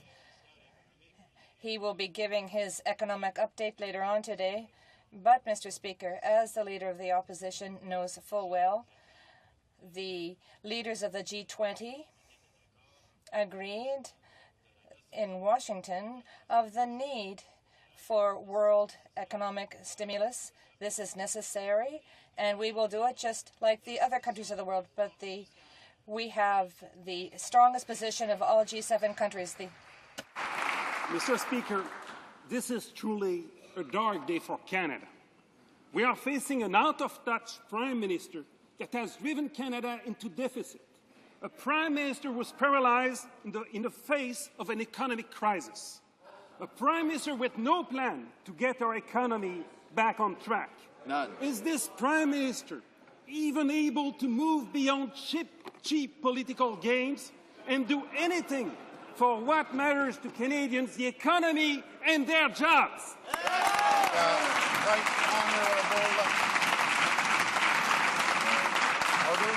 Right Honourable Prime Minister. Mr. Speaker, due to the strong and early actions of this government, this country has the strongest fiscal and economic position in the G7. It is recognized by every country in the world at the international events that I have been at. This country is virtually alone at this moment in continuing to run a surplus, Mr. Speaker. We will not go into structural deficit. We will continue to have the best fiscal position in the industrialized world, and that is a strength all Canadians need.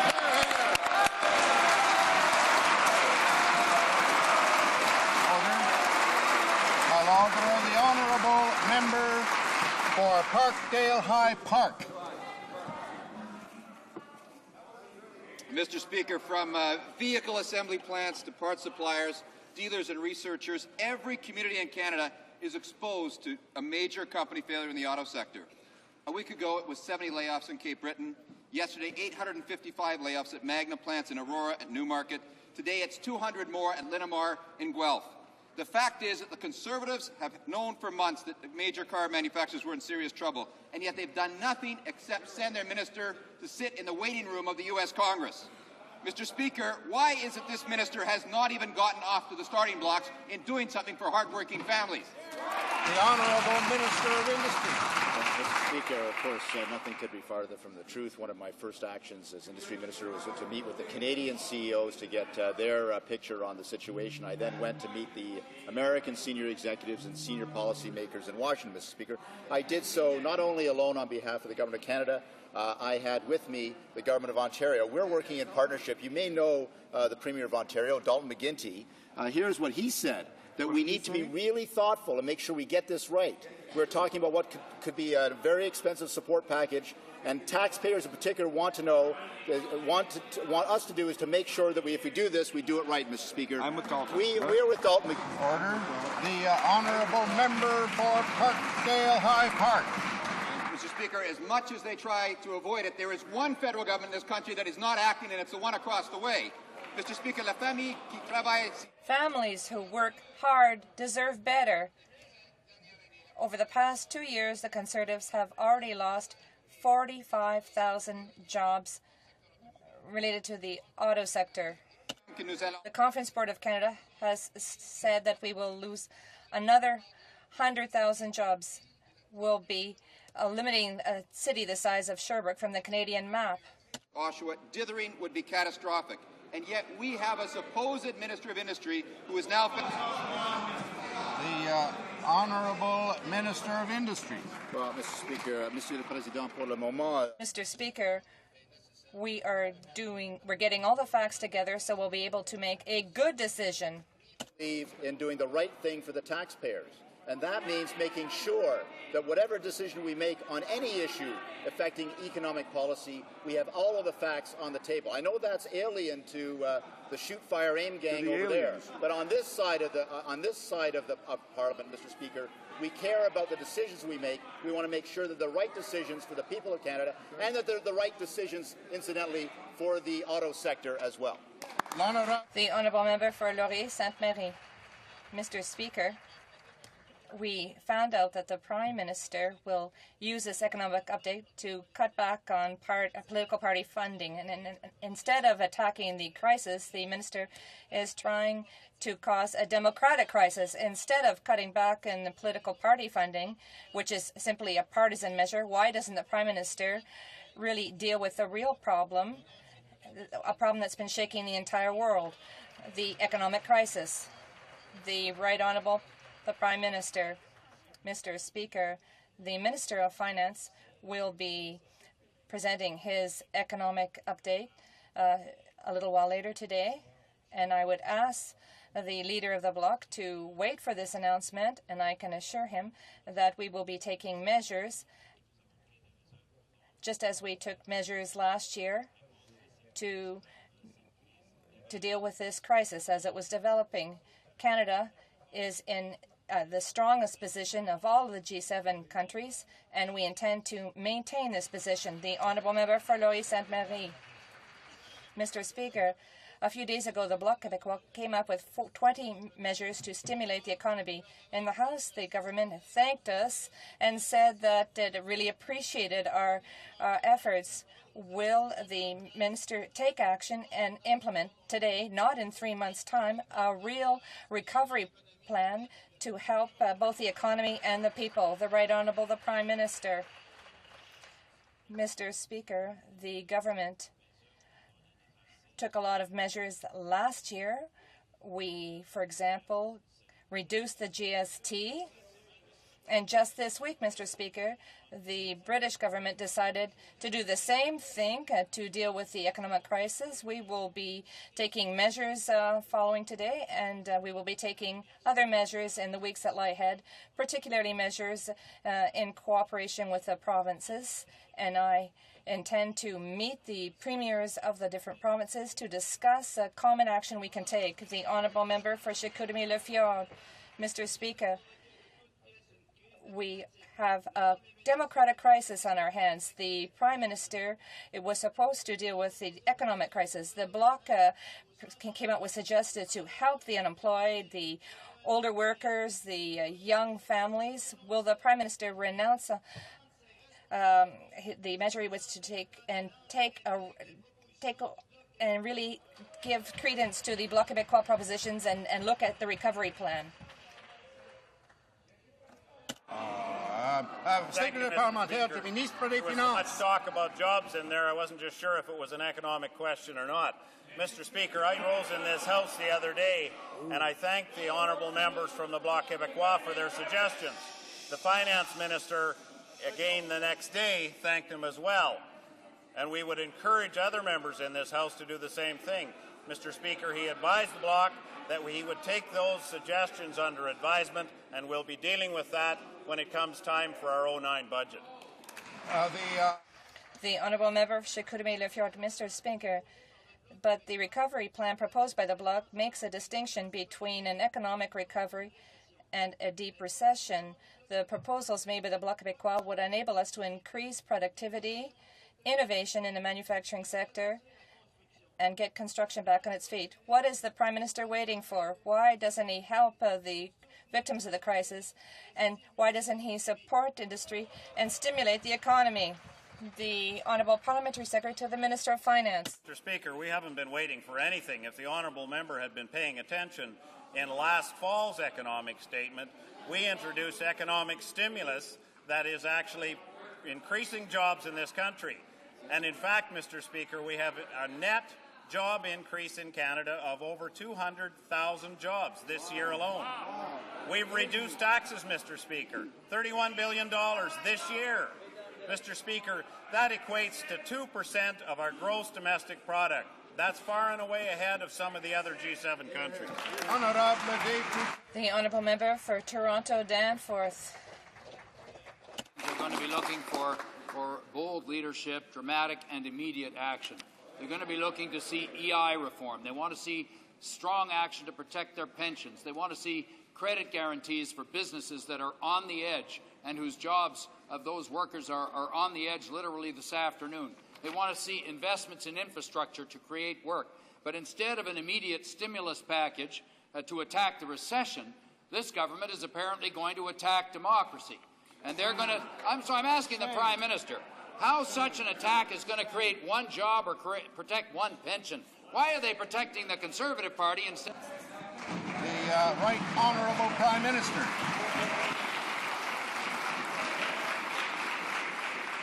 Mr. Speaker, this government acted early and strongly to deal with the economic crisis, including measures that we undertook as far back as a year ago, some of which, Mr. Speaker, are still coming into effect.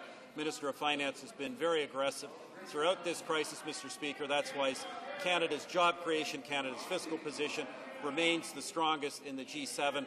Mr. Speaker, protecting the entitlements of political parties is not going to do anything for the Canadian people. The Honourable Member for Toronto Danforth. Mr. Speaker, we are dealing with difficult times. Canadians want to see us working together. They're fed up with political games and the low hits made by the government.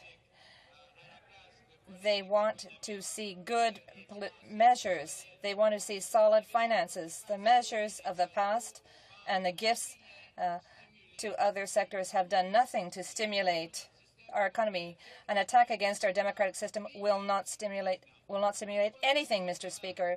Why does the government refuse to take action? Why so obstinate? Why this inaction? The Right Honourable the Prime Minister.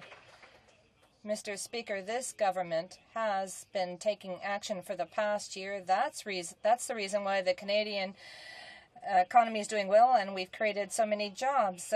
That's the reason why we're one of the only countries with a budgetary surplus. That's the reason why we received a strengthened mandate from Canadians, and we will continue, Mr. Speaker, to take action with prudence, but we will take action. Mr. Speaker, let me get this right. Here we have a Prime Minister who says that we're in a recession. He calls it technical, but the people being thrown out of work call it painful and tragic, and they're trying to make ends meet. They're going to tune in to the extent that they're able to the economic statement. And what are they going to hear?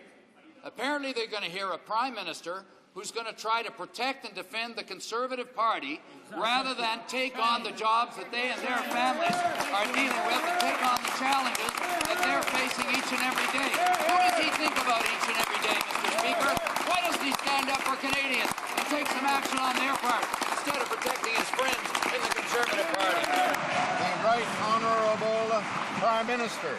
Mr. Speaker, I'm sure when the Minister of Finance gets up today, he will do what he has always done, Mr. Speaker, and that is he will speak strongly for a Canadian economy that has performed well compared to our competitors under difficult economic circumstances.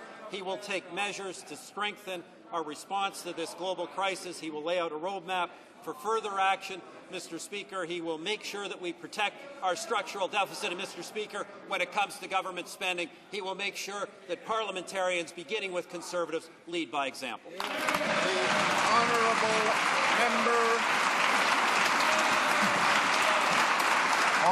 Honourable Member for Vancouver South.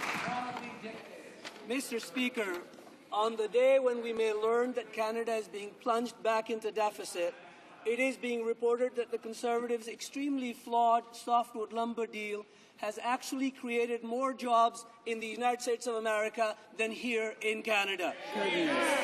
This is yet another example of the poor management by the Conservative government. Forestry workers in British Columbia are crying out for help. I simply want to ask this minister, where is the government's plan for this ailing sector and its workers? Where? The Honourable Minister of Natural Resources. Mr. Speaker, as we've indicated before, we have a comprehensive plan on dealing with this situation.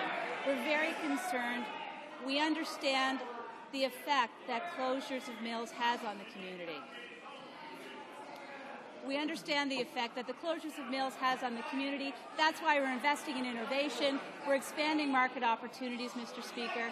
And as well, we're cutting corporate taxes in order to make our mills more competitive. And finally, Mr. Speaker, John Allen, the president of the Council of Forest Industries, said that the deal, in retrospect, was a good thing. Anyone who points to the lumber agreement as part of our problems is... The Honourable Member for Vancouver South. Mr. Speaker, I would suggest that she go and read that deal, and I'll tell you why. The Conservative minister has absolutely missed the point. Let me be absolutely clear. Today's report reveals that this flawed deal works against the Canadian workers, the very people it was supposed to be helping. The workers, as I said, are crying out for help. Instead of defending the flawed Conservative deal, why is she not getting up and defending the Canadian workers and their jobs? The Honourable Minister of International Trade.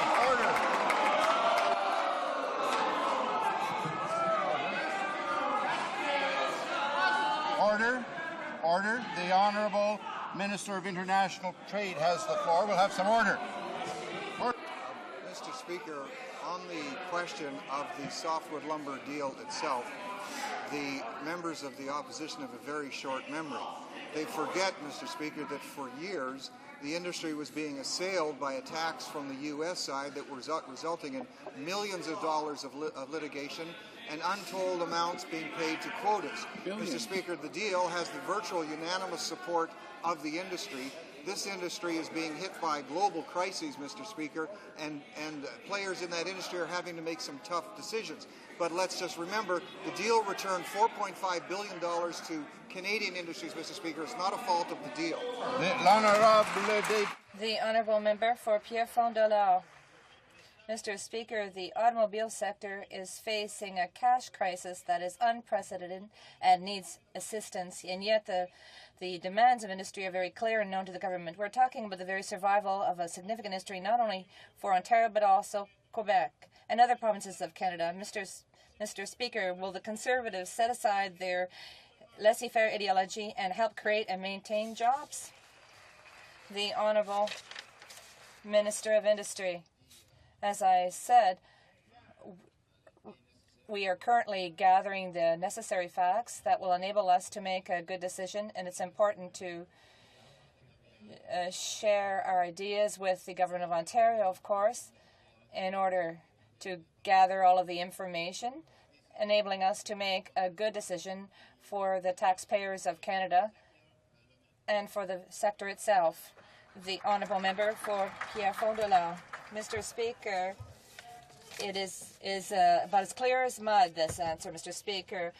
Quebec excels in research and development for automobile parts. General Motors annually purchases more than $1.1 billion in automobile parts, which enables us to have 13,000 jobs in Quebec.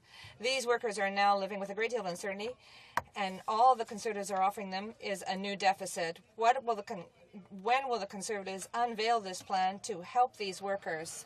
The Honourable Minister of Industry.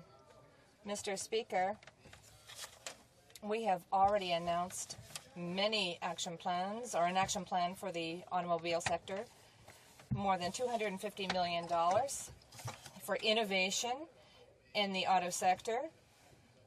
And in the speech from the throne, we announced even more money for this sector. We have taken action over the past 2 years for this sector. and we have taken action for this sector and other sectors in Canada.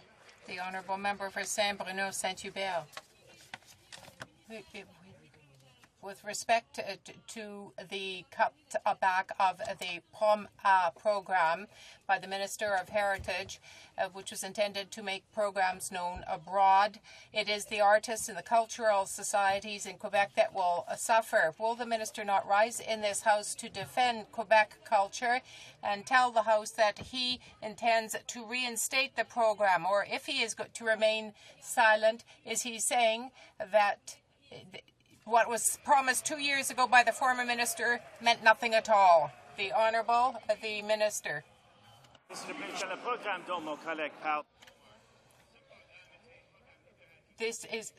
That was a Liberal program that cost almost $7 million. That program for 2007-2008, and only 1 out of 7 million was spent on the artists' needs. 5 million was spent on administrative costs. If the Bloc really wants to have a program that spends 70% of its funds on administrative costs, that is not helping the artists in our country. We are spending our money efficiently and effectively for the artists in our country. The Honourable Member for Saint-Bruno Saint-Hubert. That program, Mr. Speaker, allowed thousands to go abroad. The Minister of Foreign Affairs, who is completely silent at this time, like his colleague, the Minister of Heritage, who has cut other programs with respect to the Olympic flame, is completely silent. If they are so little interested in what is happening in Quebec reality and the culture of Quebec, why don't they shift all of their budget for culture to the government of Quebec? The Minister of Foreign Affairs. Mr. Speaker, I'm always surprised by the small-mindedness of the Bloc Québécois when it comes to cultural matters. They know full well, Mr. Speaker, that we are increasing our budgets with respect to that. They know full well that we have invested in TV5, and they know full well that each time that this government was confronted with a decision to help francophones and the culture of Quebec, we were there. They were absent. The Honourable Member for Montmagny-Lillet, Kamouraska, Rivière-du-Loup. Mr. Speaker, President Karzai said that with the coalition, that the coalition soldiers were bombarding villages and causing civilian deaths. But we have to take that with a grain of salt, because the whole matter is becoming reduced to the lowest common denominator. Would the minister not recognize that the strategy of his government to spend more money on military and military equipment rather than on humanitarian aid is costly and dangerous? The Minister of National Defence, Mr. Speaker. Unfortunately, the honourable member does not understand. It's not possible to have development without security services present. The point, we clearly cannot do the necessary development and reconstruction inside Afghanistan without a secure environment. That's why we're there as part of a NATO-led UN mission, which, by the way, Mr. Speaker, for the member opposite and for President Karzai, it's clear that we're there at the invitation of the Afghanistan government. The Honourable Member for Montmagny-Lillet, Kamouraska, Rivière-du-Loup. My question to the Minister of Foreign Affairs should be dealing with the foreign affairs policy. The minister, like his predecessor, the Minister of Both, appears to be incapable of answering for himself. What is his role? Just issuing passports? Does the minister not realize that the military presence of the government in Afghanistan can lead to defeat, that there has to be measures taken as quickly as possible? The Minister. As my colleague mentioned, Mr. Speaker, we are in Afghanistan at the invitation of the United Nations, and we are part of a group that is working to rebuild that country. We are rebuilding that country with respect to its governance strategies, its infrastructure. In short, Mr. Speaker, Canada and Canadians there should be proud of what we are doing. we are going to pursue the 6 objectives as they have been set out for a very long time now. Guildwood. Mr. Speaker, the Conservatives have provided multiple billions of dollars to fund bank liquidity. Yet, what do these banks do as soon as they receive the money? They immediately turn around and dramatically increase the cost of credit to small business owners, the very people who we need to pull us out of this crisis. Will this Conservative finance minister use his bully pulpit to demand that the banks reduce the cost of credit to small business and their customers? The Honourable Parliamentary Secretary to the Minister of Finance. Mr. Speaker, in fact, we've provided funding to the banks exactly in the manner that it should be provided, to be able to pass on to consumers through our insured mortgage purchase program. We've put that money through CMHC, but we've also put in a system that allows individuals to gain credit from the banks. Mr. Speaker, this is what Canadians were asking for, is access to credit to grow their business. Mr. Speaker, the Liberals don't want to admit it, but there are some businesses in this country that are doing well and are looking for financing to grow their businesses. The Honourable Member for Scarborough-Guildwood. Mr. Speaker, the Government of Canada sends them $75 billion, and this government can't even pick up the telephone and tell them to lay off.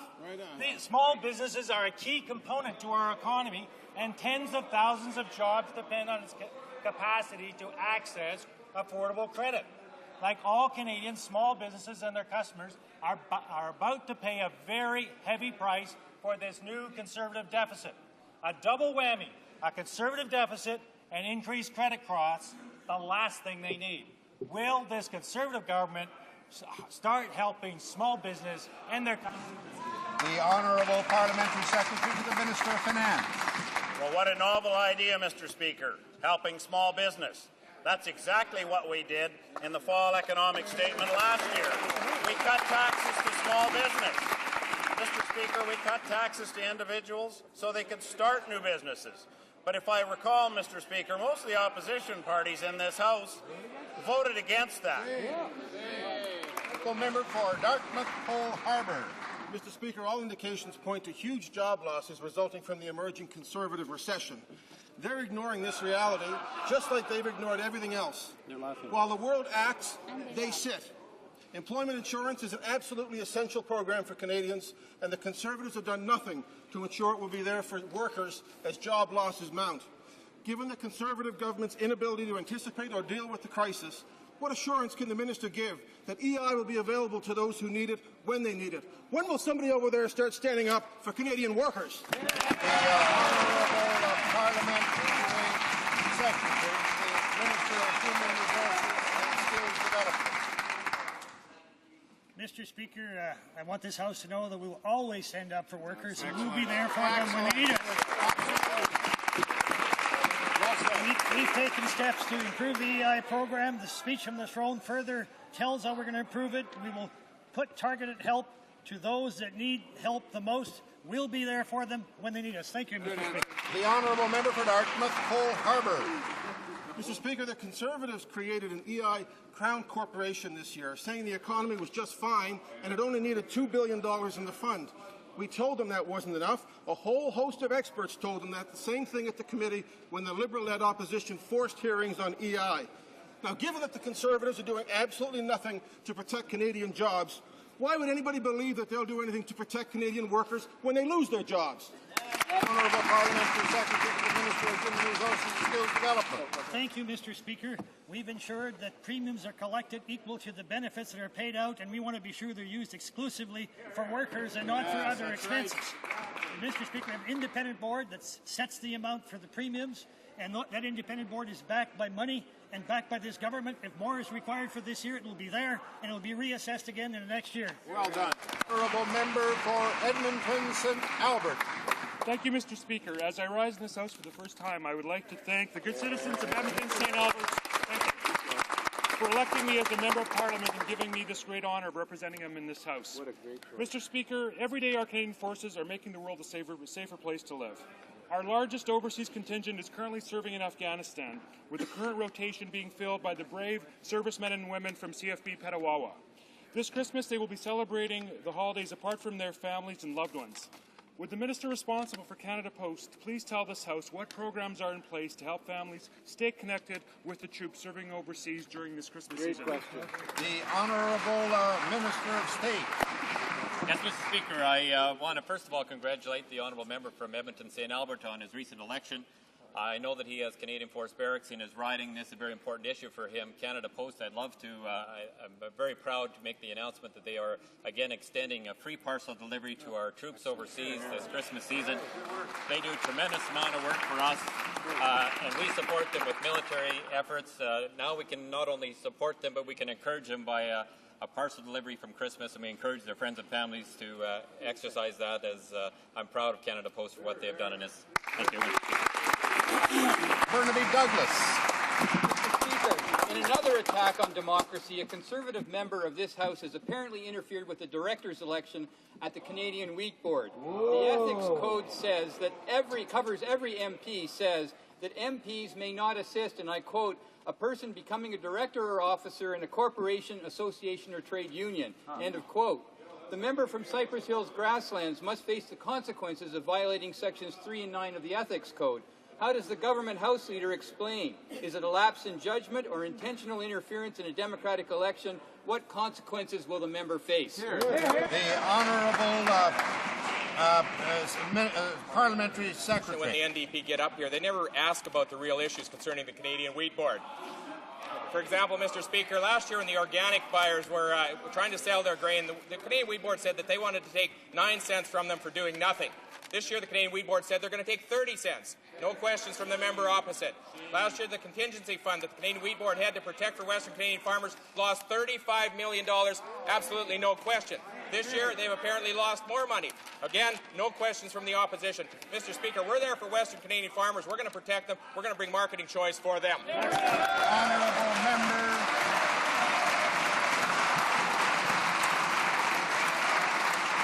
Order.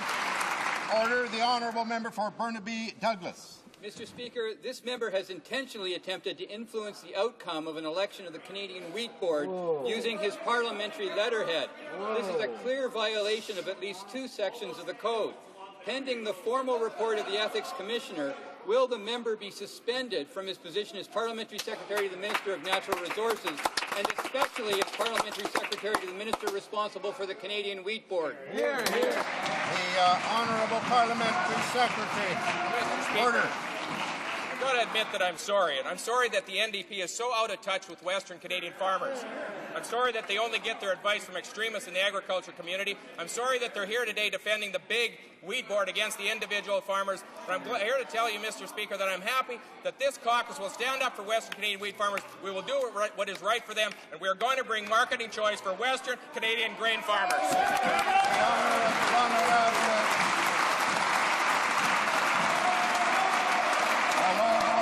Order, please.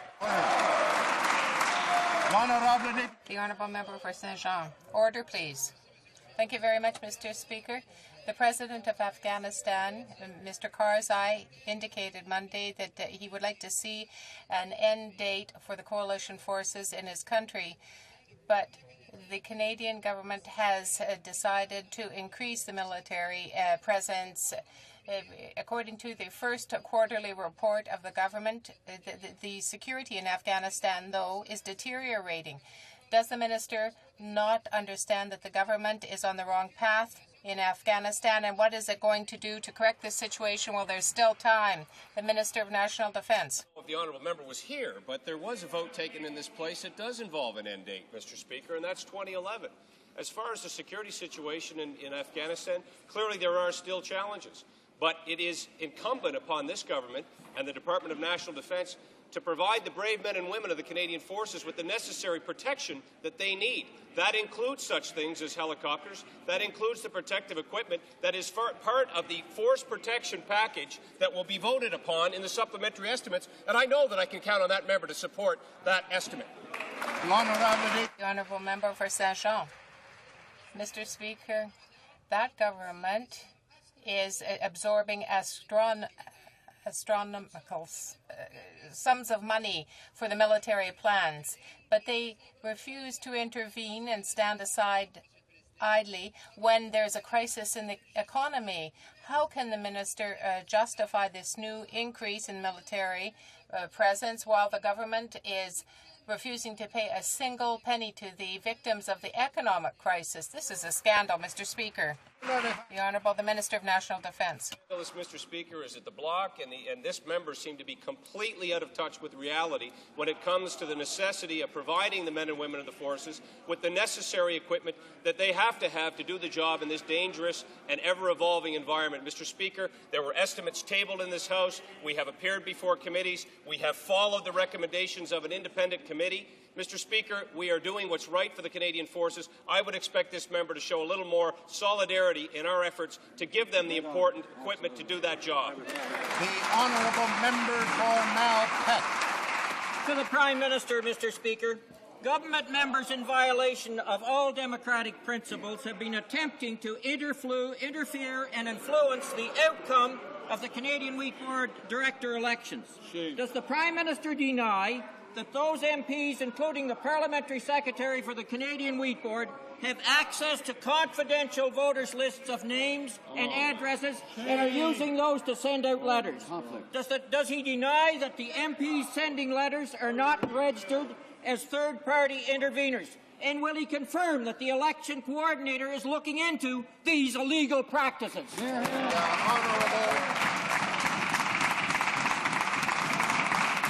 The Honourable Parliamentary Secretary. Order. Well, Mr. Speaker, after the last election, the member from Malpeque acknowledged that their ag policy just wasn't working. And why, Mr. Speaker? Because it doesn't represent farmers. I don't think there's any clearer place where they've failed to represent farmers than on this issue. Mr. Speaker, we all know that he has failed in his job. We all know that their ag policy has failed.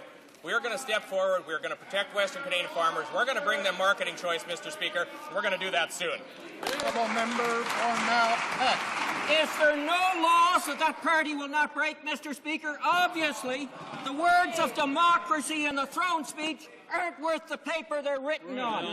Fundamental to democracy is elections based on election rules and the law. The Parliamentary Secretary has violated election regulations, and we believe other members have violated mailing privileges of this House. Further, the Parliamentary Secretary has violated his oath of office and has used lists privy only to him. Is there absolutely no respect for the law? Will the Prime Minister finally put a stop to the lawbreakers in his party?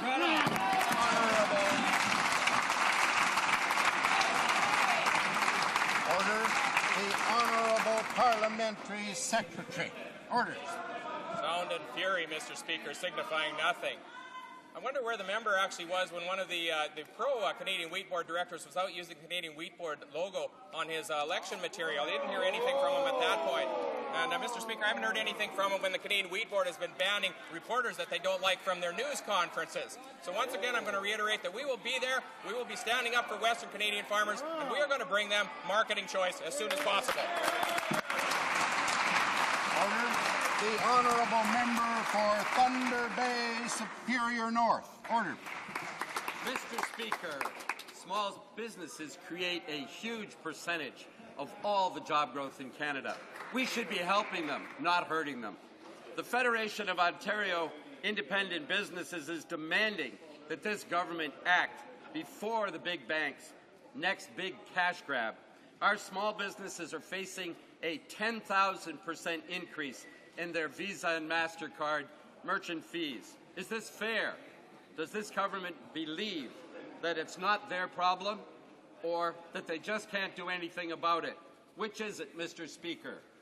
The Honourable Minister of State. Mr. Speaker, the member raises an issue of real importance to small business. As he knows, the Federation of Independent Business has been speaking for years about this issue. The fact of the matter is that the banks in this country are competitive, that they are free to put forward products to all of the customers that they have, including small business. But the Minister of Finance has written to the banks about this issue, asking them to deal with it. And, Mr. Speaker, we are waiting that response momentarily, and we believe we can work on it together. The honourable member for Vancouver Kingsway. Mr. Speaker, natural health products are under attack. The Conservatives have made a mess of the approval process with unreachable deadlines to regulate a massive number of critical health products. Canada has over 10,000 natural health stores, over 25,000 people employed directly, and countless families rely on these products. The approval process is hopelessly backlogged, and there is fear C51 is coming back. Mr. Speaker, small businesses will fail and consumers will suffer. When will this government work with and not against the natural health community? The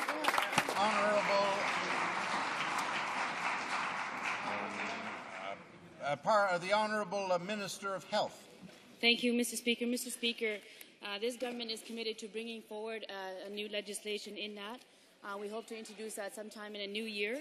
And we are committed to protecting the health and safety of Canadians, and we'll be bringing forward our plan in the next few days. Thank you. Honourable member for Renfrew, Nipissing, Pembroke. Mr. Speaker, Canada leads the G7 nations and is second among OECD member countries when it comes to supporting university research. Last year, the Prime Minister launched our country's science and technology strategy, and the government has made important new investments to attract the best researchers, equip them with the best facilities, and make sure that Canadians get the economic benefit from our innovations. Can the Minister of State for Science and Technology update this House on some new developments? Honourable Minister of State. Thank you, Mr. Speaker. Earlier this week, I had the pleasure of opening our 11th Centre of Excellence for the commercialization of our technology to move it from the laboratory to the market. Today, I have the thrill to announce to this House that the Perimeter Institute of Theoretical Physics at the University of Waterloo has appointed an internationally respected scientist and theorist, Dr. Stephen Hawking, as Distinguished Research Chair. Mr. Speaker, this is a very, very proud day for Canada. It is great news for our science and technology community, and I look forward to more good things from this government's initiative. The Honourable Member for Labrador. Mr. Speaker, Canada's new Conservative deficit is the result of irresponsible and fiscal mismanagement, and Canadian families and workers are getting burned. Yet the Conservatives, Mr. Speaker, have racked up tens of thousands of dollars in extra travel and hospitality fees, limo rentals, chartered jets, millions in sole source contracts for their buddies, and excessive ministerial budgets and staff. Mr. Speaker, if they really want to cut down on the fat, maybe they will get their heads out of the pork barrel. Honourable Government House Leader. Order. Well, Mr. Speaker, the member talks about the size of our cabinet. So let's talk about some facts. At the end of Jean Chrétien's time in government, he had 39 members in cabinet, as did Paul Martin. This with only 133 members of parliament in this House. Statistically, Mr. Speaker, that was the largest cabinet in Canadian history. His cabinet, Mr. Speaker, was almost 30% of his caucus. Mr. Speaker, the member might also be interested to know that the cost of our cabinet is still, today, millions of dollars less than when the Liberals were last in office. The Honourable Member for Richmond, Arthabasca. Order, please. In the difficulties that are affecting the slaughterhouse and the packing industry, there is urgent need from the federal government with respect to the consequences, direct consequences from the bad management of the government with respect to this area.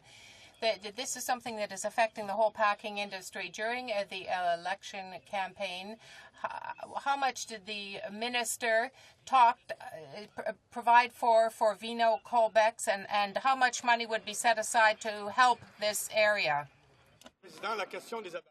Mr. Speaker, the issue of the packing houses and slaughterhouses is of interest not only to my colleagues opposite, to other areas in Canada as well. There are things that have been provided for in the election campaign. We talked about $150 million for that purpose. Nanaimo Cowichan. Mr. Speaker, yesterday the BC Treaty Commission reported that treaty negotiations are being stalled because they must wait for the Department of Fisheries and Oceans to finish a review of the West Coast salmon. 7 communities are close to a deal, yet without a discussion of salmon, nothing can be finalized. Will the Fisheries Minister tell the House and the Aboriginal communities who are stuck in limbo when the salmon review will be finished and when the federal negotiators will get a mandate to conclude the treaty negotiations? The Honourable Minister of Fisheries and Oceans. Thank you, Mr. Speaker. DFO is firmly committed to seeking fishery treaty arrangements with the First Nations which are mutually agreeable, broadly supported, and implementable. Recent conservation concerns, Mr. Speaker, requires that arrangements be fair, integrated with other fisheries, and they must be sustainable. While we do not want to delay the treaty process, we also must ensure that our fish is there for future generations, Mr. Speaker. That concludes question period, but it being Thursday, I believe the honourable member for I'm sorry, before that, though, I have one other important announcement. I would like to draw to the attention of honourable members the presence in the gallery of His Excellency Raul de la Nuez Ramirez, Minister of Foreign Trade of the Republic of Cuba.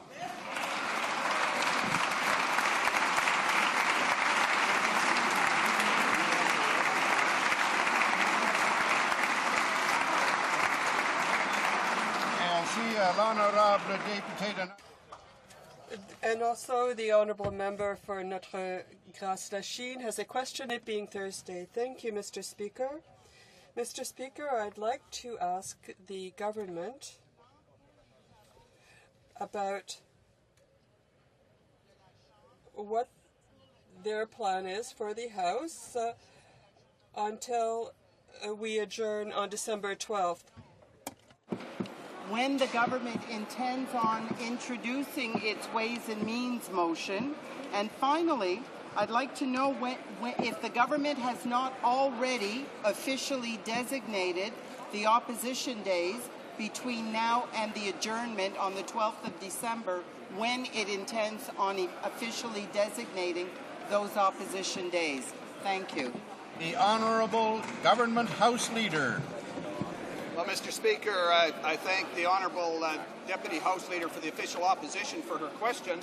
However, I would like to focus on 1 week at a time, if that's all right, Mr. Speaker. Today we wrap up the debate on the address in reply to the speech from the throne. In addition, and pursuant to an order made Tuesday of this week at 4 p.m. today, regular proceedings will be interrupted for the Minister of Finance to deliver his fiscal and economic update. Following the statement, each opposition party will be given an opportunity to respond to that statement. After the responses, the House will resume consideration of the address and reply to the speech from the throne. Tomorrow we will be debating the substance of the economic fiscal update, Mr. Speaker. I would like to designate Monday, December the 1st, 2008, as an allotted day. Pursuant to the order I mentioned earlier, following the consideration of the opposition motion on Monday, we will propose to the House a Ways and Means motion, which the member mentioned, relating to the economic fiscal update. A bill will then be tabled that is based on that Ways and Means motion. That bill, which will have the designation as C2, will be debated for the remainder of next week. Thank you, Mr. Speaker. The Honourable Member for Scarborough, for Pickering Scarborough East, is rising on a point of order. Oui, merci, Monsieur le Président. Thank you, Mr. Speaker. And following question period, there was an allusion made by the Minister of State for Business. To a question by the member for Thunder Bay, Superior North, made reference to a letter. Mr. Speaker, you can appreciate from my position here, I can't see that far down here.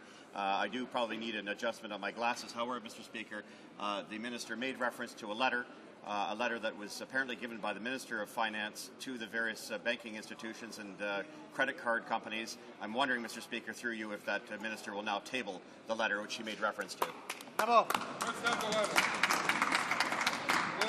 The Honourable Government House Leader. Thank you, Mr. Speaker. And Mr. Speaker, the Honourable Minister has left the chamber, but I certainly will approach her and make sure that we are able to provide that. Thank you.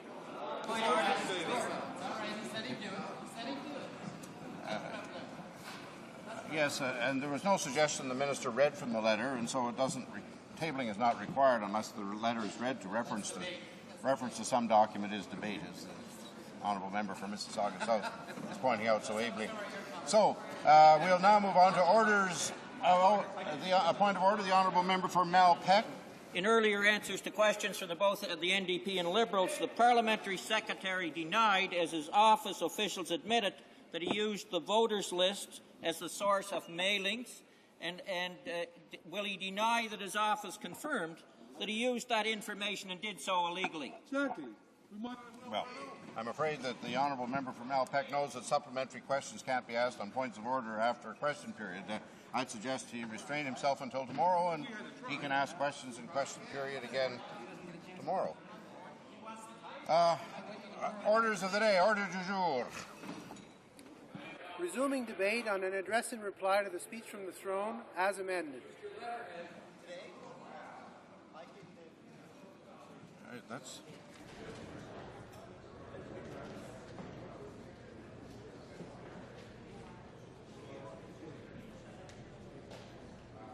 Before the question period, the honourable member for Wild Rose had the floor for questions and comments consequent on his speech. 3 minutes are remaining in the time allotted for questions and comments. Oh, did he? Oh, I'm sorry. 3 minutes remaining in debate. I've been misinformed. I therefore call upon the honourable member for Wild Rose. He has 3 minutes remaining in the time allotted. Well, thank you, Mr. Speaker, and I just would congratulate you on your election to the chair once again. And I'll resume where I left off prior to question period. In addition to the priorities I spoke about previous to question period, there is one other issue that is near and dear to my heart, and that is showing our soldiers and our veterans the respect and admiration that they deserve. Every day as I walk down to the Parliament buildings, I pass by the National War Memorial. And every time I pause to reflect on the bravery and sacrifice of our Canadian soldiers, both past and present, both here in Canada and abroad. And I think particularly about those who have paid the ultimate sacrifice, Mr. Speaker, laying down their lives to ensure that we in Canada would continue to enjoy the democratic country that we live in. Without their courage and conviction, we wouldn't be here in this place to debate the issues of the day or enjoy this great country that we're so fortunate to call home. The people of Wild Rose expect a government that does more than talk about supporting our troops. They expect a government that gets things done, and this Conservative government will deliver with the necessary equipment that our soldiers need to do the great work that they perform. In last month's general election, Canadians voiced their trust in this government by voting to renew and strengthen our mandate. They did so knowing that this is the best team to guide Canada through the looming economic storm. That storm is now here, and we are already starting to see the effects of the global downturn around the world. During this challenging time, this government is mindful of the privilege and responsibility that we have been entrusted with. And I want to say through you, Mr. Speaker, to the people of Wild Rose that as their Member of Parliament, I am truly humbled by that opportunity. There is difficult work ahead, but the people of Wild Rose have my commitment that I will work relentlessly and tirelessly to address the challenges that we must face together, both now and in the future, to ensure that Canada remains the true north, strong and free.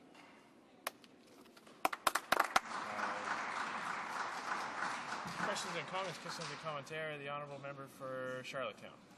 Thank you very much, Mr. Speaker. Mr. Speaker, first of all, I want to congratulate the member across for his election to this House. He's certainly the previous member from Wild Rose was a colourful character, and the member's got big shoes and a big hat to fill in his job, and I do want to welcome him to this chamber. I want to remind the member across that when the last Conservative government was in power, we did have a $23 billion deficit. Unemployment was over 10%. Interest rates were over 11%. It did get straightened out, and now we have another Conservative government here, and according to all the projecting agencies, it would appear that we're right back in the very same boat, and the path that Canadians have soundly rejected before, and the deficit again somewhere between $20 and $50 billion. It appears to me, Mr. Speaker, I've seen this movie before, and it doesn't end well for working class families. And that's both in the technical sense and in the real sense. But in the last election, Mr. Speaker, we had the Prime Minister go to every province and every city, and he gave us a steady dose of pablum that there was going to be no recession, there was going to be no deficit, and anyone that suggested otherwise was ridiculous. And days after the election was over, he changes his tune. He said not only is a deficit essential, but anyone that suggests that does not support a deficit is being overly simplistic in their thinking. So my question to the member across, obviously the Prime Minister knew this. Order. Order. Order. I'll have to cut off the honourable member there to give the honourable member for Wild Rose a chance to respond. Well, I thank the honourable member for his question, and I will remind him that we're in a time of unprecedented global economic instability, and certainly that is rapidly changing at the present time. And our government foresaw that and has put a lot of measures in place to ensure that our economy remains one of the strongest through this time. And that's why people such as the World Economic Foundation have indicated that our financial system is the strongest in the world. And it's because of actions of our government that has done that. And we're going to continue to take strong and bold action to ensure that our country comes out of this time of economic instability as strong as ever. Thank you, Mr. Speaker. Questions and comments. The honourable member for Burnaby, New Westminster. Well, thank you very much, Mr. Speaker, and I congratulate the member who represents a beautiful area of the country, Wild Rose in Alberta. I'd like to get back to his points about, his statements about strong government action. Now, what we've seen in Canada over the last 20 years is a huge erosion of middle-class incomes. And this has been affected right across the country. As the member well knows, under the Alberta Conservative government, farm receipts have fallen to the lowest in the country. In fact, for many Alberta farmers, they're in a net loss position as a result of right-wing economic policies. We've also seen right-wing economic policies now at the federal level having the same kind of impact right across the country. And essentially what that has meant is that fewer and fewer Canadians have faith in our political system. That's why we're seeing the record low turnout that we saw in the most recent federal election. So my question to him is, as a new member of Parliament, is he ready to push his government to take strong measures, including rolling back this bloated $50 billion corporate tax cut? The honourable member for Wild Rose. Well, thank you, Mr. Speaker, and thank you to the honourable member for his question. I guess I would first of all say that he mentioned about tough times, and I would say that this country, if we want to see true tough times, we would put the NDP in this place over here. But having said that, Mr. Speaker, I guess I would like to respond as well to the question. And certainly, he mentioned tax cuts, and I would be hard-pressed to believe that removing tax cuts would be the proper way to stimulate the economy, Mr. Speaker. Our government foresaw what was coming, and that's much of the reason for many of the tax cuts that we've put in place, both for businesses and for individuals. So that would be my answer, Mr. Speaker. Resuming debate, the honourable member for Nickel Belt. Thank you, Mr. Speaker. I'll be splitting my time with the honourable member for Vancouver Kingsway. Mr. Speaker, I would first like to congratulate you on being elected to the chair, and I'm anxious to work with you and with other members here in the House, and I join with my other NDP colleagues to congratulate the Prime Minister, the Leader of the Official Opposition, and the Leader of the Bloc Québécois. And I'd like to also thank the citizens of West Nipissing, Rivière des Français, French River, Valley East, Onaping Falls, Folliette, all the communities around Nickel Belt who have elected me to the second largest NDP caucus in the history of the party. And I humbly acknowledge the faith that you've shown in me and the responsibility that you've given me, and I promise you that I will work tirelessly and you won't be disappointed in me. I am resolved to be constantly present to defend your interests. And above all of that, I would like to thank my wife Marie-Claire, my daughter Joanne, and my son Michel for their support and encouragement. It's thanks to them that I'm here today. I am an honor to be among other colleagues who've been elected for the first time, and I'm anxious to work with you. Event of our times. Across the globe, we are seeing banks collapsing, companies faltering, and people losing their jobs. And this is just the beginning. Mr. Speaker, ordinary Canadians are worried. They were looking to the speech from the throne to give them an indication of the direction the government would take to deal with this problem. There were some items that were positive. I welcome the general tone of the speech with its call for cooperation and conciliatory language. If the government is able to back up this new tone with action, then we are likely to see a productive parliament that works for all Canadians, as well as the nods to the environment, the expansion of the retrofit program, and mention of continental cap-and-trade program. Show that this government is slowly coming around to some of the ideas Canadians have been demanding. The people of Nickel Belt understand and appreciate cap-and-trade. Decades ago, in a necessary effort to protect our environment, INCO was required to cap their sulfur emissions by a specific date or be fined. They capped this emission. The environment is recovering from years of damage due to our sulfur, and it is important to note that INCO didn't leave town. Yet, even with these elements, most of the speech was too vague and indirect. It did not match the urgency or the depth of what is required to protect working families in this economy. Canadians were hoping for more from the throne speech, and New Democrats were expecting more. That's right. There was no indication of how this government will reverse the growing doctor deficit. There are 5 million Canadians who do not have access to a family doctor and have to rely on clinics and emergency rooms for their basic care. For example, in my riding, we face a healthcare crisis. Ambulances are backed up at the emergency room with ill patients, while beds in the hospital are taken by those who would be better served in long-term care facilities. We need to know why FedNor has not stepped up to the plate in terms of requested funding for such a facility in Chelmsford, a facility that would significantly ease the burden of our acute care hospital.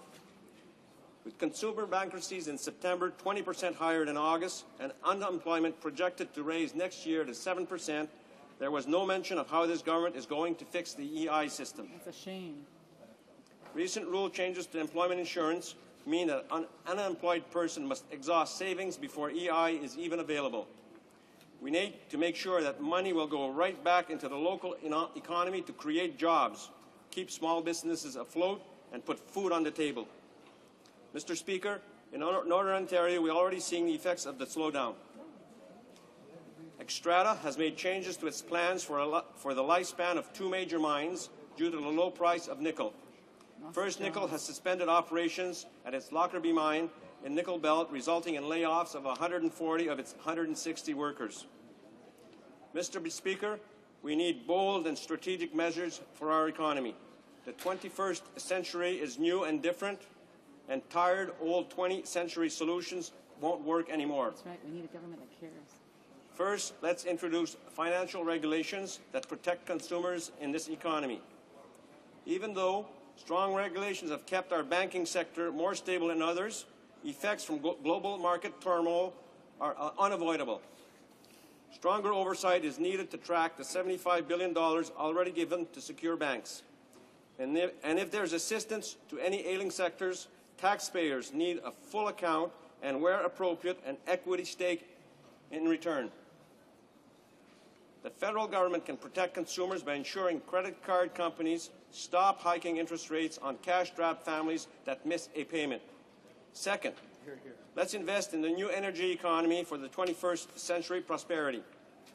We don't have to choose between economic growth and fighting climate change. We can choose a new energy economy. We can put a price on carbon and harness the sun, wind, and water.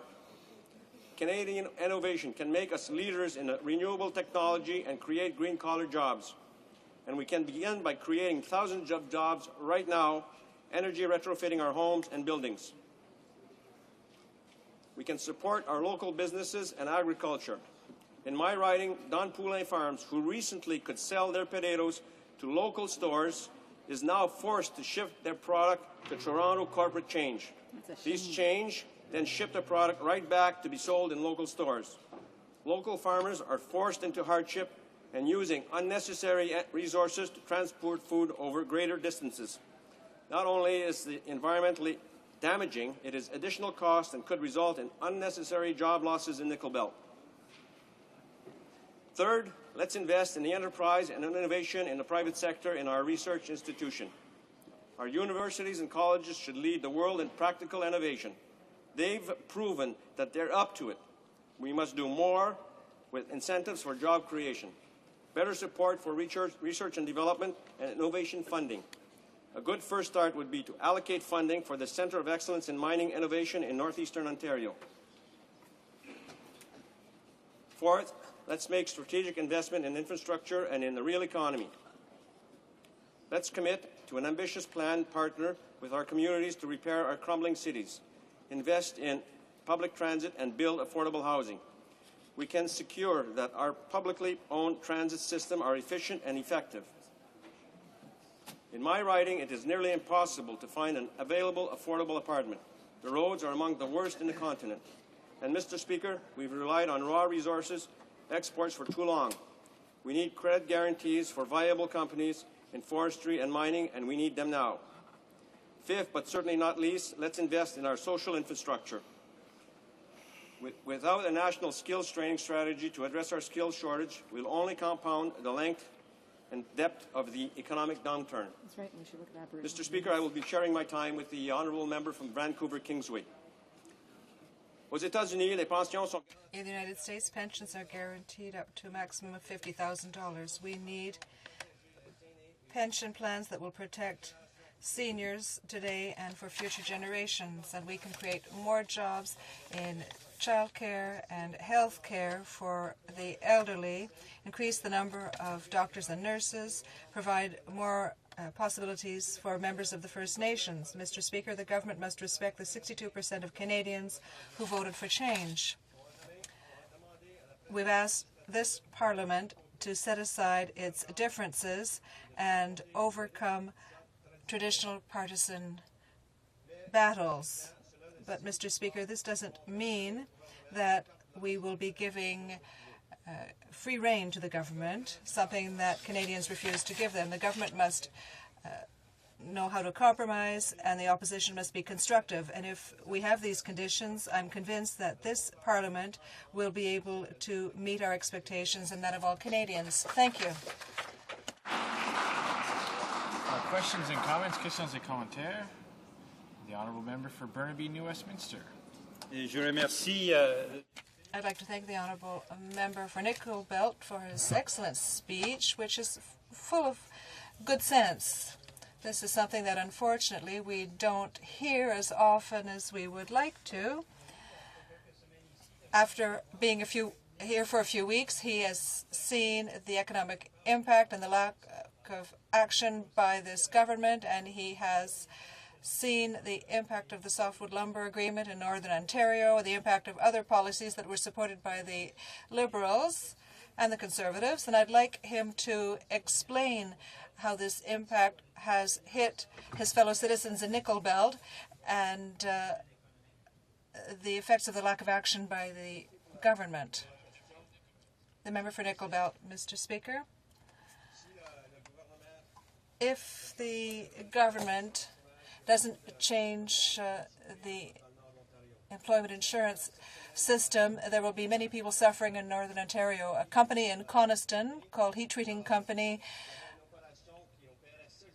operated 7 days a week, 24 hours a day, and they have just laid off 40 employees.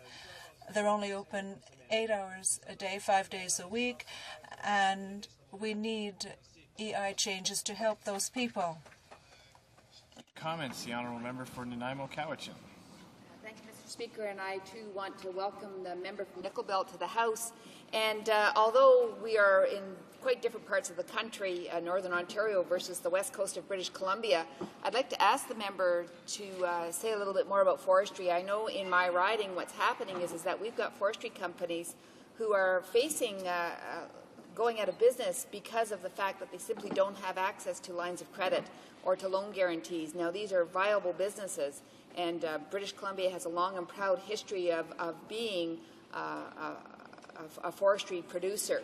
And I wonder if the member could talk about the importance to both my riding and his riding about the importance of making sure that these forestry companies have ways to stay in business, because once this economic downturn is over, we know that the forestry companies and the workers add substantially to our local economies.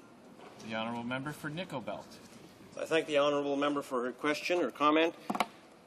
Forestry is also very important in Nickel Belt, and with the giveaway that the Conservative government gave to the United States, $1 billion, it hasn't helped the forestry business right across Canada. In this next session of Parliament, we hope that the Government of Canada can help the forestry industry right across Canada by guaranteeing some loans. Resuming debate, repris de débat, the Honourable Member for Vancouver Kingsway. Mr. Speaker, it is with great humility and reverence that I rise in this honourable chamber to address it substantively for the first time. I offer first my most heartfelt thanks to the people of Vancouver Kingsway for allowing me the privilege of representing them. I will do everything I can to justify their faith. I must express my profound appreciation to my family, whose love and support sustain me, and all those who volunteered on my campaign, without whose contributions I would not be here. I extend also my most sincere congratulations to all of the members of this House on their own elections. Whichever party they belong to, their dedication to their communities and their commitment to their country are worthy of our deepest respect. They certainly have mine. Mr. Speaker, I would like to start by sharing with the members of this House a little of what Vancouver Kingsway is about, and what I heard the citizens of our great riding express in the last federal election. Mr. Speaker, Vancouver Kingsway epitomizes Canada. It is a wonderful mosaic of diverse cultures, vibrant communities, and boundless optimism in what our society can attain and should be. It exists in the markets of Victoria Drive, where you will hear commerce conducted in the energetic cadences of Cantonese and Mandarin. It lives in the community halls of Fraser Street, where you will see the cultural expressions of every province and state of the Philippines, Pakistan, and India. It is found in the small businesses of Kingsway, where you will meet hardworking Vietnamese, Korean, and indeed entrepreneurs of every nationality imaginable. You will see it in our wonderful network of neighborhood houses at Collingwood, Cedar Cottage, and Little Mountain, and in the Multicultural Helping House, all of which are engines of social development and cross-cultural bridges. And it can be witnessed in countless citizens groups, like those active in Riley Park, Kensington, and Norquay, whose residents devote their time and talents to developing livable neighborhoods that work for everyone. Mr. Speaker, what you will see in these and every one of the communities of my great riding is people living, working, and celebrating in cooperation and tolerance. And as an integral part of the tapestry of our nation, Vancouver Kingsway thrives with energy and life. But, Mr. Speaker, there is also great need in the riding I represent. Fully 50% of Kingsway families survive on less than $50,000 of total household income, and tens of thousands of families survive on much less than that. The average citizen earns just over $21,000 a year, a challenging income to survive on in an expensive urban city like Vancouver. There are 6,000 families headed by single parents, primarily women. There are 24,000 children and youth deeply concerned about their futures, and a full quarter of whom live in poverty. There are thousands of immigrants who are underemployed, living in economic difficulty, and separated from their families. There are seniors who live in deprivation, disabled who live in isolation, and homeless who live without hope. But, Mr. Speaker, the citizens of Vancouver Kingsway are resilient, resourceful, and positive about our future. And they have spoken loudly and clearly this last election about their needs and desires. They have articulated what they expect from their federal government and all of us elected to guide the policies of our nation. The people of Kingsway want affordable housing where every person in our community can live in dignity, safety, and security. They need more co-ops, more rental stock, and more non-market housing of all types. They want their federal government to re-enter the housing arena in this country, and there are perfect opportunities in my riding to do so by creating affordable housing at sites such as Little Mountain and the soon-to-be-vacated RCMP headquarters. They need quality childcare that is accessible, stimulating, and affordable. In these tough economic times, they want a national childcare program that will help Canadian women and men cope with the challenges of raising healthy children. They desire good jobs that will allow them to support themselves and their families, jobs that are safe, valued, and give a fair return for their hard work.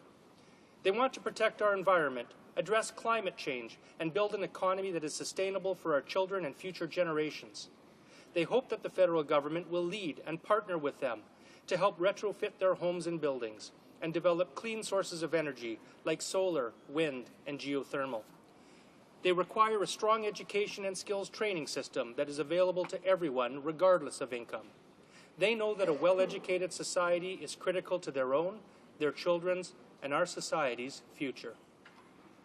They yearn for an immigration system that is fair, fast, and effective, one that sees foreign credentials recognized, families united, and immigrants better supported to succeed in their chosen country. They need more public transit, quality public facilities, and a strong public healthcare system. They want the federal government to support our arts and culture sector. They favor a strong public broadcaster, support for institutions like the CBC Radio Orchestra and BC Ballet, and they want our visual, performance, and creative arts to flourish. They realize that a worthy nation values its culture as well as its economy. They want a society that takes care of our seniors, nurtures our children, and protects our vulnerable.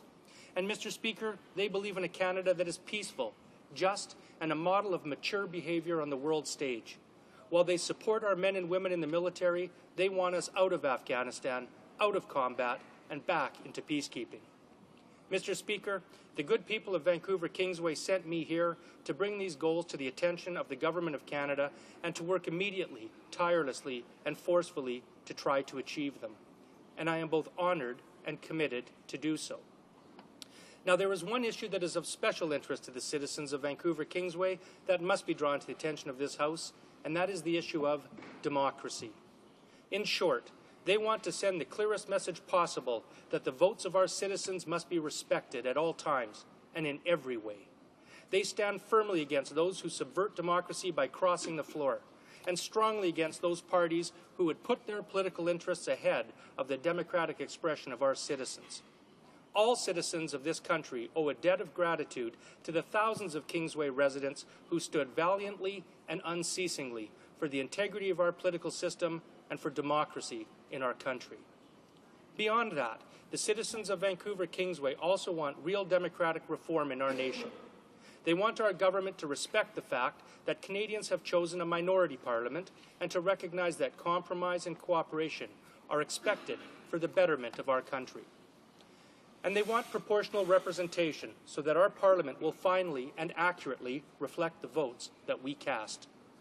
In addition, Mr. Speaker, like most Canadians, the people of Vancouver Kingsway are concerned about their economic futures, their jobs, their savings, their mortgages, their pensions.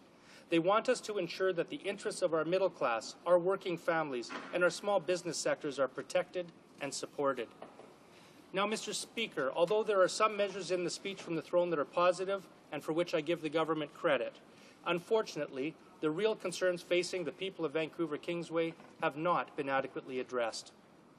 But I will work hard to convince the members of this Parliament that the measures I outlined and others are not only greatly needed, they are the right ones to put our economy back on a solid base.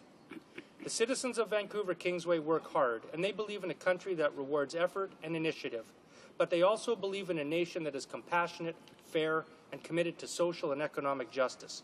Mr. Speaker, several decades ago, Tommy Douglas exhorted Canadians to take heart, because it's never too late to build a better world. I think such a sentiment is particularly apt today, and that the citizens of Vancouver Kingsway want us to get started on that task. I look forward to contributing in every way I can to this noble goal. Thank you, Mr. Speaker. Questions and comments. Questions et commentaires. The honourable member for Yukon. Merci, Monsieur le Président. I just wanted to get on the record the sort of bizarre actions related to the North in this throne speech, which primarily ignored the North. There was a lot of bluster in previous speeches about sovereignty, northern sovereignty, and a lot of those promises were never kept. But in this particular throne speech, all that was missing. There was two minor references, and so I think the government figured that out after the throne speech, and now the PMO has written sections of members' speeches with a bunch of old items that they had promised to do. Even the Prime Minister mentioned two items. He talked about pollution, but he never rescinded the suggestion that they made over a year ago that they were going to allow dumping in the Arctic. I have a private member's bill against that. And he talked about icebreakers of all the nerve, because that was a promise he made to Northerners to get elected, that there'd be 3 icebreakers. And now there's only down to 1 icebreaker. So I just wanted the member to ask the member that if he would support us on our efforts for the North that we've been talking about, and that the promises should be kept. Not only are the 2 of the icebreakers gone, the planes promise for Yellowknife are gone, the ice-strengthened supply ships have all been cancelled. So it's great to make promises, but then if you don't follow through, it doesn't really help Northerners. The honourable member for Nickel Belt. Vancouver Kingsway, Mr. Speaker. I thank the honourable member for his question, and I join issue with him in both the tenor and particulars of his question. I do believe that it is extremely important for government to keep their promises. That is something that's reflected strongly in Vancouver Kingsway, where the citizens of our riding watched a member of Parliament cross the floor to the other side, notwithstanding that he had indicated he wouldn't do so. I think that the question of protecting the environment in the Arctic is of pivotal concern. I too was concerned in the throne speech by references to exploiting the oil and gas resources in the Arctic, which I think is reminiscent of Mr. George Bush's attempts to drill in the Arctic, and I think that the environmental considerations there ought to give us pause. I also believe that the member raises a good point in the government failing to keep their promise on the 3 icebreakers, and I think that it's our job as an opposition to make sure that this government speaks honestly and with integrity to the people of this country, and I will join with any member of this House in that endeavour. Questions and comments. The honourable member for Nanaimo Cowichan. Thank you, Mr. Speaker, and I want to congratulate the member from Vancouver Kingsway on his recent election and all the hard work that he's done on behalf of his constituents. In a recent Campaign 2000 report, of course many members in this House will know that Ed Broadbent introduced the motion in 1989 to reduce child poverty. They talk about the fact that British Columbia continues to report the highest provincial child poverty rate despite strong economic growth. And of course in this, the throne speech and in Campaign 2000, the throne speech completely disregarded child poverty and, in particular, First Nations children in poverty. This report goes on to talk about the long-term benefits of a poverty prevention strategy will be felt by all Canadians, and talks about the fact that as we invest in child and family poverty, what we do is actually have savings in justice, in health care, in education, and many other aspects of government spending. So I wonder if the member could comment specifically on what he would see as important elements in a poverty reduction strategy for children and families in British Columbia, his riding, and in Canada. The honourable member for Nickel Belt. Sorry, Vancouver Kingsway. Thank you, Mr. Speaker. Well, thank you to the honourable member from Nanaimo Cowichan for that question.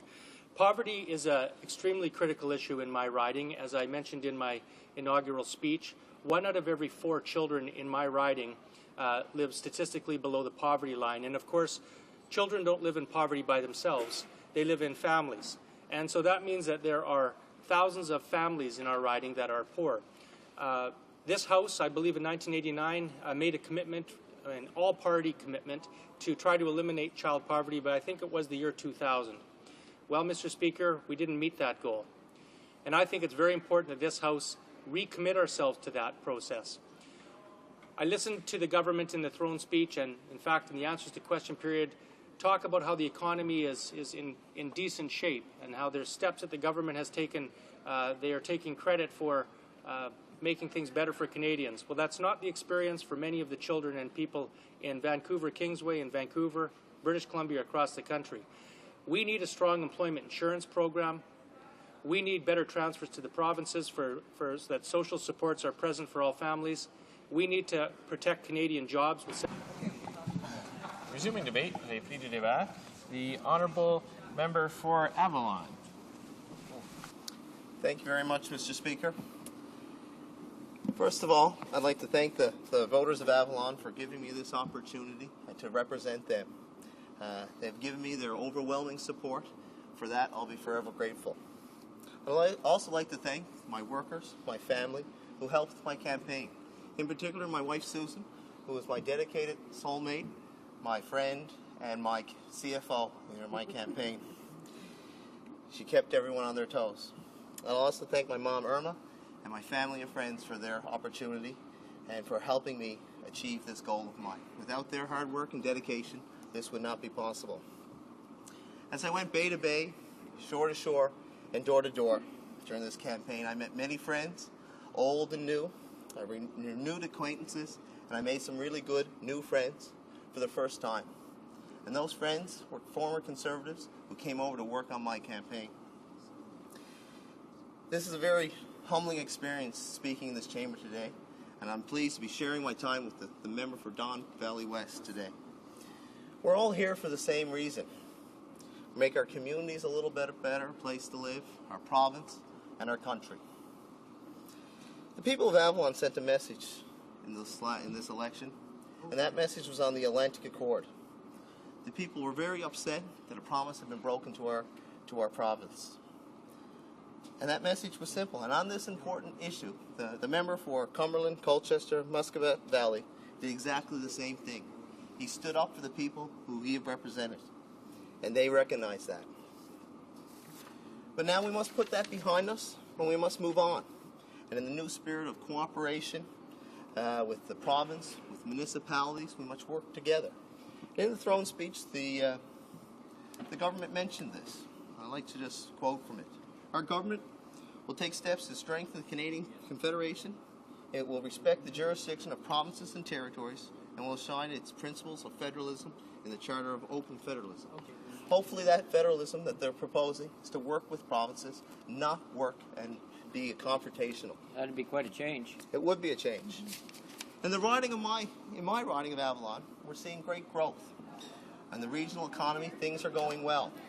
The new construction of the Valley Inco hydromet plant in Long Harbour will be an exciting thing for the people of Avalon and Placentia Bay. As a member of Parliament, I'm committed to working cooperatively with individuals, businesses, community groups, municipal, provincial governments to build and advance our strength and to assist and overcome the challenges together. Now, on to the throne speech. The throne speech is short on details, but we must focus on important issues for the people of Newfoundland and Labrador. I'd like to explore some of these and make some suggestions to the government. Infrastructure for communities is dear to my heart. As a former municipal councillor in the town of Conception Bay South, I've seen firsthand how communities need the infrastructure. The water, the sewer, the roads, the recreation facilities are very, very important to municipalities around our great country. We need to look at breakwaters for communities like Hants Harbour to provide protection for fishing vessels. We need to look at new wharf facilities for places like Fairland, who just lost their wharf. We might look at recreation facilities for the growing communities like Conception Bay South, Bay Roberts, Carbonear, all throughout Conception Bay. And another issue is the penitentiary that was promised by a Conservative government over 25 years ago for the town of Harbour Grace. We haven't seen it. They have not come through on this promise. They've dangled the carrot there time and time again. This type of politics has to stop. Come clean with the residents and move forward and put the penitentiary in Harbour Grace. We need clean drinking water, suitable roads for communities like Trepassey. So we need to work together, work with these. Another issue that's very important to me is the fishery. And this government, we have not seen them, Mr. Speaker, talk about an early retirement package for fisher plant workers and fishermen. It was something that we committed to in our platform, and it was something that I heard when I was going around door to door that interested fisher people and fish plant workers. They don't care. We must work cooperatively with the government of Newfoundland and Labrador so that such programs can proceed and workers can retire with dignity. 2009 may bring many challenges to the fishing industry in Newfoundland and Labrador. With most fish exports going to the United States, it's going to be hard as these markets are under stress and duress under these economic conditions. It will take the cooperation of all stakeholders to ensure adequate compensation is there for this industry as well. It's nice to cast a life ring to the auto sector, which is important, but we must not forget the fishing industry. Absolutely. The government of Newfoundland has done considerable work on the fishing industry renewal process and would expect the federal government to cooperate and make this industry better for all involved. Another issue that's been talked about for many years by this government, when they were in opposition and now when they're in government, is custodial management. It has been and continues to be an important issue to Newfoundland and Labrador, Mr. Speaker. The Conservative government has provided only lip service to this problem, with continuous overfishing continuing to happen on the nose and tail of the Grand Bank. I hope we can work in cooperation and put adequate enforcement measures in place to prevent this unnecessary exploration of our fish stocks. Now, Mr. Speaker, I'd like to deal with two issues at the one time: protecting our environment and finding clean sources of energy. In the speech, the government talked about under tackling climate change and preserving Canada's environment. Our government will set an objective that 90% of Canada's electricity needs be provided by non-emitting sources such as hydro. And this is where I'd like to go for a moment. We talked about a loan guarantee for the Lower Churchill. This is something that our province has been after for a very long time. The Premier of Newfoundland and Labrador has written this government on 2 occasions when it talked about promises and commitments to our province. And I'd like to read a little excerpt from the Premier's letter because it makes the point. The Lower Churchill is recognized as the most attractive, undeveloped hydroelectric project in North America. This project's 2,800 megawatts will be enough to power 1.5 million homes, potentially displacing between 13 and 16 million tons of greenhouse gas emissions annually, and accomplish this without significant reservoir flooding. This project could significantly strengthen the national electricity network while greatly adding to the security supply for Eastern Canada and Canada. So this is a nation-building exercise.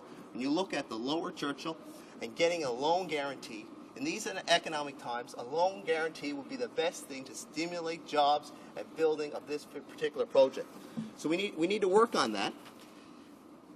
But we haven't seen any action. In a response, the Conservative government said, we support this proposal in principle and believe it's important for Newfoundland and Labrador to have greater control over its energy mix. A Conservative government would welcome discussions on this initiative and would hope that potential would exist for us to proceed.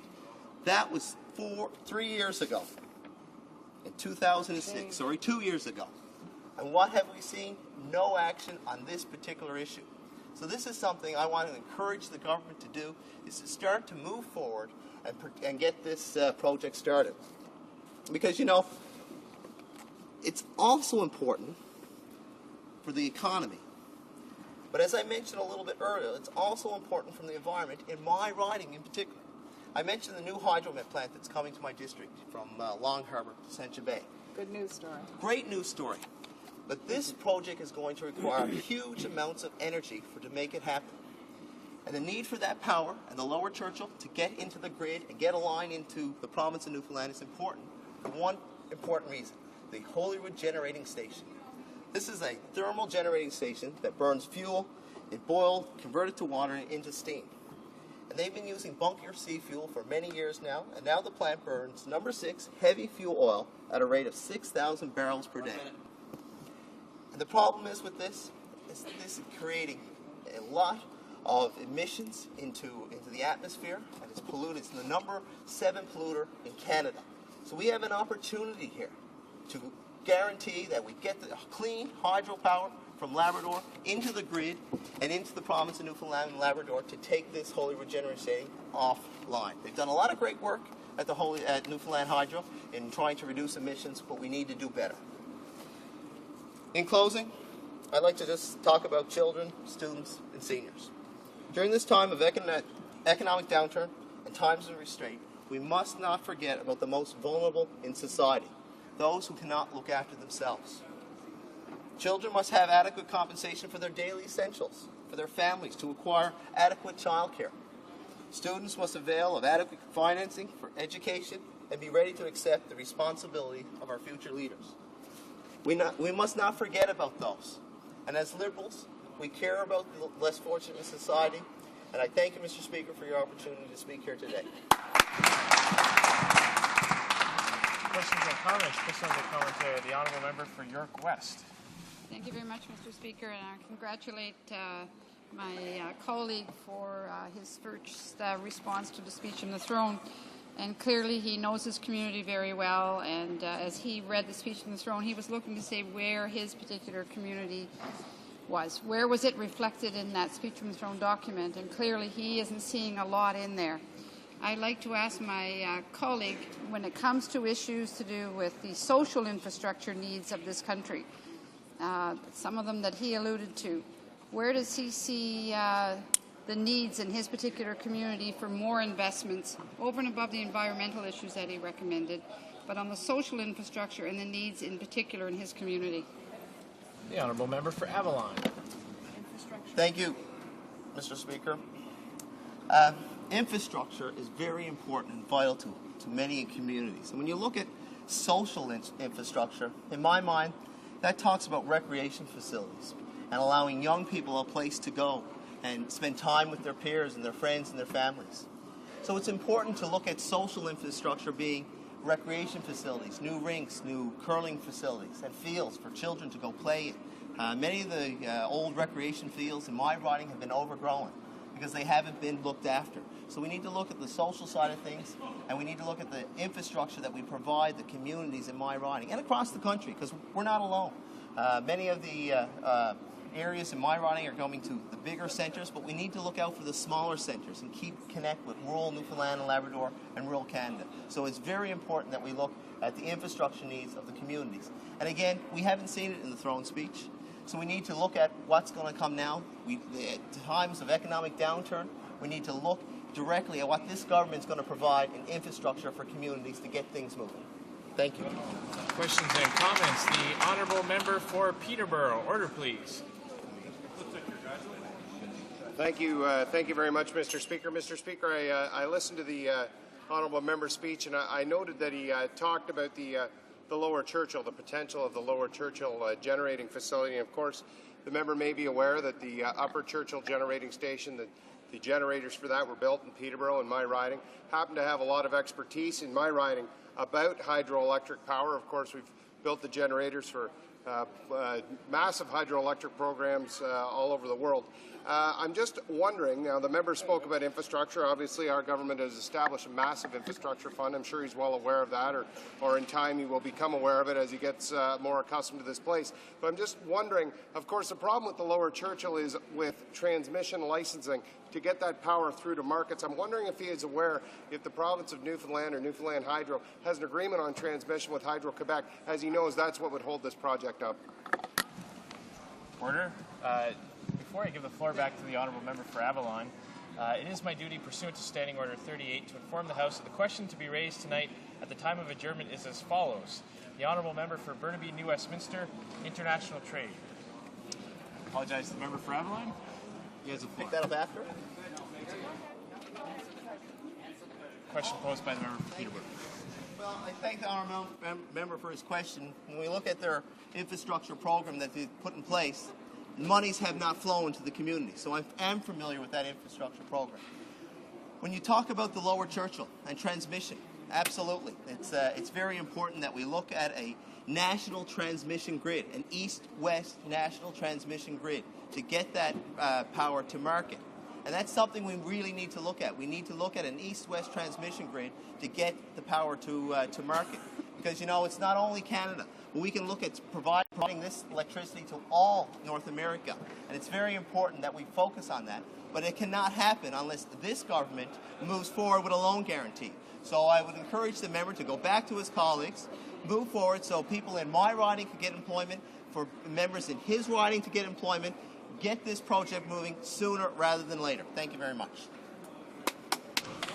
Resuming debate, reprise de débat, the honourable member for Don Valley West. Thank you, Mr. Speaker. It is a tremendous pleasure and a great privilege to rise and speak for the first time in this House. And I begin by congratulating you on your election. And I pledge to you that I will do my very best to honor the traditions and the protocols and the etiquette that you have suggested that would make this House more congenial and this Parliament more effective. It's a great honor to represent the people of Don Valley West and the communities of Leaside and Thorncliffe Park, Flemington Park, Don Mills, Lawrence Park, North Toronto, and York Mills. And I thank them for their support in the recent election and for them putting their faith in me and let me being their voice and their vote in this Parliament. I also very publicly thank my campaign team. My campaign team put their faith in me and taught me how to be a winning candidate, and they tolerated me on my worst days in what turned out to be a lengthy by-election and election process. Now, Don Valley West has come to expect the very best of its representatives, and I particularly want to thank my predecessor, the Honourable John Godfrey. His work on issues important to all Canadians, such as childcare, the city's agenda, and most especially climate change and the environment, have set a high standard for me to reach. And I can only hope to serve my constituents and my country with as much intelligence, grace, and principled conduct. Mr. Speaker, the task at hand is the debate of the speech from the throne offered by Her Excellency the Governor-General last week. And as with every throne speech, there was much hopeful anticipation about the government's agenda for this Parliament. And it might surprise the honourable members opposite, and perhaps some of the honourable members on this side of the House, that I found a number of laudable elements in the speech as it was read. In fact, it was much less brutal than one might have expected following the heated rhetoric of the last campaign. While exceedingly short on specifics, it did manage to cover a number of the bases that one would hope to see in such a speech. Quite specifically, I was impressed that the government seems to indicate that despite all evidence to the contrary, they might actually believe that government can and should be a force for good in people's lives. That it is appropriate for government to intervene, to act, and to ensure that our future is protected, particularly our economic future. That it is right for governments to work as partners with business and industry to stimulate the economy, and that it's sometimes necessary to finance some of this economic stimulus to ensure that countless Canadians are not needlessly hurt by the dramatic decline in our economy.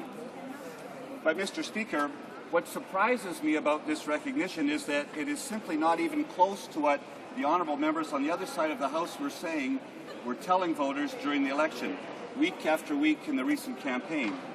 In fact, during the campaign, the Conservatives ran against incurring deficits, against unbudgeted spending, and continually denied that Canada was headed toward a recession. There are, of course, two possibilities as to why the government has so radically shifted its position with respect to the economy, and neither of them, frankly, is pretty.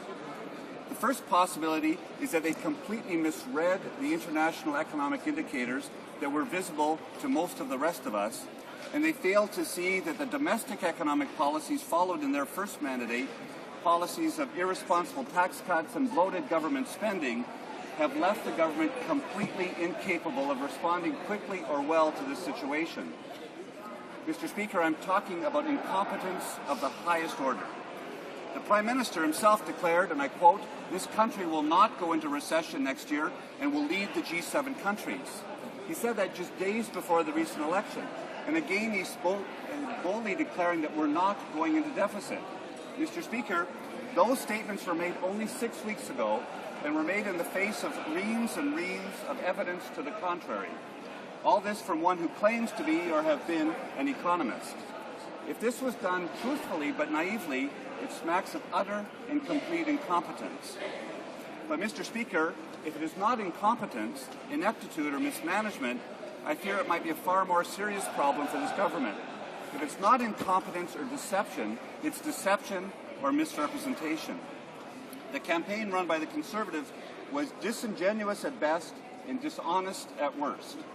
Mr. Speaker, one of the main reasons that I entered public life, one of the main reasons that I decided to go into politics was to raise the ethical bar. Canadians want politicians to say what they mean and to do what they say. Voter apathy, civic cynicism, and outright disgust at politicians is based on political leaders refusing to say what they mean, and even worse, failing continually to do what they say. Voters are increasingly savvy and are simply tired of politicians telling them what they think they want to hear and then turning 180 degrees and doing something completely different. At the core of this speech from the throne lies bare the ethical reality that shapes this government. It is a government that will say anything, do anything, promise anything to get elected, and simply cannot and will not be trusted by Canadians. This speech reveals at its core that this government is morally bankrupt. It has lost its moral compass. My comments thus far have been only on what the speech says, not on what has been left out. It is a speech that reveals them to be morally adrift, that they lack imagination, they lack creativity, and it continues their hidden agenda of dismantling the social framework that defines Canada. But it's what it isn't saying that's more important. Where is the national housing strategy? That's what the people of Don Valley West are looking for.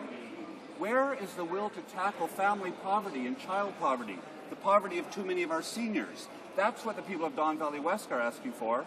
Where is funding for youth initiatives, for arts and culture, for post-secondary education, for women's programs? That's what the people of Don Valley West told me that they wanted door after door. And where is the recognition that the immigration system is broken and that newcomers to this country are more than economic units, but also add to the beauty and the wealth of this country in numerous ways? That's what the people of Don Valley West want to hear.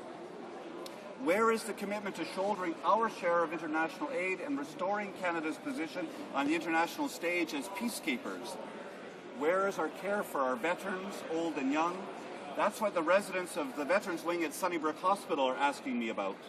And where is the imagination that's going to help the poor and those who will be displaced by today's economic reality, and as it descends upon us, just as this government has emptied the cupboard? These are the concerns of the people of Don Valley West. That is why they elected me. That is the voice that I bring to this place. That is what my party offers, and that is what I pledge to work on.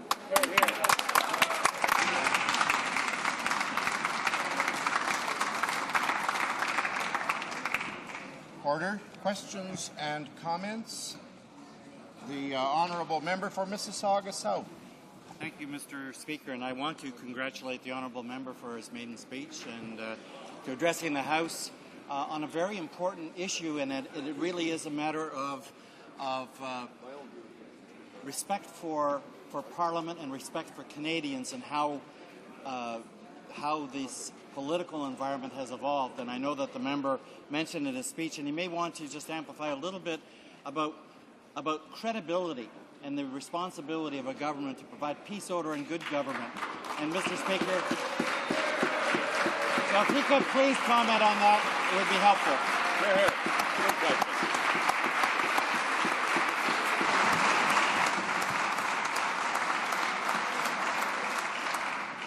Order. I think the question's been asked, but I think we'll leave the answer till the House is quieted down a little. It being 4:10 p.m. pursuant to order made on Tuesday, November 25th, 2008, I now invite the Honourable Minister of Finance to make a statement.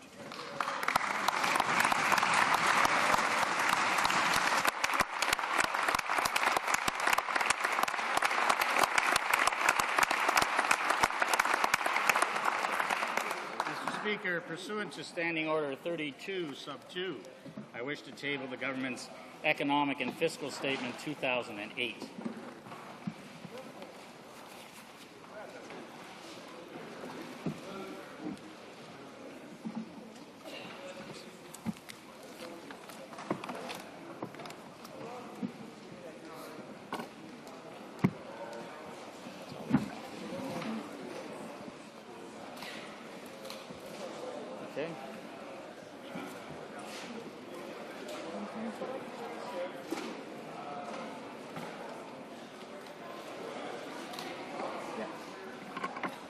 Thank you, Mr. Speaker.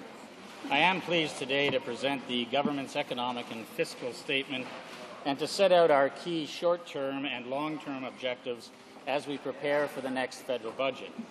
I present this statement at a time of unprecedented deterioration in economic and financial systems around the world.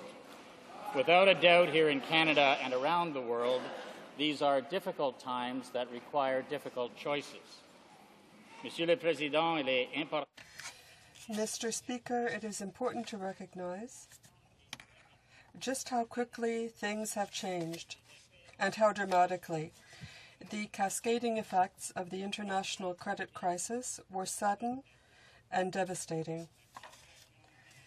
An unexpected credit crunch in the summer of 2007 and a U.S. recession sparked by a plunge in the American housing market have spread throughout the world. The National Monetary Fund expects global growth to be the weakest since 1993. The speed at which the crisis has intensified and the damage it has brought to countries around the world have been extraordinary. All countries are struggling to cope with this crisis. The euro area is in recession for the first time since its creation in 1999. It has been joined by Japan. There are signs of a prolonged downturn in the United States, with a sharp decline in U.S. consumer spending and almost 1.2 million jobs lost since the beginning of this year. A lengthy list of American institutions have either collapsed or required a bailout or takeover. Citigroup, Fannie Mae, Freddie Mac, Bear Stearns, Lehman Brothers, Washington Mutual, AIG, Wachovia, all in a matter of months. Financial rescue efforts are underway in the United States, and similar ones are happening in countries throughout Europe. The crisis has laid bare some serious flaws in many aspects of the international financial system. Non-bank institutions that were not properly regulated and were relying on borrowed money. Financial institutions lacking enough capital to withstand the financial market turmoil, and a dangerously short-sighted tendency to underestimate risk in good times. The mistakes of some are today being felt by all. Nous n'avons pas été épargnés par le... We have not been immune to the resulting global economic slowdown. Forecasters around the world did not predict and could not have predicted the full force of this economic crisis. The volatility we are seeing in the world economy is truly historic. It is affecting Canada, driving down our economic growth expectations. Canada has not faced such severe economic tests in a generation. Projections are now much lower than at the time of our last budget. Private sector forecasters expect real GDP growth of just 0.6% this year and 0.3% next year. The same private sector forecasters are now widely expecting a technical recession with negative growth in the fourth quarter of 2008 and the first quarter of 2009. No government at any level can guarantee the future. In fact, given so much uncertainty, no one could unconditionally guarantee the fiscal projections contained in today's statement. Nous devrons faire face à... We will be faced with tough choices as we prepare our next budget in the face of the deteriorating international economy. Those choices must be part of a clear plan to protect our future.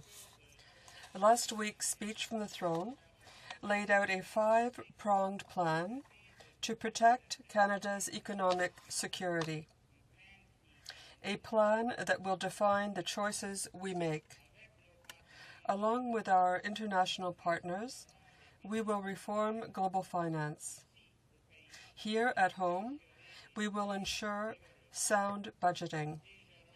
We will secure jobs for families and communities. We will expand investment and trade, and we will make government more effective. We were fully aware that difficult times were ahead when I presented our economic statement last fall. We planned for it. We made choices to put Canada in a stronger economic position. In fact, since 2006, we have reduced the federal debt by $37 billion. We have reduced taxes.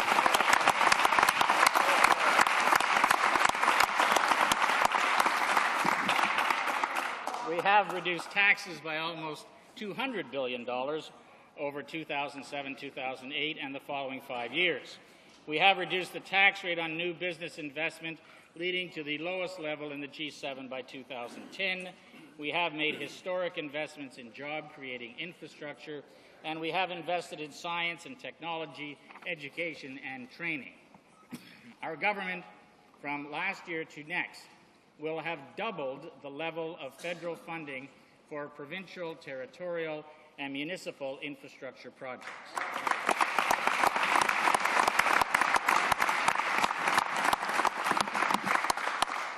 Canadians and Canadian businesses will pay nearly $31 billion less in taxes in the next fiscal year, thanks to the tax reduction measures introduced since 2006. That's equivalent to nearly 2% of Canadian GDP. This is a substantial fiscal stimulus with staying power. Unlike other countries, Canada is providing tax relief that is sustainable and permanent. Tax relief that is helping Canadian families every single day. We took action when it was necessary. Our performance has shown that it was worthwhile. However, our actions did not isolate us completely from the rest of the world. Global conditions have deteriorated as 2008 has unfolded. We had to take further extraordinary steps in the financial sector to respond to a global credit crunch we did not spark, yet which threatened to engulf us if we failed to act. Once again, we had a head start over other nations. Our financial system is considered to be the world's soundest by the World Economic Forum. Le Fonds Monétaire International. The International Monetary Fund concluded Canada's financial system is mature, sophisticated, well-managed, and able to withstand sizable shocks. We have acted to keep it that way. We have protected its stability so that Canadian businesses and families could continue to have access to credit. Businesses need credit to invest or to meet their payrolls. Families need it to take out mortgages and loans. These are basic and vital components of the Canadian economy. The availability of longer-term credit with the purchase of mortgage pools through the Canada Mortgage and Housing Corporation. This innovative measure is allowing Canadian financial institutions to continue lending to consumers, home buyers, and businesses at an affordable cost. Our government also created the Canadian Lenders Assurance Facility. The facility offers insurance on a temporary basis on wholesale terms borrowing by Canadian financial institutions. This backstop ensures that our financial institutions are not at a competitive disadvantage internationally. We increased the borrowing authority of the Export Development Canada and the Business Development Bank of Canada. The combined boost of nearly $4 billion that we introduced will mean more lending choices for Canadian businesses. We announced new rules for government-guaranteed mortgages this summer to prevent a U.S.-style housing bubble, rules that are in place today. Our sensible Canadian approach is paying off. Our country will come out of this economic crisis in a strong position because we are going into it in a strong position.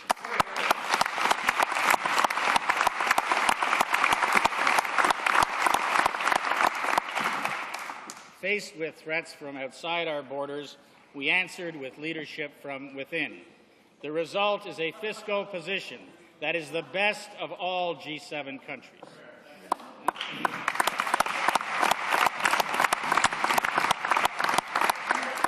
Now, Mr. Speaker, the next fiscal year will be difficult, but Canadians can be fully confident that we will overcome whatever hardships may lie ahead in 2009 and beyond. Monsieur le Président, Mr. Speaker, like governments, families face economic challenges beyond their control every day. And when they face challenges like those, families must adjust their priorities. Just like governments, they must make tough choices. Tough, but pragmatic. They make choices that give them flexibility to weather the storm. With the future in mind. To protect the future they want, they make sacrifices today. Our government will take the same approach. We will protect the future by maintaining strong fiscal and financial management. We take no pleasure in saying that, despite our best efforts, this may not be enough to keep a small surplus on the books. But in situations like this, it would be misguided to simply engineer a surplus just to be able to say we have one. Mr. Speaker, today's statement lays out a plan that keeps our budget balanced for now. However, in the weeks ahead, we will determine the extent to which we will inject additional stimulus to our economy, joining the efforts of our international partners. Any additional actions to support the economy will have an impact on the bottom line numbers in our next budget. These actions, or a further deterioration in global economic conditions, could result in a deficit. We do not take the potential of a deficit lightly. The thought of a long-term structural deficit would be even more serious, one that the government is unable to climb out of, even when the economy improves. The days and years and decades of those chronic deficits are behind us. No matter what 2009 brings, they must never return.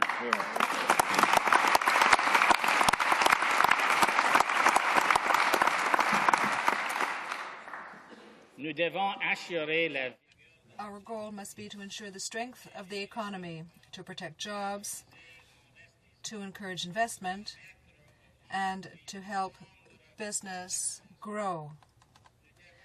We must do that while protecting the long-term fiscal position of the government so that when the economy improves, we return quickly to balanced budgets.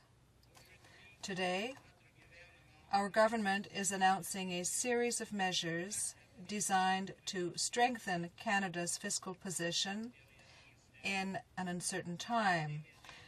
These measures will enable us to plan on a balanced budget framework while recognizing potential downside risks. Here, we cannot ask Canadians to tighten their belts during tougher times without looking in the mirror. Canadians have a right to look to government as an example. We have a responsibility to show restraint and respect for their money. Canadians' tax dollars are precious. They must not be spent frivolously or without regard to where they came from. Canadians pay taxes so governments can provide essential services. They trust the people they elect to serve society with that money, not serve themselves. The truth is, tax dollars have been supporting political parties for a long time. For example, we take advantage of reimbursements on our election spending. Canadians also receive a tax credit on their donations to political parties. This is a generous allotment of tax dollars to politicians. It ought to be sufficient for all of us, but we ask for much more in the form of a $1.75 subsidy for every vote we receive in an election. Canadians pay their own bills, and for some Canadians that is getting harder to do. Political parties should pay their own bills too, and not with excessive tax dollars. Even during the best of economic times, parties should count primarily on the financial support of their own members and their own donors. Today, our government is eliminating the $1.75 per vote taxpayer subsidy for politicians and their parties effective April 1st, 2009. There will be no free ride for political parties. There never was. The freight was being paid by the taxpayers. This is the last stop on the route. There will be no free ride for anyone else in government either. Le même principe sera appliqué au The same principle will be applied to the rest of the government. We are directing government ministers and deputy ministers from every single department and agency of the government to rein in their spending on travel, hospitality, conferences, exchanges, and professional services. This includes polling, consultants, and external legal services. fiscal picture, we will expand the actions under the new expenditure management system we put in place in 2007. We will use this systemic approach to help keep spending growth on a sustainable track. Under this new system, the government has been reviewing all departmental spending. The government already examined department spending of $13.6 billion in 2007 and is examining $25 billion in program spending this year. For the first time in nearly 15 years, the government is also expanding this business-like multi-year review to include corporate assets, crown corporations, real property, and other holdings. The review will take a careful approach on the sale of any asset, considering market conditions and ensuring fair value can be realized for the benefit of taxpayers. Our government expects to save over $15 billion over the next 5 fiscal years under the new expenditure management system.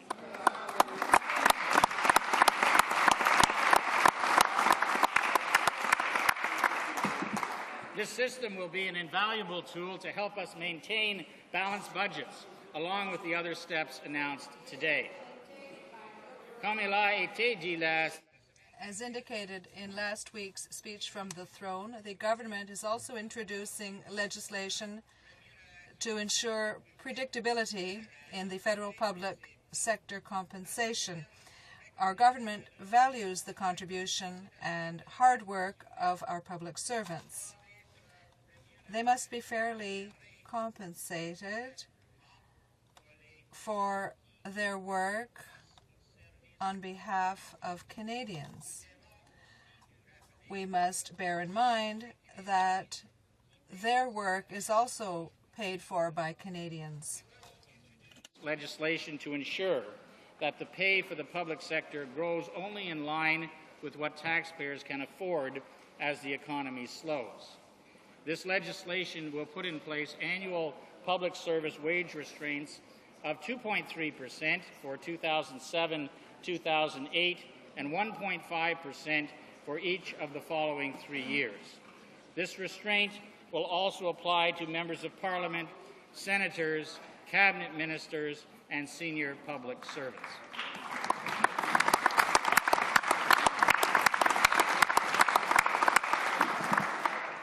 The legislation would also temporarily suspend the right to strike through 2010-2011. Mr. Speaker, another issue we intend to address is the litigious, adversarial, and complaints-based approach to pay equity. Since the mid-1980s, Canadian taxpayers have paid over $4 billion in pay equity settlements. These settlements were the result of pay equity complaints to the Canadian Human Rights Commission. These complaints were filed after agreements on public sector wages had already been reached through collective bargaining. New complaints continue to be filed, sometimes for the same groups that have already received past pay equity settlements. These represent large potential costs to taxpayers. This costly and litigious regime of double pay equity has been in place for too long. We are introducing legislation to make pay equity an integral part of collective bargaining.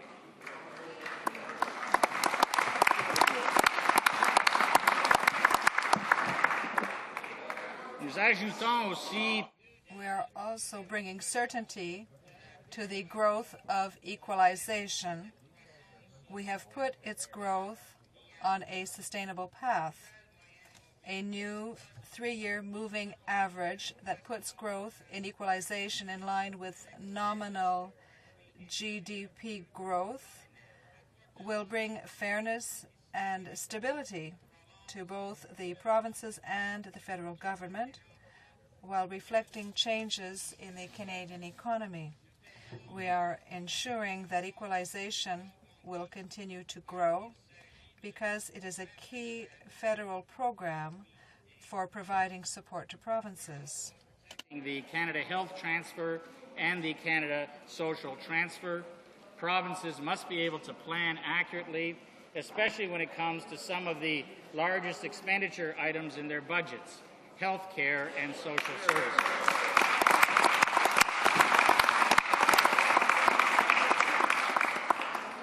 These transfer payments will continue their built-in growth of 6% for the Canada Health Transfer and 3% for the Canada Social Transfer.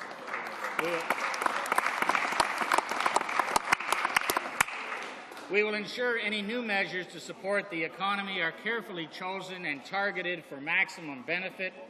In preparing for the 2009 budget, we will ensure spending is as effective as possible and aligned with Canadian priorities. Infrastructure is an example of such worthwhile spending. Investment in infrastructure creates jobs for today and for the future. It creates essential links between communities and regions. Next year's increase in infrastructure spending will be our largest and will push the total amount to over $6 billion in stimulus to the economy.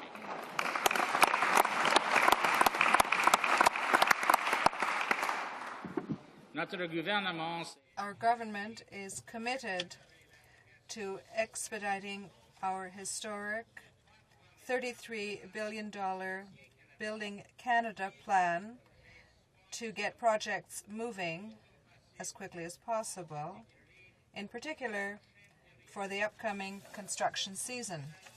We will work with provinces and territories to identify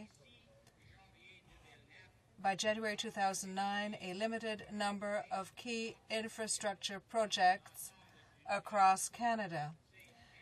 These investments will help keep Canada moving forward as the world economy slows. The Speaker, quickly deteriorating circumstances in the financial sectors in other countries have contributed to this slowdown. Here at home, we must have the flexibility to respond quickly and decisively and protect our financial system from global risks. Our government is proposing that the Minister of Finance be granted additional flexibility to support financial institutions and the financial system in extraordinary circumstances. This is consistent with the additional powers we provided the Bank of Canada earlier this year. It is also in keeping with the action plans we agreed to with our international counterparts at the G7 and G20 meetings.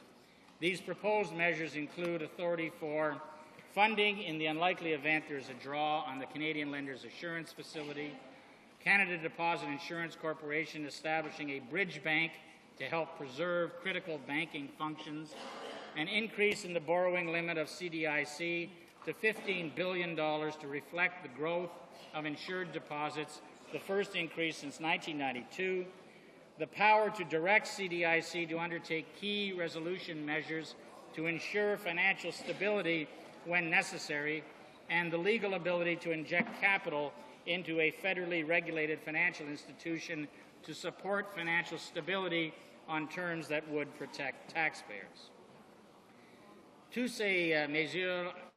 These are additional tools in our toolbox. I hope we never have to use them, but the lessons of the past couple of months have shown us that we have to be ready to deal with every kind of risk, even the unlikeliest ones. And with these measures, we will be ready. We are taking steps to help Canadian seniors. Our seniors built this country and deserve to live with dignity and respect. Many seniors are understandably concerned about the impact of the sharp decline in the markets on their retirement savings. Funds, or RIFs, and their associated withdrawal requirements are of particular concern. Last year, our government raised the age limit for converting a registered retirement savings plan to a RIF from 69 to 71. I've heard from seniors about two issues they are dealing with today. The impression among some that assets in RIFs must be sold in order to meet withdrawal requirements, and the recent steep drop in market value of some of those assets.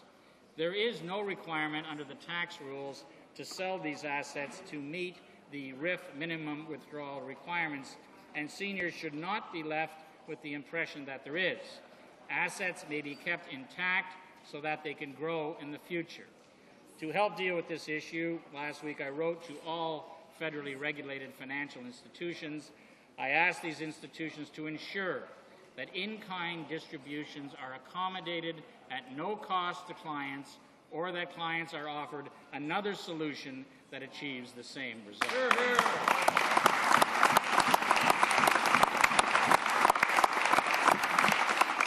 Now, Mr. Speaker, these are exceptional circumstances, and we are taking further action to allow RIF holders to keep more of their savings in their RIFs. To help seniors cope, today I am proposing a one-time change that will allow RIF holders to reduce their required minimum withdrawal by 25% for this tax year.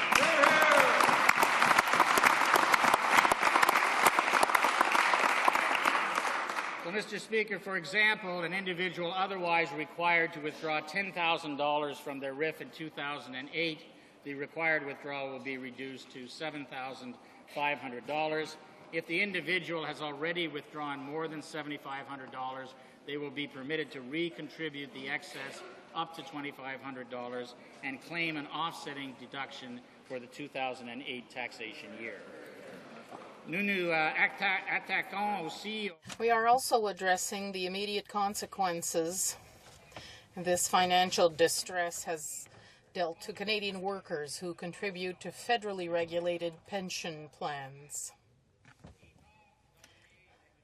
Based on what has happened so far, and under current rules, the decline in value of these plan assets would trigger substantial payments at the worst possible time for struggling companies. Companies would need to use for pension top-ups could otherwise be used for further investment and growth. The government is proposing to allow plans under federal jurisdiction to double the length of time required for solvency payments from 5 to 10 years. Companies that pursue this option must meet one of two conditions: the agreement of pension plan members and retirees by the end of 2009, or the securing of a letter of credit to cover the 5-year difference to protect pensioners.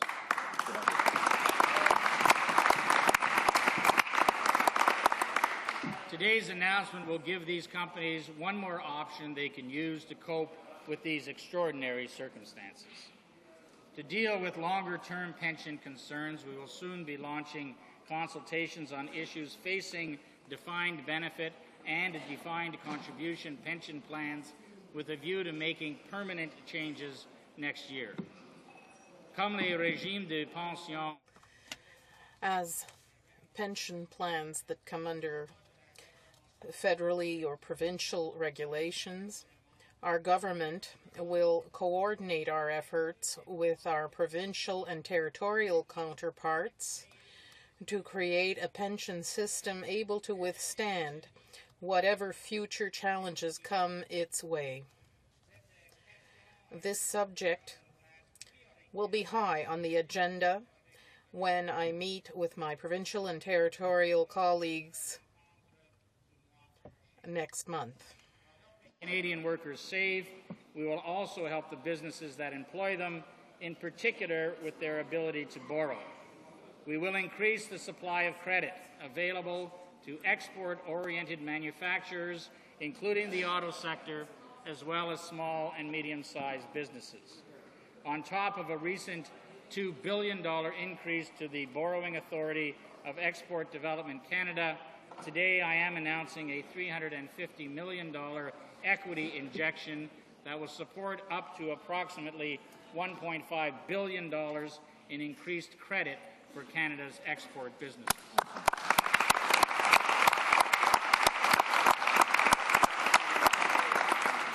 The export sector has been hard hit by the financial crisis. EDC will now be able to add to the nearly $80 billion in exports and investment it helps make possible for Canadian enterprises, including $4 billion for the auto sector alone. The government will also inject $350 million in equity in the Business Development Bank of Canada to assist small and medium-sized companies. This new injection will increase BDC's lending ability by about $1.5 billion and comes on top of a $1.8 billion borrowing increase announced earlier this year. We will also move forward quickly on the securities regulation front. Our cumbersome and unwieldy system of 13 securities regulators is a glaring flaw in Canada's world-leading approach to promoting financial stability. The government will soon receive the report of the expert panel on securities regulation. The report is expected to outline the best way forward to improve the content, structure, and enforcement of securities regulation in Canada. We will act on it quickly. We invite all participants to join us in improving our regulatory system.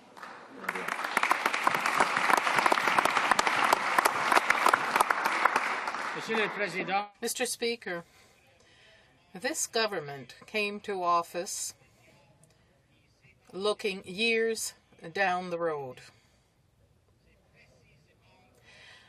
Our country is better off today thanks to exactly such an approach. Short-term problems will not distract us from continuing to focus on the horizon. At the same time, we are far from finished confronting unheard of global economic and financial threats. There are warning signs ahead that we must heed if we are to remain a global role model in an uncertain time. Address our immediate external challenges the same way we will reach our longer-term goals, by continuing to manage tax dollars wisely, by investing strictly in the essentials and focusing on what ultimately matters, the longer-term prosperity of all Canadians. These are not easy times, but we must not forget that our country has been through plenty of hard times before and will get through these ones the same way. Our government will respond to the challenges of the upcoming year the same way we are seeing this year to a close, through the values Canadians themselves hold dear: prudence and restraint, combined with hard work and a focus on the future. The greatest histories, Mr. Speaker, are always written in the toughest times. I believe that we are in the midst of writing some bold new chapters in our country's long success story, an unfolding account of new accomplishments by a country that is compelled to grapple with global hard times and that will emerge even stronger because of them. Thank you, Mr. Speaker.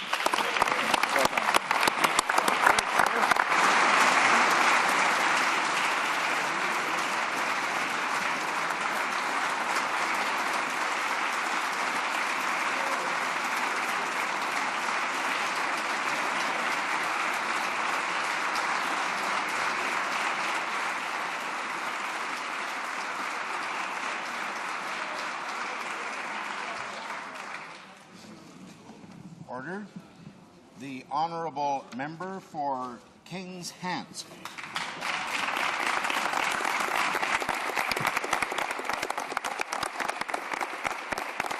Mr. Speaker, at a time when Canadians are concerned about their country's economic future, at a time when the international financial markets are in crisis, that the world's heading into recession, that Canadian businesses are facing closures and Canadians are worried about their jobs and savings, Canadians deserve today a government that would actually provide a real action plan that would help the Canadian economy meet the challenges ahead. But instead of presenting us with a plan, the Conservatives have chosen symbolism over substance, rhetoric over real action, and deception over decisions. They have given Canadians nothing but gimmickry when Canadians need a game plan. Aujourd'hui, les conservateurs... Today, the Conservatives did nothing to help and protect jobs and Canada's economy. The Conservatives do not have an economic plan, nothing for manufacturers, nothing for the auto sector, nothing for the forestry sector, and almost nothing for seniors or workers who are facing layoffs. Is trying to distract Canadians from his own economic incompetence. He is hoping that we won't notice that he bungled the economy during the good times and that he has no economic plan for Canada during these tough times. No wonder today that the Prime Minister wants to change the channels from politics, or rather from economics to politics. But we will not allow him to change the channel from economics to politics. Our job as members of Parliament is to turn the channel back to the economy, back to the people. Yes. Canadians are hurting, and it's not about politics. It's not about political parties. It's about Canadians. Yes.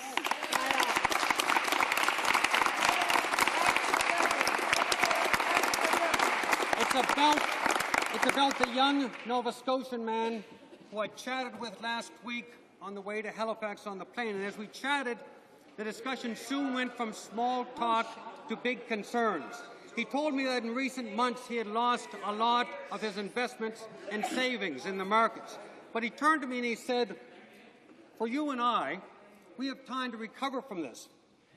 But I'm really worried about my parents because they fear they can no longer live on their retirement savings." It's not about politics, Mr. Speaker. It's about people. It's about the friend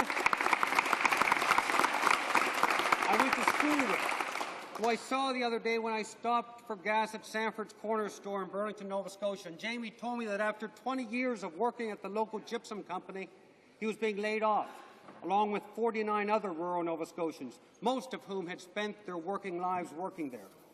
It's about Maynard Williams, who owns Cornwallis Chevrolet in New Minas, and his 32 employees who fear for their future.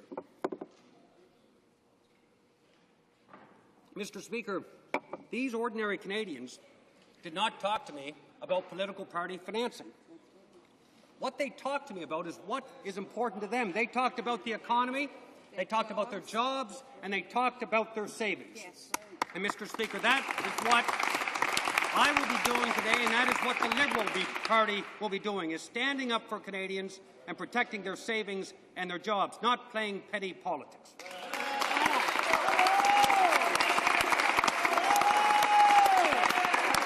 The Prime Minister is failing Canadians by not giving them a plan for the Canadian economy. He's failing Canadians by not telling them the truth, and the truth is, Mr. Speaker, that Canada is back in deficit. He's failing to tell Canadians on why we're back in deficit. The fact that his bad tax policy and his big spending policy is responsible for that deficit. Mr. Speaker, if you look at page 50 of the economic statement, you will see there in black and white that next year Canada will face a $5.9 billion deficit. A $6 billion deficit. Now, earlier today, the Minister of Finance said, and I quote, "It is misguided to engineer a surplus just to say we have one." But, Mr. Speaker, that is exactly what this government is doing. They are pretending they have a surplus when, in fact, they have a deficit. They're trying to hide this new Conservative deficit, first of all with rosy growth numbers as we enter a recession. In fact, they're predicting 0.3% growth, while the OECD prediction is 0.5% shrinkage in the Canadian economy. To further bury their new Conservative deficit, the Conservatives are planning massive cuts.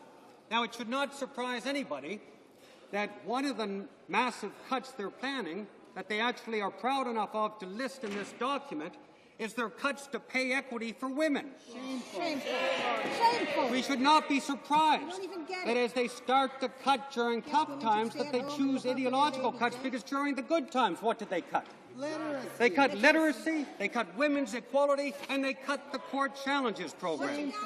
Most disturbingly, Mr. Speaker, in order to hide the new Conservative deficit, they are preparing to sell off an imaginary list of government assets. That's right, Mr. Speaker. They are preparing to sell in a buyer's market. Now, this is not a government. This is not a government that is considering asset sales out of a sense of market opportunity, obviously. This is a government that has put itself in a position where pawning off assets is required because of not market opportunity, but because of fiscal desperation. Mr. Speaker, it's akin to selling the house to pay for the groceries. Mr. Speaker, I can see it now. The signs will be going up on government assets across Canada. Come on down to Deficit Daddy's big blowout sale. Make us an offer. Seller highly motivated. Highly motivated.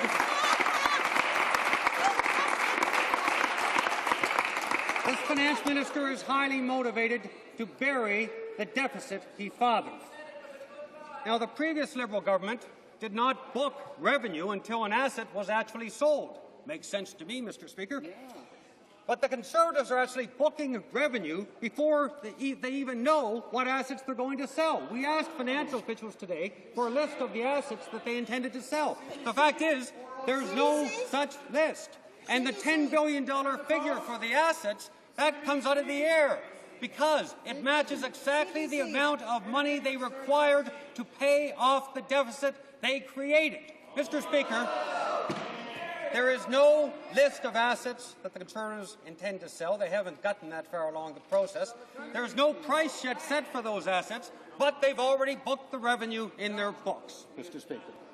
Shame. Mr. Speaker, the Conservatives are not being honest about the deficit, and they're not being honest about the cause of the deficit. Last week, Kevin Page, the House of Commons budget officer, was clear when he said, quote, "The weak fiscal performance to date is largely attributable to previous policy decisions as opposed to weakened economic conditions." Yeah, now, we know that. We know that. Now, Mr. Speaker, it's pretty clear, and Mr. Page is very clear, that these bad policy decisions were the Conservative government's misguided tax policy and their big spending policy.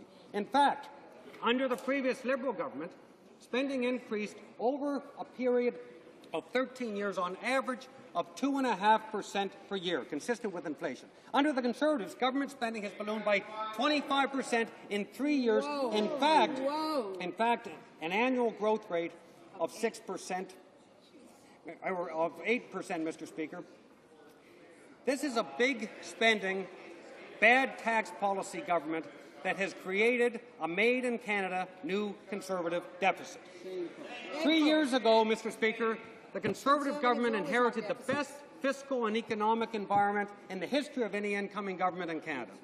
They had a $13 billion surplus, the best economic growth in the G8. Today, Canada's in deficit, and for the first half of this year, we had the worst economic growth in the G8. And, Mr. Speaker, that was long before the global financial turmoil. Not only did the Conservatives' bad tax and big spending policies waste the surplus, they actually eliminated the contingency reserve, Canada's rainy day fund.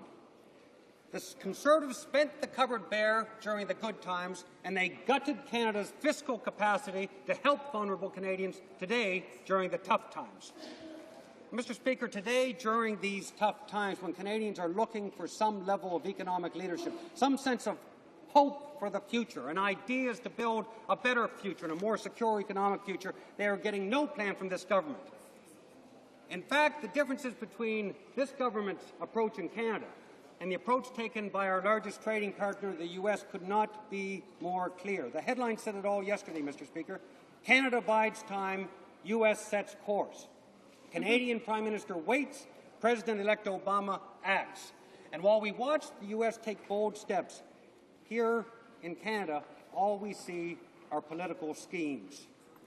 In the past few days, President-elect Obama brought together the best economic thinkers in the U.S. to create an economic action plan that will help protect American jobs and the economy.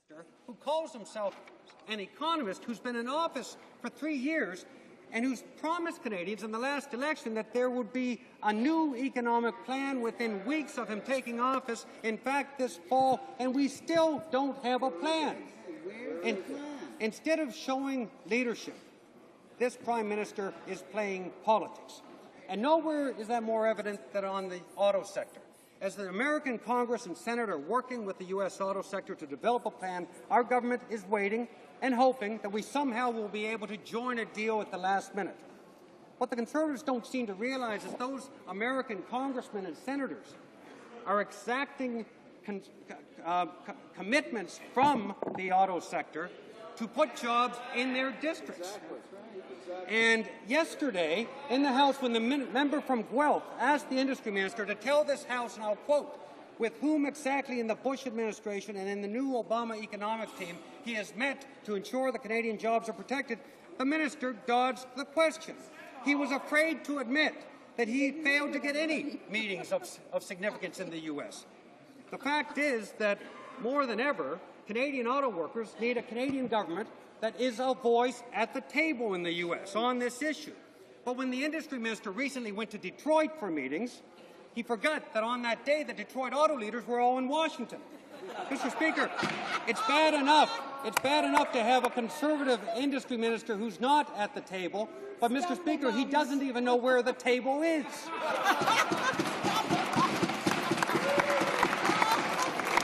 Mr. Speaker, let us hope that his bungling doesn't mean that at the end of the day, Canadian auto workers are lucky to get a few scraps off that table. Other countries are acting too, Mr. Speaker. Great Britain, Germany, France, Japan, they're all taking significant action at this time of crisis. And there's no plan from the Canadian government whatsoever. And I can only think of 4 reasons why the Conservatives are not acting. Why they have no plan. Number one is that because their reckless spending and bad tax policy has eliminated their fiscal capacity to help Canadians now. Shame. Or is it number 2? And that is that their absolute belief in rigid neoconservative ideology leaves them blind to the fact that market forces alone won't solve this mess. Yes. Mr. Speaker, they don't believe that government can and must play a role in helping people during tough times. The third possibility is that the Conservatives have no idea what to do. Given how badly they bungled the economy during the good times, Mr. Speaker, I think it's increasingly likely that number 3 is at least part of the problem. The fourth is that they just don't care. It's all of the above. All of them. Mr. Speaker, whatever their motive, by doing nothing to protect Canadian jobs and Canadian savings, this Conservative government is failing Canada. It's just not good enough.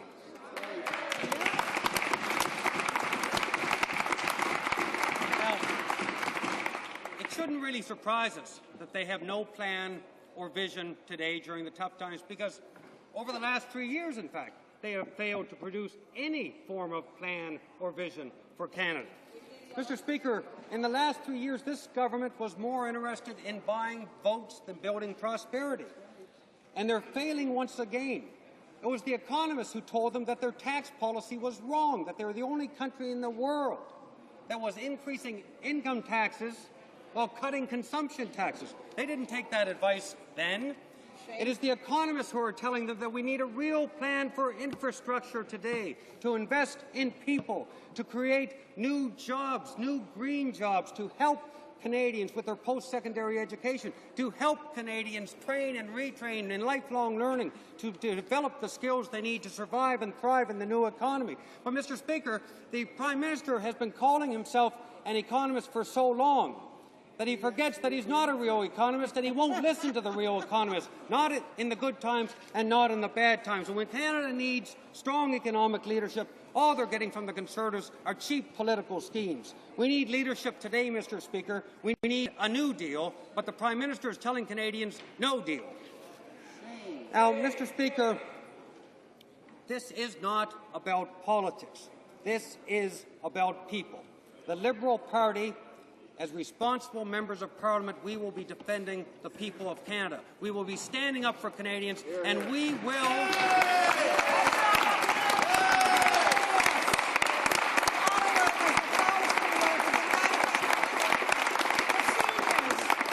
We will be offering Canadians a clear vision of hope for a better future and pride in a stronger Canada, not cheap politics like this Prime Minister.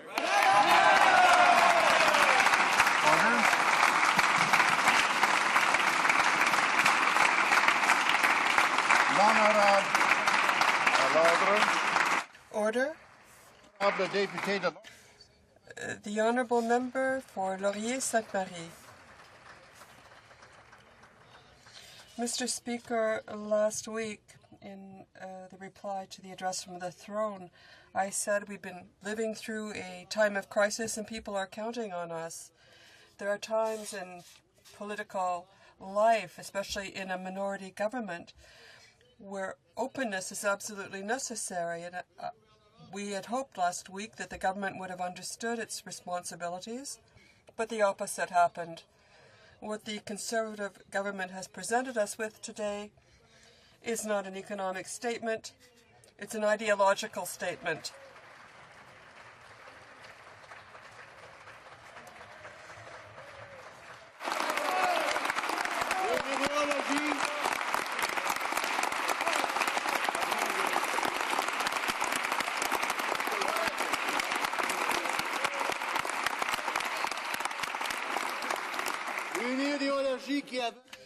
And this is an ideology which blinds the government so much that it cannot see the urgency of acting to stimulate the economy. In order to do this, the Prime Minister decided to stifle the economy. He's decided to not help business. The Conservative government has abdicated all responsibility. And instead of attacking the economic crisis, it decided to attack democracy, women's rights, and workers' rights.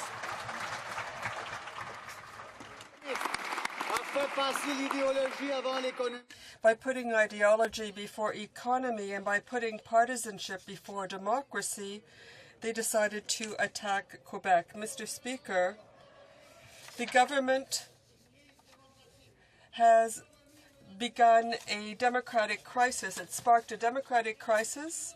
The economy is threatened by the ideology of the Conservative Party, and principles of democracy are also threatened by the Conservative Party. The rights of workers and of women are threatened by the Conservative Party, and Quebec's fiscal situation is threatened by the Conservative Party. This statement runs clearly against Quebec's fundamental interests. Quebecers are watching us, Mr. Speaker. How can elected members in this House look them in the eyes if we do not act decisively in order to fight with all our strength the present economic crisis? How can elected members of this House look at citizens in the eyes if we do not protect the rights of workers and women, and if we do not protect Quebec's economic situation, if we do not protect democracy? One thing is certain, all elected members of the Bloc Québécois will be able to look Quebecers in the eyes because we do not intend to cave in on these fundamental principles.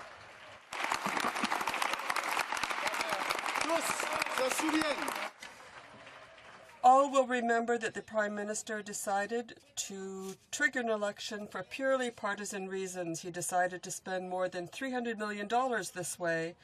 $300 million that could have been put into the fight against this economic crisis. And the Prime Minister lost precious time. The contrast is striking between this Conservative government and other governments in the world. The Chinese government, for example, decided to act by putting in a stimulus plan of $700 billion. Europe announced a plan of $318 billion. Our American neighbors are going to bring in a plan which is close to $850 billion. Most European countries are in a deficit situation, and yet they have not hesitated to act forcefully to support and stimulate their economies. The American government is bringing in deficits one after another, and despite this, they have not hesitated to act to sustain and stimulate their economy. If governments are acting this way, it's because they're aware of the urgency of the situation. Here, despite surpluses, which we've had for 10 years, the Conservative government has not only refused to present a plan, but it has decided to stifle the economy in order to advance its retrograde ideology to reduce the size of the state. We are, of course, ready to cut on our salaries and to reduce growth of bureaucratic spending in government, but the purpose of these savings is not to reduce the state under the pretext of avoiding a one-time deficit. The government said it had already acted by lowering taxes, but if what the Prime Minister had done was enough, why have they, of their own avowal, said that Canada will enter a recession if they hadn't already done this? Everyone can see that the Conservative government has no imagination, no sense of innovation, no serious plan to deal with the crisis. It's we in the Bloc Québécois who have proposed a stimulus plan for the economy with constructive, realistic, and necessary proposals. By rejecting these proposals, the Prime Minister has shown that he has no intention of being open or of making necessary compromises. He has put ideology before economy.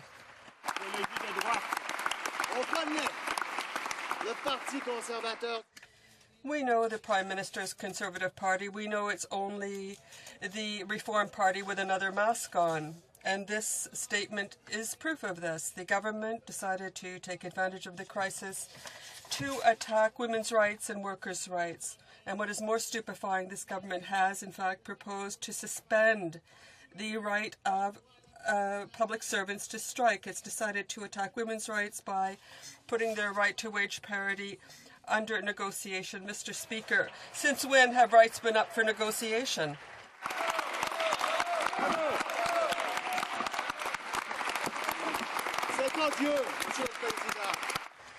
It's odious, hateful, Mr. Speaker. We will never accept that this government should be able to attack women's rights and workers' rights in this way. We will never accept it. Instead of dealing with the economy, the Prime Minister has once more decided to attack Quebec. The Prime Minister spent the last election campaign declaring his love for Quebec, but now we see that these declarations of love were hardly sincere. He's once again said he wanted to impose a federal agency of the real estate agency, and this against the unanimous will of the National Assembly. And he's going to be putting a ceiling on equalization, in this way threatening very gravely Quebec's financial situation.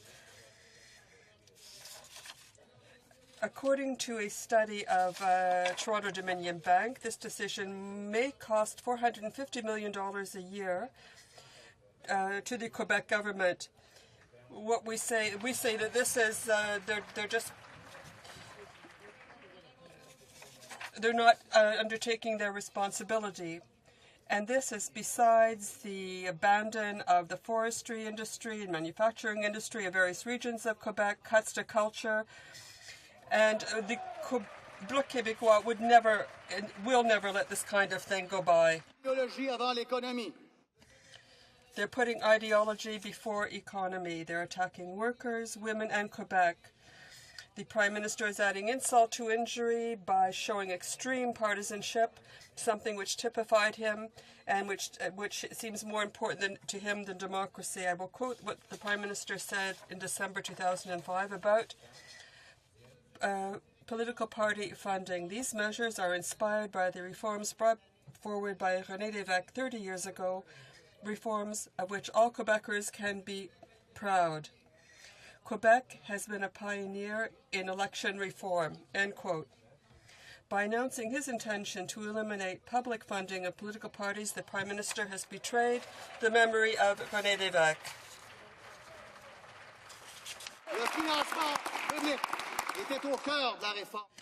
Public financing was at the very heart of René Lévesque's reform. This desire to cut this financing is a direct attack against democracy by saying that the economic crisis and by saying that there is an economic crisis and they will save $30 million, the Conservative government has shown how hypocritical it is. Only a few weeks ago, their Prime Minister triggered elections for purely partisan reasons. He spent $300 million, more than 10 times the savings he intends to make by cutting the funding of political parties. What's the next thing the Prime Minister is going to say? Is he going to decide he wants to close Parliament in order to save $500 million?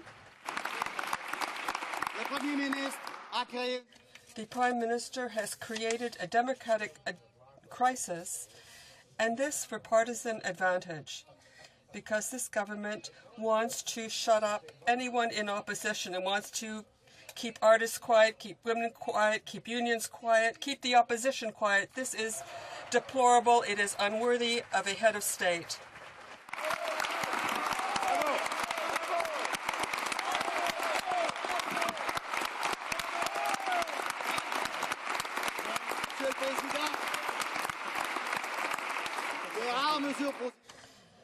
Mr. Speaker, there are some rare positive measures in this statement, but they are either old measures or they are insufficient.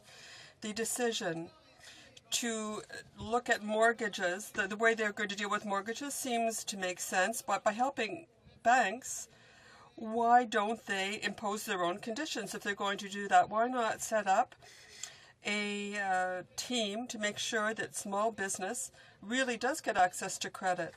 And as to do with as regards retired people, why cut by only 25%, and why for only 1 year? It's not sufficient.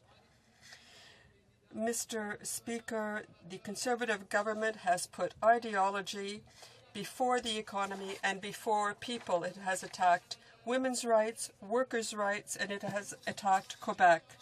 This statement runs clearly against the interests and values of Quebec, and we will oppose it categorically. Thank you, Mr. Speaker.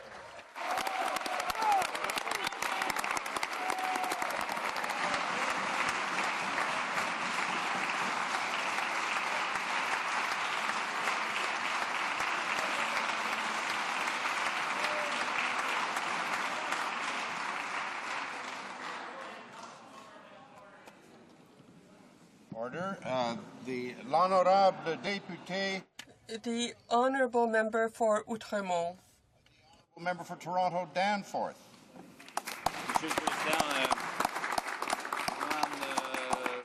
Mr. Speaker,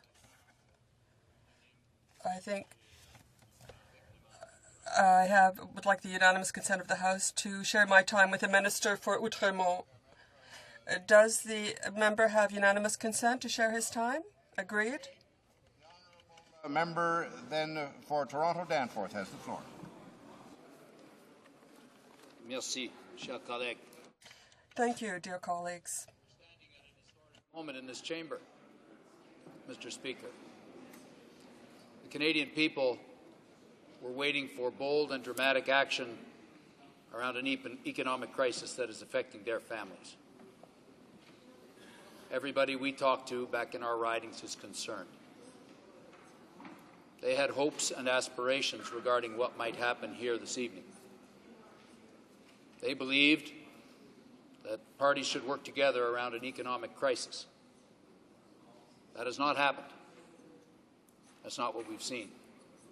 That's not what Canadians were hoping for. Instead, what we've seen is a government that has failed to act. It has failed to act boldly, as other governments around the world are doing, to tackle a crisis the likes of which we haven't seen in generations. And we've seen a government that also failed the fundamental test of leadership, which is to work with other parties, particularly in a minority House, in order to chart a pathway forward.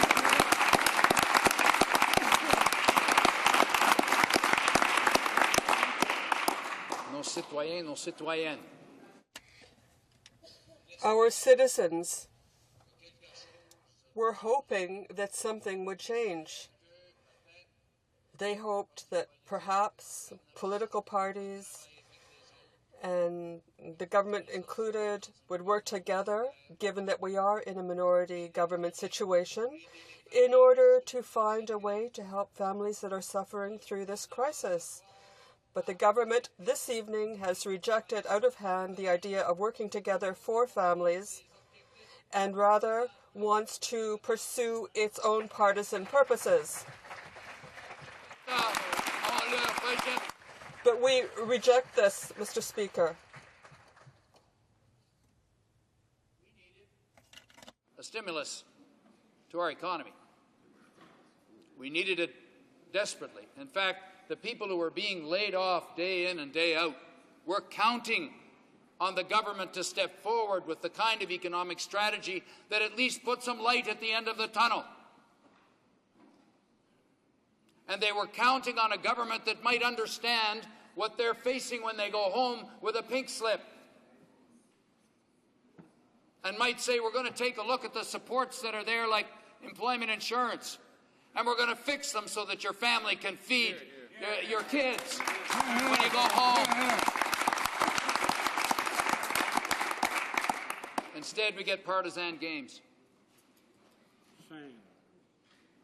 They expected us to say to workers who are working in factories right now, knowing full well that the management of those factories need a backing of their line of credit so they can pay their bills and keep on producing. And they were counting on this government to step forward, like other governments around the world have done, and say we're going to stand behind our businesses, we're going to stand behind our workers, we're going to stand behind our communities, we're going to support Canadians instead of just looking after ourselves. And they turned it right around. They turned it right around, Mr. Speaker, and that's not acceptable. What we see is a smokescreen. We've seen it before from some of the same individuals in Ontario, when these same kind of strategies and tactics were used. We've seen it before. I had hoped that it would be different. I met with the Prime Minister. I've met with all the leaders here and said, can't we find ways to work together? I've done it in minority parliament after minority parliament, and Canadians are wanting us to work together. Did we hear the slightest indication from this Prime Minister and his representatives on his front bench that they were prepared to work together? Not in the slightest. Instead, it was abuse and insults and putting down people who serve in elected office. Well, I'm sick and tired of it, Mr. Speaker, and I think Canadians are too. Hear, hear. Hear, hear. Hear, hear.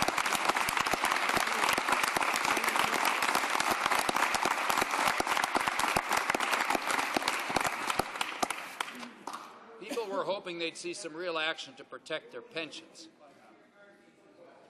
People were hoping they'd see some real action to protect their savings. And they look at what's happening in the United States, and they see President-elect Obama laying out a plan that provides at least some sense of hope and optimism. But here, what we hear is denial. We hear the government saying there really isn't a problem. We've done everything so well, there is no problem. That's what we just heard. How out of touch can you be, Mr. Speaker? Les gens crient. People are crying out for action, for help, for initiatives that they're seeing elsewhere in other countries. But this government is not listening.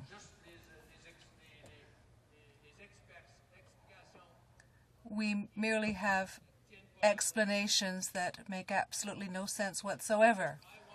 The speakers before me in this debate from the opposition side who have had the courage to stand up against this kind of ideological politics.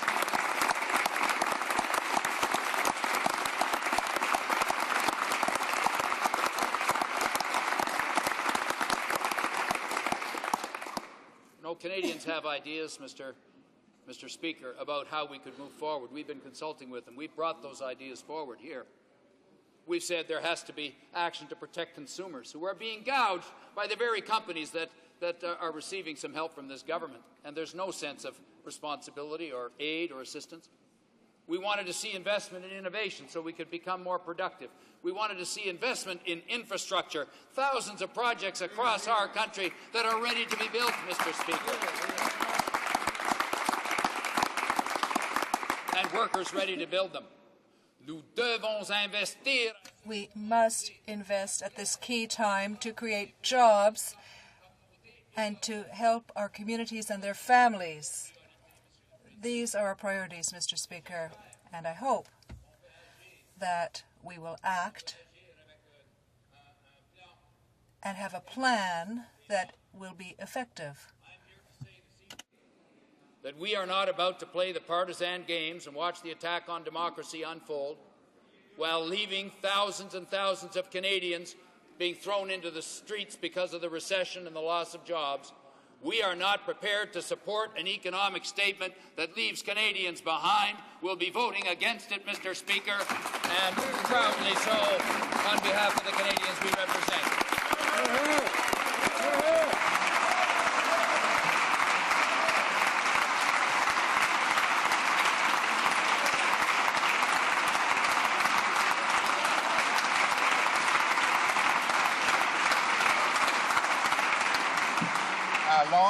Order. The Honourable Member for Outremont.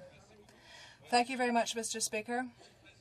Mr. Speaker, we were supposed to receive a financial update today with some proposals to face a crisis, but let's look at something very specific when it comes to finances. The Conservatives boast about being excellent managers, but since they were elected at the beginning of 2006, program expenditures have increased in Canada by 24%. That represents $40 billion, and that is the management that we were given.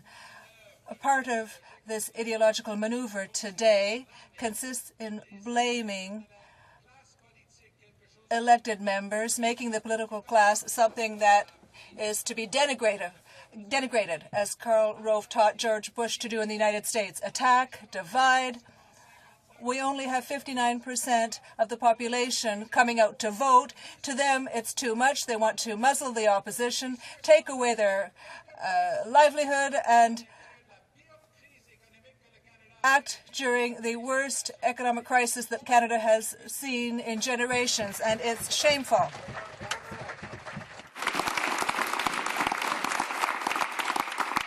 But, Mr. Speaker, for them to be able to propose any concrete change, to bring any structural ideas, something that would build the economy, something that would help create and maintain jobs, they'd have to admit that there was a problem, that they had ever done anything wrong.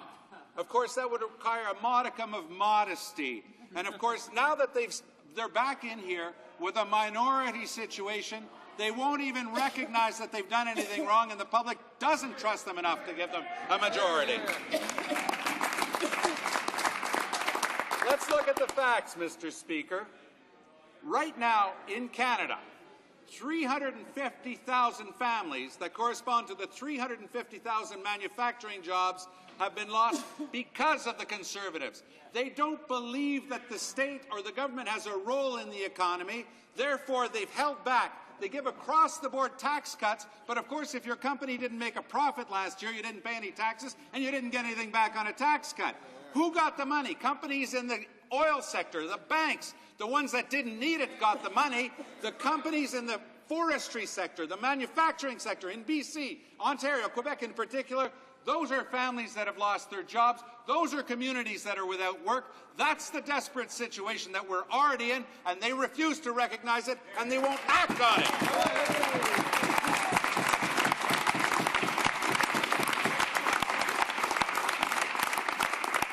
Quelle supercherie, Monsieur le Président. Il faut les... What trickery. You have to watch them. Kevin Page last week said that we were moving towards a $6 billion deficit because of their bad choices. And what did they say in the document today? You have to read it to believe it. It's just beautiful.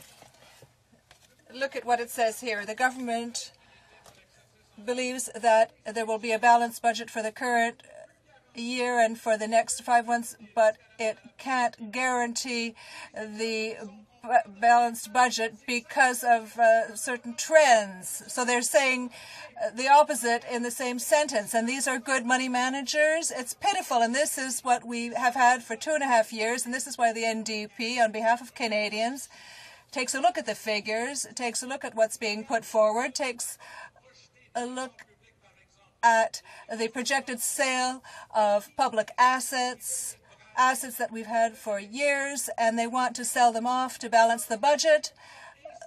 Look what has been done in terms of institutions in Canada for years and for generations. Social rights, the right to collective bargaining, recognized by the Supreme Court of Canada. They want to take this away with the stroke of a pen by removing the right to strike.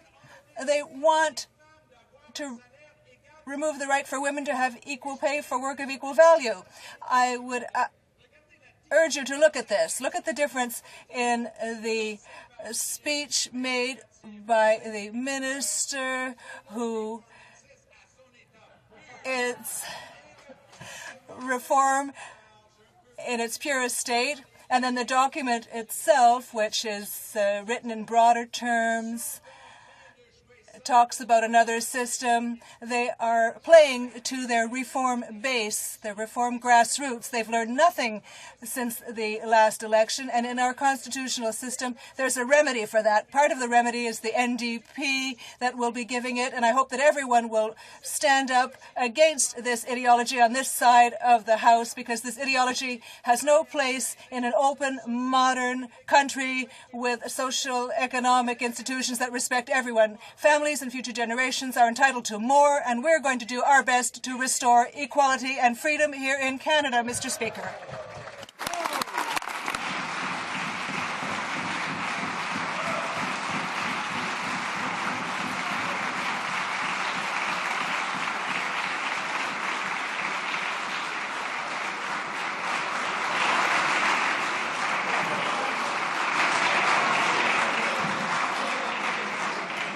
That brings to a conclusion the discussion pursuant to the special order relating to the economic statement.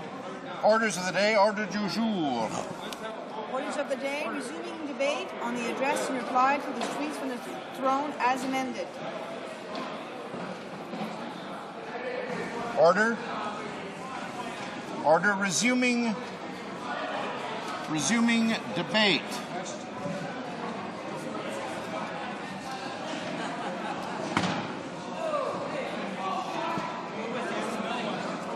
Resuming debate. Is the House ready for the question?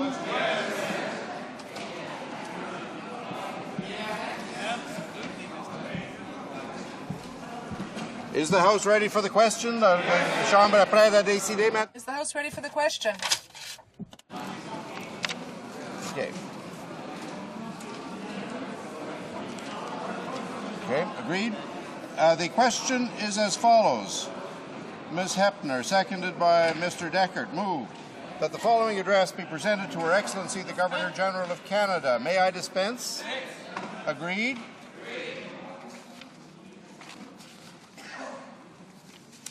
Is it the pleasure of the House to adopt the motion as amended? Is carried on division? Agreed? Tout le monde est en accord? Everyone is in agreement? I declare the motion carried on division. Honourable Parliamentary Secretary to the Government House Leader is rising on a point of order. Thank you, Mr. Speaker. Mr. Speaker, I move that we see the clock to 6:30. Is it agreed? D'accord? Agreed. Order in accordance with Standing Order 38. A motion to adjourn the House is deemed to have been made and seconded at this time. Therefore, the question is that the House do now adjourn. So, we'll have a little order and then we'll have a brief debate.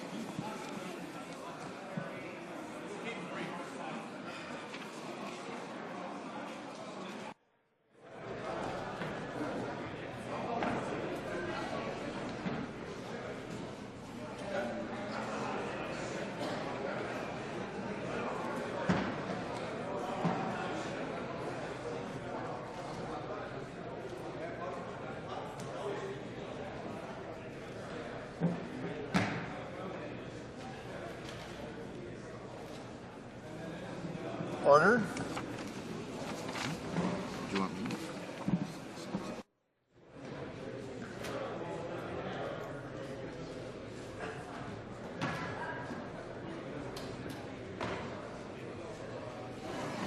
That's good.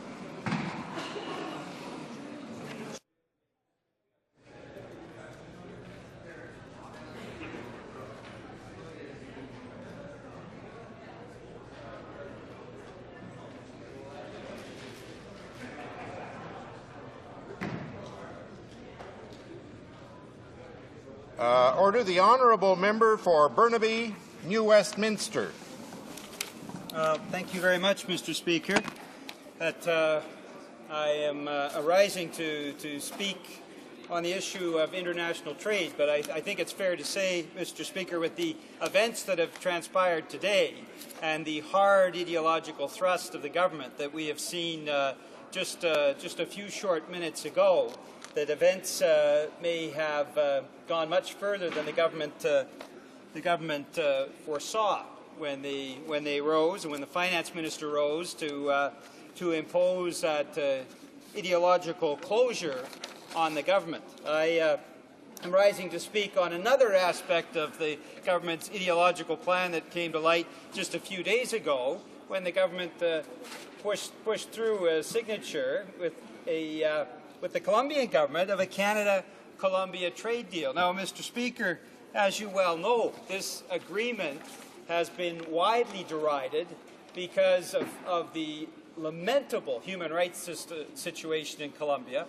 Essentially, Mr. Speaker, we have a situation where the number of trade unionists killed, these are ordinary working people who simply want the right to be able to negotiate collectively with their fellow workers. It's reached epidemic proportions. Thousands of those who work in the labor movement, those simple workers who, getting together with their co-workers, have chosen to have an organized workplace.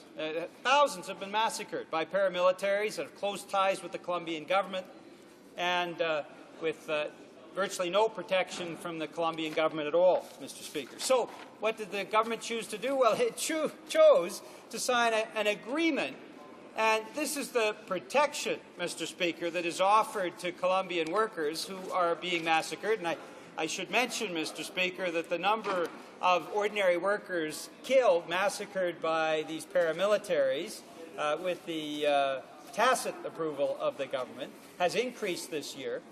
So we're not just talking about an epidemic. We're talking about an epidemic that is getting worse and worse, Mr. Speaker. So that the government's plan is essentially to put in place a fine system, Mr. Speaker. You get a token fine if the murder of human rights activists, the murder of organized workers continues, Mr. Speaker.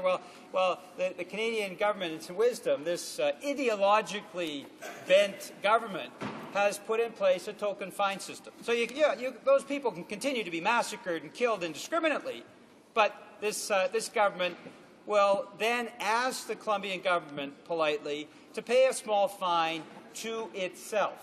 In other words, there's a solidarity fund.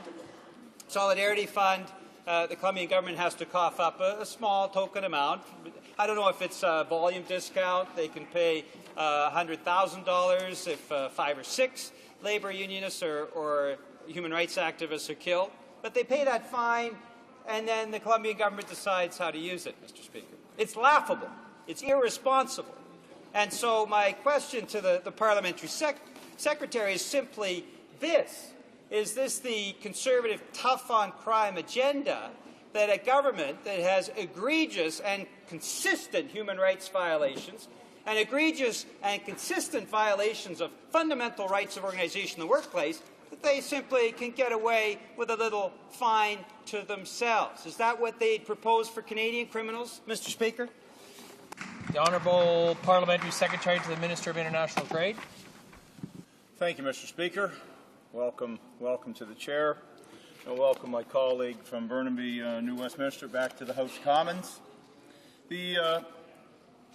Speaker, the honourable member talks about Colombia's past, and when doing that, he studiously ignores the present, the future, and typical of this member, he studiously ignores the facts. Mr. Speaker, the Conservative government views the pursuit of liberalized trade and promotion and protection of human and labour rights as mutually enforcing. In fact, this balanced, responsible approach is guiding the Conservative government's re-engagement with the Americas. When negotiating free trade agreements, our government's approach ensures that these agreements include robust provisions on environmental and labour cooperation. They commit partners to working together to ensure high levels of protection for workers and for the environment. This proves that trade and investment liberalization can go hand in hand with labour rights and environmental protection. Last week, the Minister of International Trade signed a comprehensive free trade agreement with Colombia. This agreement and the parallel agreements on labour cooperation and environment signed by the Minister of Foreign Affairs will bring real economic benefits to Canada and Colombia. At the same time, these agreements bind both Canada and Colombia to meaningful, enforceable standards on human rights and the environment. On labour, both countries have committed to ensure that their laws respect the International Labour Organization Declaration on the Fundamental Principles and Rights at Work of 1998, which covers the right to freedom of association, to collective bargaining, the abolition of child labour, the elimination of compulsory labour, and the elimination of discrimination. Now, I'm sure my honourable member would like to ignore that part of the agreement, but it's there in black and white. They also commit to providing protections for occupational safety and health, acceptable minimum employment standards such as minimum wages and overtime pay, and to providing migrant workers with the same legal protections as nationals in regard to working conditions. The Labour Cooperation Agreement includes binding obligations and provisions that enable members of the public to submit complaints, known as public communications, to the parties concerning perceived failures to meet the obligations under the agreement. We believe as well that trade liberalization and environmental protection can and must be mutually supportive. On the environment, both countries commit to high levels of environmental protection, enforcing their domestic laws and policies, and not derogate from these laws in order to increase trade or investment. The agreement further encourages the use of voluntary practices of corporate social responsibility and honors international commitments under the Convention of Biological Diversity. Mr. Speaker, the key priority of our government's engagement in Colombia is the promotion and protection of the environment and human rights. Mr. Speaker, Colombia as a nation has come a long way. This member, along with myself and other members of the committee, we were in Colombia. Only a few short years ago, it was not safe to travel in Colombia. I've got friends from Colombia that left that state because of lawlessness, because it's of worries about their own personal safety. Mr. Speaker, Colombia has come light years. They are a changed state. We can encourage that, and we can welcome them into the League of Nations, or we can turn our back on them. We've done the right thing in progressing and signing a progressive trade agreement with Colombia. Thank you. The honourable member from Burnaby, New Westminster. Thank you, Mr. Speaker. Kind of laughable, the response of the parliamentary secretary. He was in Colombia with myself and other members of the Standing Committee, and that Standing Committee voted very clearly not to proceed with an agreement with Colombia until there was a full, impartial, and independent human rights assessment. So parliamentarians disagree with the parliamentary secretary very clearly. And we traveled, Mr. Speaker, throughout Bogota with armed guards and at one point what was almost a regiment of the Colombian military. So, so much for his pretension that things have improved in Colombia. The number of trade unionists, organized workers who simply want a better wage for themselves and their families, number of those killed has actually increased in 2008. So, can the parliamentary secretary confirm that the cap on the only clause of the agreement that has any weight at all is capped at $15 million? In other words, the Colombian government can kill as many people as it wants and have a volume discount for that $15 million fine that it pays to itself. The Honourable Parliamentary Secretary to the Minister of International Trade. Again, Mr. Speaker, the honourable member continues to ignore the facts and continues to mislead Canadians on this important file. The reality is that the Government of Colombia has taken positive steps to promote security and peace within a framework of human rights protection and the rule of law. And yes, Mr. Speaker, we were in Bogota. And yes, I walked the streets of Bogota by myself. And yes, I felt safe. Mr. Speaker, our Conservative government firmly believes that the economic opportunities brought about through free trade can strengthen democracy in Colombia. We also believe that increased business and a spirit of responsibility can go hand in hand. Let me be perfectly clear. Canada's efforts in Colombia aim not to only promote prosperity, but also to strengthen peace-building efforts and the respect for human rights. Thank you, Mr. Speaker. In accordance with Standing Order 38, a motion to adjourn the House is deemed to have been made and seconded at this time. Therefore, the question is that this House do now adjourn. Need to say this? Need to say this? Yep.